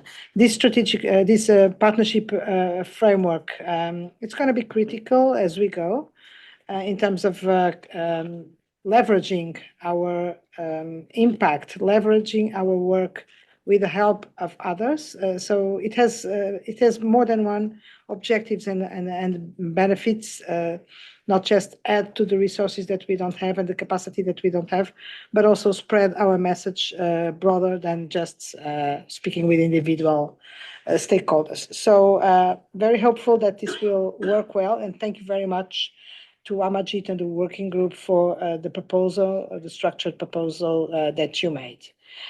Before we, I don't know, sorry, Rania, and then I'll ask you, Rania. I just wanted to say that I think it's important to mention that Saudi Arabia is planning to establish a knowledge hub. So they have taken a very progressive approach with regards to all the, accounting related standards, assurance. And so they are really, the anticipation is that they will be really taking the lead in terms of, sharing knowledge and, translated materials and, keeping up to date at this level. And I think hopefully if they do that, and the anticipation is that they will, I think we will have a very good opportunity to potentially to partner with them and to see, really good momentum in the region in this regard. Okay, Rania, it's important to know, and that the board members know that about that plan. Chana, please. Just a question or something to be to keep in mind is that there is a TOR for the JSS and IESBA engagement, and whether just to be mindful of that with this. Okay, thank you very much. So back to the partnership framework. Is everyone happy? Does everyone agree with and approve this partnership framework? Okay, so it's approved. Congratulations and good work going forward with this plan. So thank you to Amajit, John, Elaine. I think that we will move now to the next topic on our agenda, right? I don't have anything else. No. So, and the next topic on the agenda is the EIOC updates. And for that, I'll give the floor to Vanya immediately, since we are running a little bit late.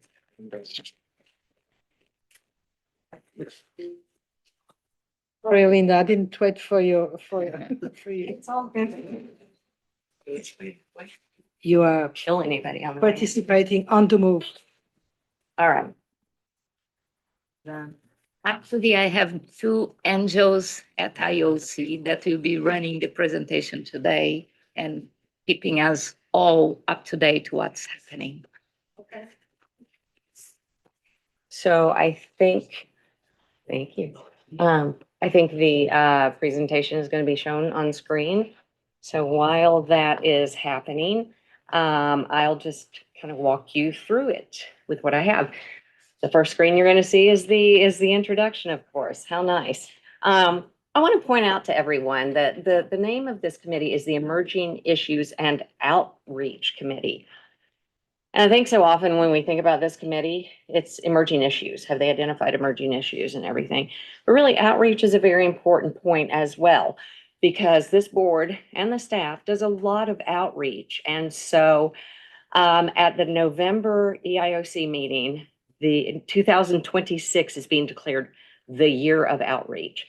And what that means is that the committee is really going to look at what can they do to contribute to the outreach strategy.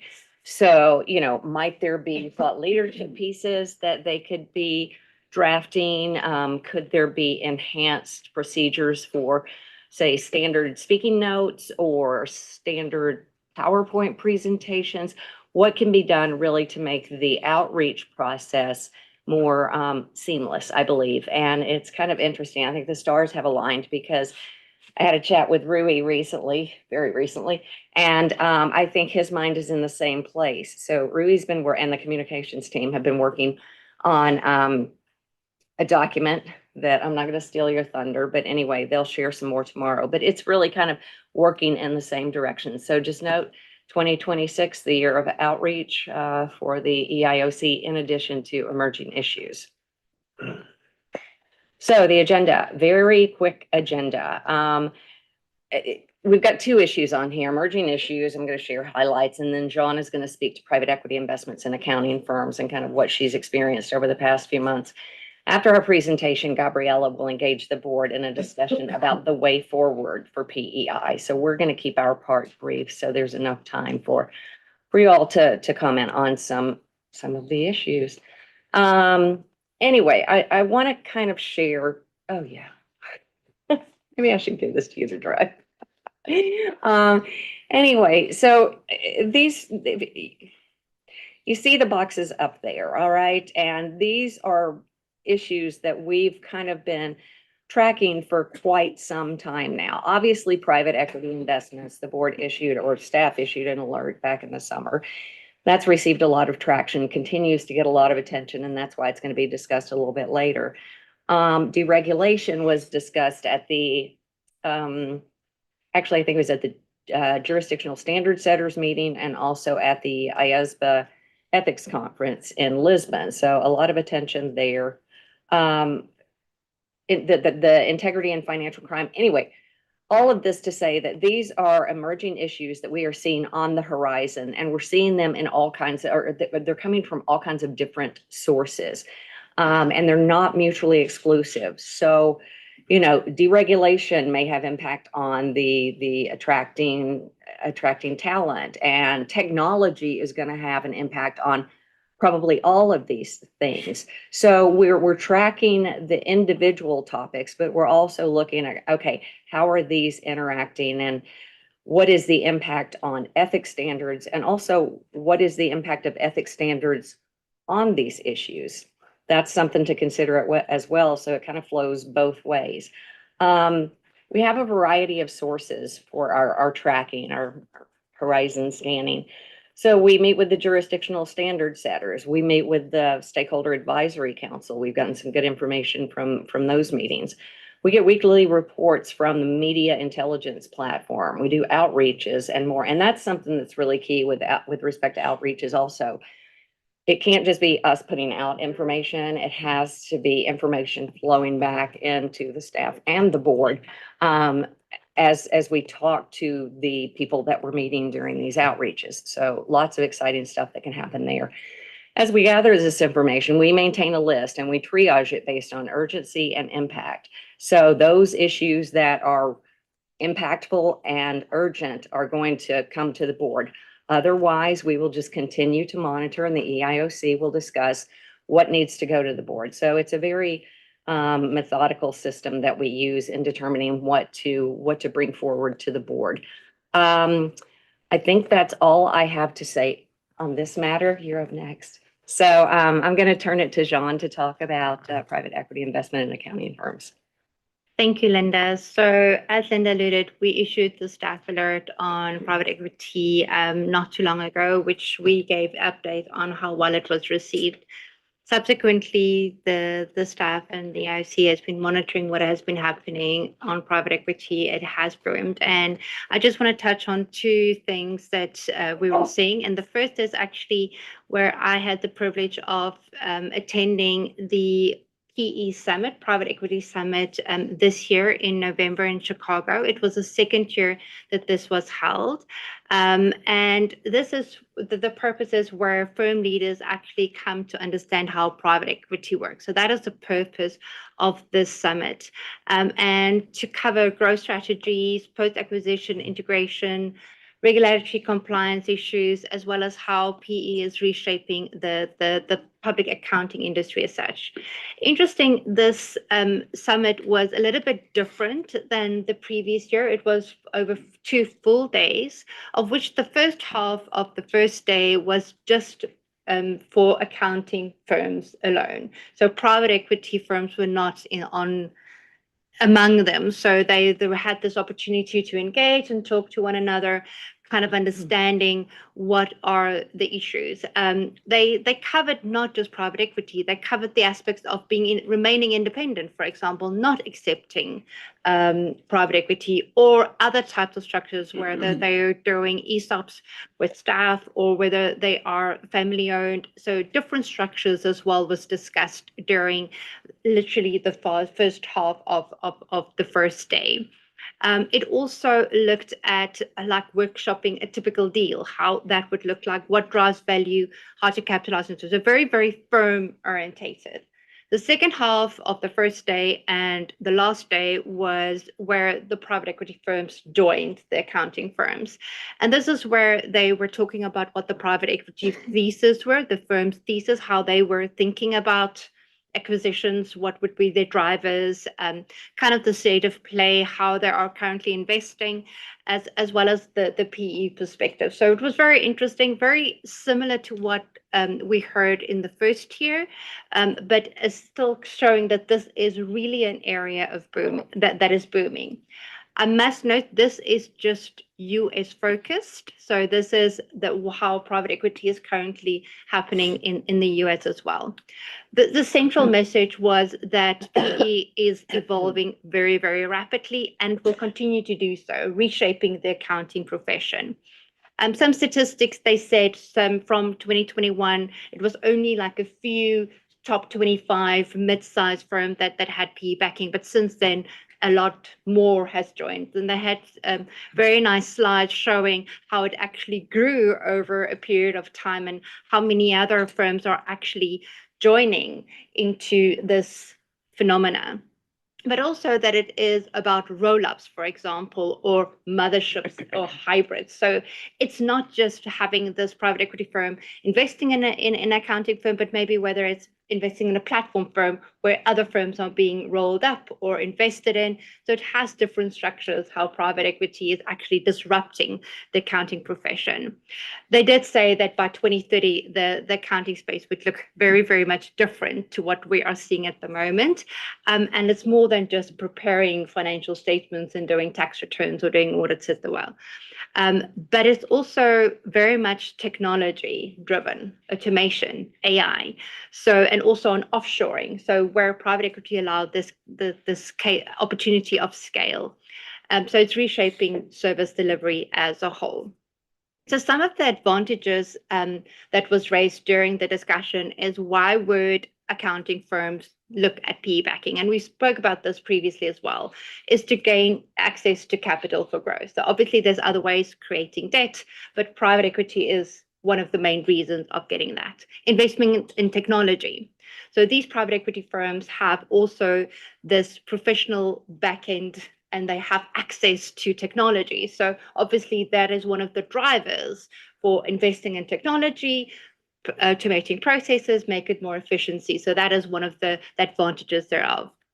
Improvement in talent attraction and retention. So retaining the right staff as well. So that is one of the big areas, and obviously also succession planning and the longer term planning around private equity.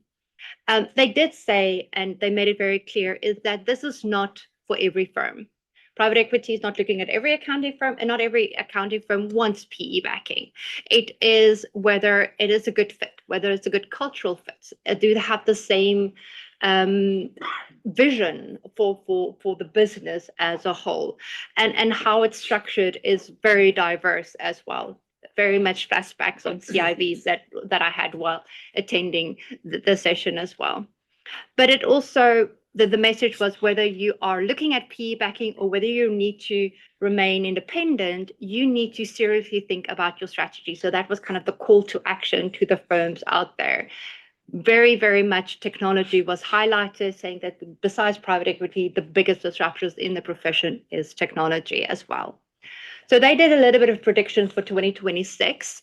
So what were they seeing? And some of the trends were that, like I mentioned, private equity was investing kind of your large mid-sized firms, but they are now looking at your smaller firms as well in investing. And that looks maybe a little bit different, whether that is being like majority owned or whether it is minority interest, or how that looks like, very, very different. So that shape is that is shaping the landscape. It's also, they say 2026 is the year of the tuck-ins, so more being absorbed into other bigger firms as well.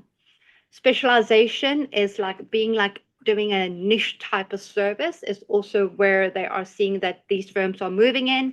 talent and staffing challenges is kind of that would be coming increasing, especially with AI and automation coming in doing the lower level of work. So your upskill type of talent would be in higher demand at that's what they're predicting. And then obviously culture and governance as well. So that's just a little bit of a flavor of what was held during the summit, very much focused on either encouraging or having a conversation about private equity, but also on the flip side, whether you remain independent, what you should think about as well. The next is just a document that was issued by Accountancy Europe that was published in November 2025. And this is a document that explores how third-party ownership, which includes private equity, but also other types like staff-owned and family ownership, is actually reshaping the European accountancy sector. So it's showing the two sides, and that's why I wanted to bring that to you today. So it builds up to the first report that they issued in June 2025, expanding on the lens beyond just the private equity, so having that broader lens. So that is the purpose of this document, but it's very, very neutral. They are not saying either positive or negative. They are highlighting risks and opportunities, but have a neutral stance whether they are backing private equity or not. A lot of the information that is in the document is kind of what I already mentioned, so do forgive me for repeating, but why would third parties invest in accounting firms and audit firms? And we've said this in the past, is because it's a stable, recurring income that can be generated. Accounting services done on a monthly basis, or audits that's being done on a yearly basis, not a monthly basis. So this is stable income that is very, very attractive for the accounting profession as such. The sector is highly fragmented with smaller firms that exist, so it offers that potential for buy and build, the tuck-in, the motherships, that platform, that there's opportunity around that, and also the potential for growth. So expand into other services, not just the traditional services, but doing more than just the traditional service as well. So that is why the investors are looking into investing into accounting firms. And again, accounting firms, why they would like that capital, expanding into the service areas, succession planning, and also then that back end on the professional HR and governance and performance monitoring, talent attraction and retention. So that is the reasons why accounting firms are looking at that. The risks, and we've spoken about this, and it's in our document as well, is around independence and audit quality potentially, cultural and governance frictions, the regulatory and compliance complexity that happens within different jurisdictions. But also one of the risks is with private equity joining that the audit firms might shift towards where they used to do public interest entity audits, that they now would shift away from public entity audits, so more than non-PI audits, because of it being more regulated. So that is what they're seeing. And then also the exit strategy. There is not a lot of exits at the moment. That's the other prediction for 2026 and 2027. We might see some exits coming up, but that is very much uncertain what's happening with the exits at the moment. And then obviously just to balance the risk, we have to have the opportunities. The first three that I've already mentioned is investments, consolidation, as well as the talent attraction. But it's also that enhanced visibility and market reach that they are getting, as well as also getting access to a broader sense of network out there, other types of services or industries or professional services. So that is the other opportunities that are created. So I just wanted to give you a flavor of what we're seeing in the market, what's happening. Very much the messaging between the US and Europe is more or less the same, the benefits and the risks, or the opportunities and the risks. Yeah. Vanya, I don't know if you want to add anything before I hand over to Gabriella for any comments. No, I think you provide a very good summary of everything that we've been discussing at the IOC. And we are open to comments from the board. Thank you very much, Linda, Jean, and Vanya for chairing this group that I very much value. And even if sometimes seems that we don't take or we don't give the importance to this group that it deserves. It's important, and it's been providing a lot of very important input to the board. And I think that this should continue. So what we heard here today is important on both sides. So the first presentation about what you see as a group, and then specifically on private equity.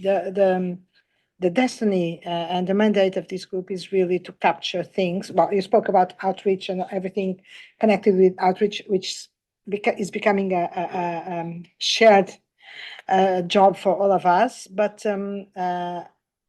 I think that what we heard on private equity and what we have been hearing also reinforces this idea that this group must be looked at and work for us as an incubator. So you capture the topics, nurture them when necessary and relevant, make them grow. And then there is a moment where we need to decide what to do with these topics. It was the case for sustainability, which was born and nurtured for quite some time under the EIOC, and then there was a spin-off, so to speak. I'm not sure, or I have an impression that some similar decision should be done with respect to private equity, because it's becoming not only very relevant, but I think that we need to have a specific focus on this topic at some point and see what this is bringing for the IESBA, what our responsibilities there, how can we, in a very structured way, can look at it. So I'm not saying that at all that the EIOC has not been doing what they should, and just this staff alert that we issued is a demonstration itself of the very good job and the service that this group has been providing to the IESBA. As you know, or I don't know if you know, it's one of the most downloaded documents over the last times. So it created a lot of impact, a lot of interest. We have a lot of entities coming to this board and wanting to connect on us. So it also raised our profile, but we don't want to have our profile raised just because of, it's not a purpose in itself, but to provide some service. So we don't have, and I have discussed this a little bit with Ken and others, but we don't have a final idea about how this could be organized, but we have the impression, and I have probably a strong feeling, that we need to do more in this space, and more does not mean a new staff alert, can be, but it's not more documents, but we need to do more work in terms of following up what's happening, understanding which new challenges are coming. We will soon go into the exit phase, which will for sure bring new challenges. There are other forms of capital, not only private equity, being invested in accounting firms, and I don't know if we shouldn't look at it as well. So it's becoming really ring-fenced within the EIOC. So I would ask this board if you would agree, making clear that we don't have which capacity we have currently, and that's why we are not making a proposal today to do this and that and that. If this board would agree that we would consider the possibility and the usefulness of spin-off of the private equity working group, or whatever we're going to name it, from the EIOC, so that it becomes something more standalone, more autonomous, and doing some work. I spoke with Vanya. Vanya is not being taken by surprise at all. Vanya is in agreement, and she thinks that this is the vocation, the idea of the EIOC is exactly to make things, nurture a few things which are new inside the group, and then give them to be developed if and when necessary. So for now, I'll just ask the board if you would be in agreement that we consider that possibility, or if you would prefer to keep it for now, at least inside the EIOC. Mark, please. Thank you. My instinct is to say that it's such a fast-moving issue, and it is going to only grow in importance, that we probably do need to focus on it. But it probably brings forward a conversation that we need to have tomorrow, which is the board gets a lot of requests to approve work, to say, should we do this, should we do this? actually, if I look at some of the discussions that we've had, I think this is probably a bigger public interest issue than things we've already said we're going to do. And we need to find a way of that prioritization of what's really important. So, as far as I'm concerned, this is probably, you know, one of the most significant issues that we're probably going to have to get our heads around, particularly as we get closer to seeing significant sort of exits. And we need to be on the front foot ahead of that. But I do think that brings into question how this board prioritizes what it agrees, because I think we tend to sort of say yes and yes again and yes again.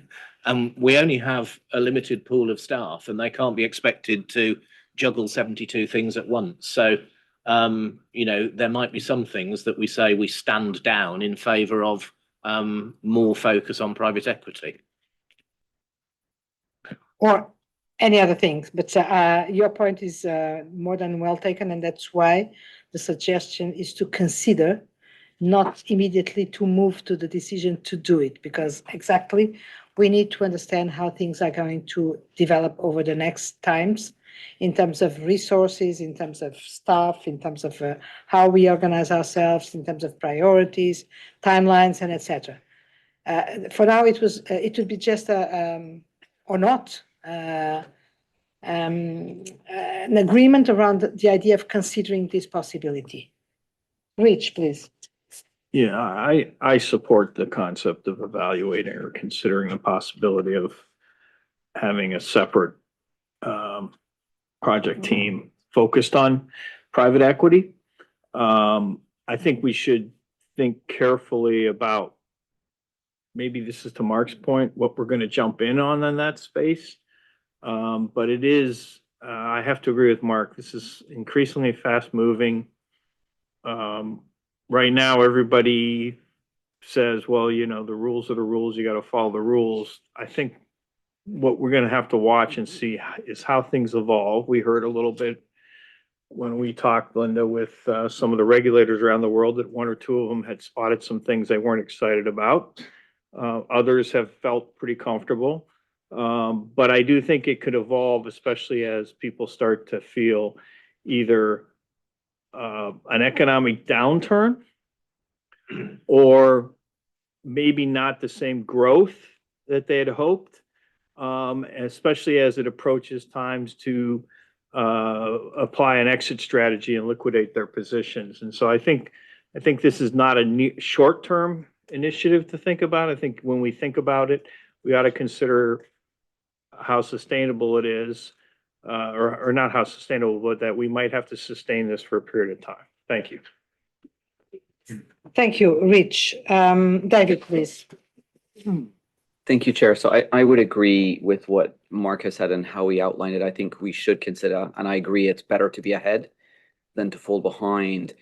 And one of the reasons I say that is beyond what's been articulated by Rich and by Mark, is if we look at the environment that we're in, where there's increasing deregulation, business-friendly approaches, business-friendly reduction of red tape, there could be even more creative structures that come our way in terms of PE. So to me, I think the more we understand of that landscape and we can proactively think about it rather than waiting reactively. I agree, the exit strategy is important. When that happens, we don't know, but I think the creativity will happen at a pace that will outpace the EIOC.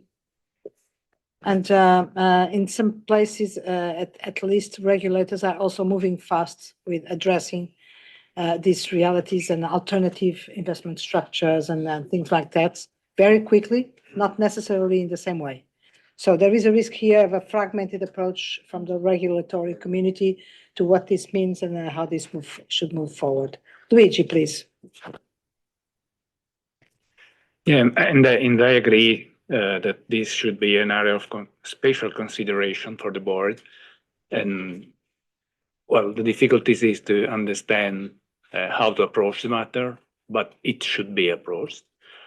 And it is probably something that should be where the board should take some decision soon than later, because let's say, what we are seeing is really, as well, I'm repeating what others has already said. It is really fast moving, but we have not yet probably seen everything, and there would be a number of new way to to get capital to invest and to grow, and therefore it is something we need to be very focused on. And I agree with Mark that we need to create a priority and be sure where we invest our resources. But probably it is, if it is not the first one, it is the second one. Well, thank you, Luigi. Thank you very much. Rania, please.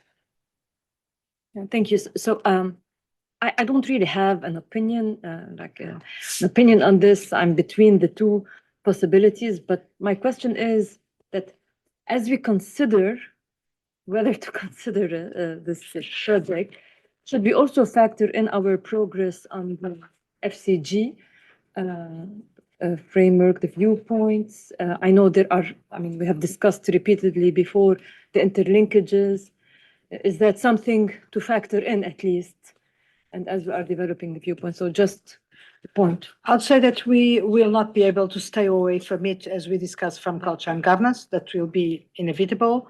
Still, we made a decision that I still think, even there might be other opinions, I still think it was the best to allow us to focus on one thing at a time.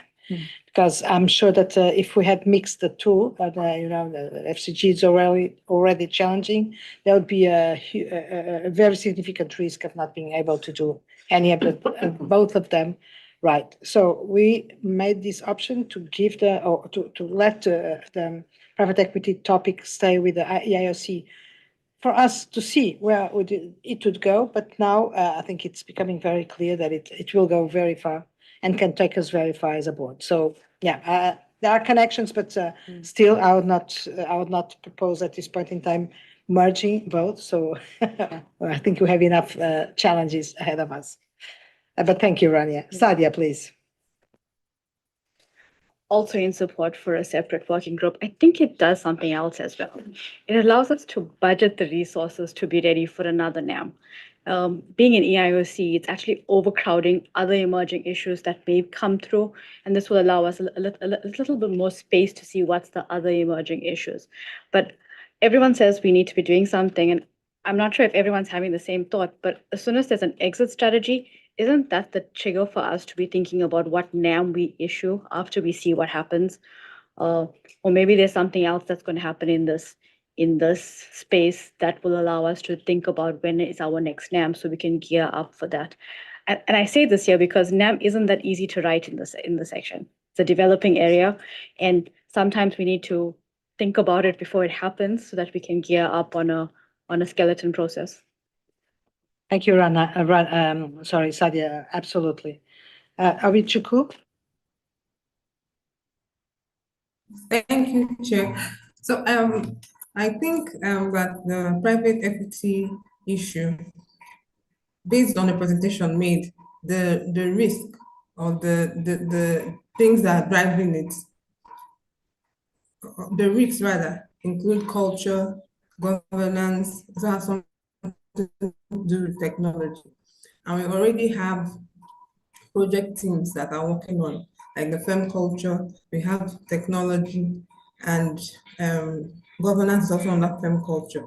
Even the CFO project group can also help, how will I say, address these issues. So if these projects are successful, they'll to a large extent address the risk that are being envisaged to come from the private equity. So because given our resources, I feel in the short term, let me say like 1 to 2 years, it should still be in the EIOC committee. It should still be in the EIOC working group, and maybe they'll be interfacing with this other project groups, since the output of their work is going to address the root or the risk that are envisaged to arise from this private equity investment issue. So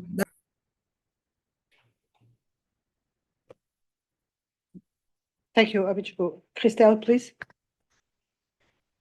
Thank you, Chair. I support the fact that this subject is a hot topic that may have like Russian mountains, we say, but still is going to be very high in the agendas of the firms, of the regulators, etc. It has been very well nurtured under the EIOC umbrella, and aware of the management of resources. I think we should be very clear on the mandate to say, okay, if we pull it out of the EIOC, it's to have this specific, is it intensity of staff involvement? Is it on specific objectives for 1 or 2 years? You see, I think it's not just a question of principle, it's a question of having a clear idea of the short and medium term mandate. Thank you very much, Christelle. And finally, Yohei. So thank you, Chair. So regardless of how to proceed, the impact of expanding PE investment on culture, governance, and independence are very important. And so in addition to the joint survey and following dialogues based on the survey, it is useful to consider receiving feedback on the actual state of the PE investment from jurisdictions where there is increasing in PE investment. I hope that plans will be formulated and necessary discussions will be advanced based on the input obtained through these activities. Thank you. Thank you very much, Yohei. Robert, anything from you, please? Yeah, thank you, Chair. And just to add to what Yohei said, I think this is reflecting discussions you've had with the PIB at the quarterly meetings. So it's a very positive step you're taking, I think, to think about putting some more resources into it. Clearly, there's some reservations about resourcing from around the table, which is understandable, but it's an important issue. And thank you very much for the update also. Thank you so much, Robert, and thank you all for sharing your thoughts. I think that I can, if I were to summarize what I heard here, I think that there is a significant support to move forward with some kind of spin-off or autonomy. Some of you mentioned it as a priority, if not the first, the second, but a high priority. Now, I think that I will take this as an agreement from the board for us to explore how we can do it and come back to you in March or at some point with some more concrete proposal or not. Come to the conclusion that because we need to think about resources and we need to think about priorities and we need to think about board members. We need, well, a few things that we need to consider, but this in principle agreement is already very reassuring for us to consider that. So thank you very much. Before we close this topic, there is one topic, and you'll say, well, no, not one more, but there is one topic about which at some point I would like to hear this board speaking, because it's the next one, I'm sure, which is about virtual assets and virtual digital assets and valuation and etc., which is being put on the table by many. Ken, I think, got a clear, I don't know if request, but something in Hong Kong about the importance of us looking at this topic. IOSCO, I think as well. So we will not be able to stay away from this, and we should stay away from this completely over the next times. And probably, I'm not sure if it's technology or the IOC, but I'd say that it's more the IOC because it's not necessarily a technology issue. It's about something different. But you'll see, I'll just leave this for further consideration or reflection, because sooner or later we will need to start thinking about this area as well. So we finish and close the session for today. We are 15 minutes late. Ken, do you want to give your recommendations, advice, instructions? Yes, yes, please? yes. So a few instructions. First of all, the board will have received the information about the social activity for this evening. The meeting point is at the Hilton, so you have the details, the time, etc. So we will see you there. Secondly, for tomorrow, we have a couple of documents that we will ask the board to approve or agree on, depending on the topic. First of all, we will start off with culture and governance. So the project team has circulated the revised drafts of the documents, the conceptual piece, the viewpoints, etc. So we will go through those documents tomorrow morning, and that's going to be followed by the a review of the updated draft, the updated report from the project team on CIDs. And there have been some changes and editorial refinements. So we will ask the board to see whether it is comfortable with the final report and whether it is open to accepting the final report and recommendations from the project team, and therefore to move forward with the plan for non-authoritative material. As part of that session, the project team, as you will have seen from the email from the project team, would like to have a bit of a conversation as to whether the board would have already some views as to what might be the types of non-authoritative material, approaches, etc., that might be considered in taking that work stream forward. So we will have a bit of an open discussion there. And finally, we have a few sets of minutes for board approval, and these will be circulated to the board before the end of the day.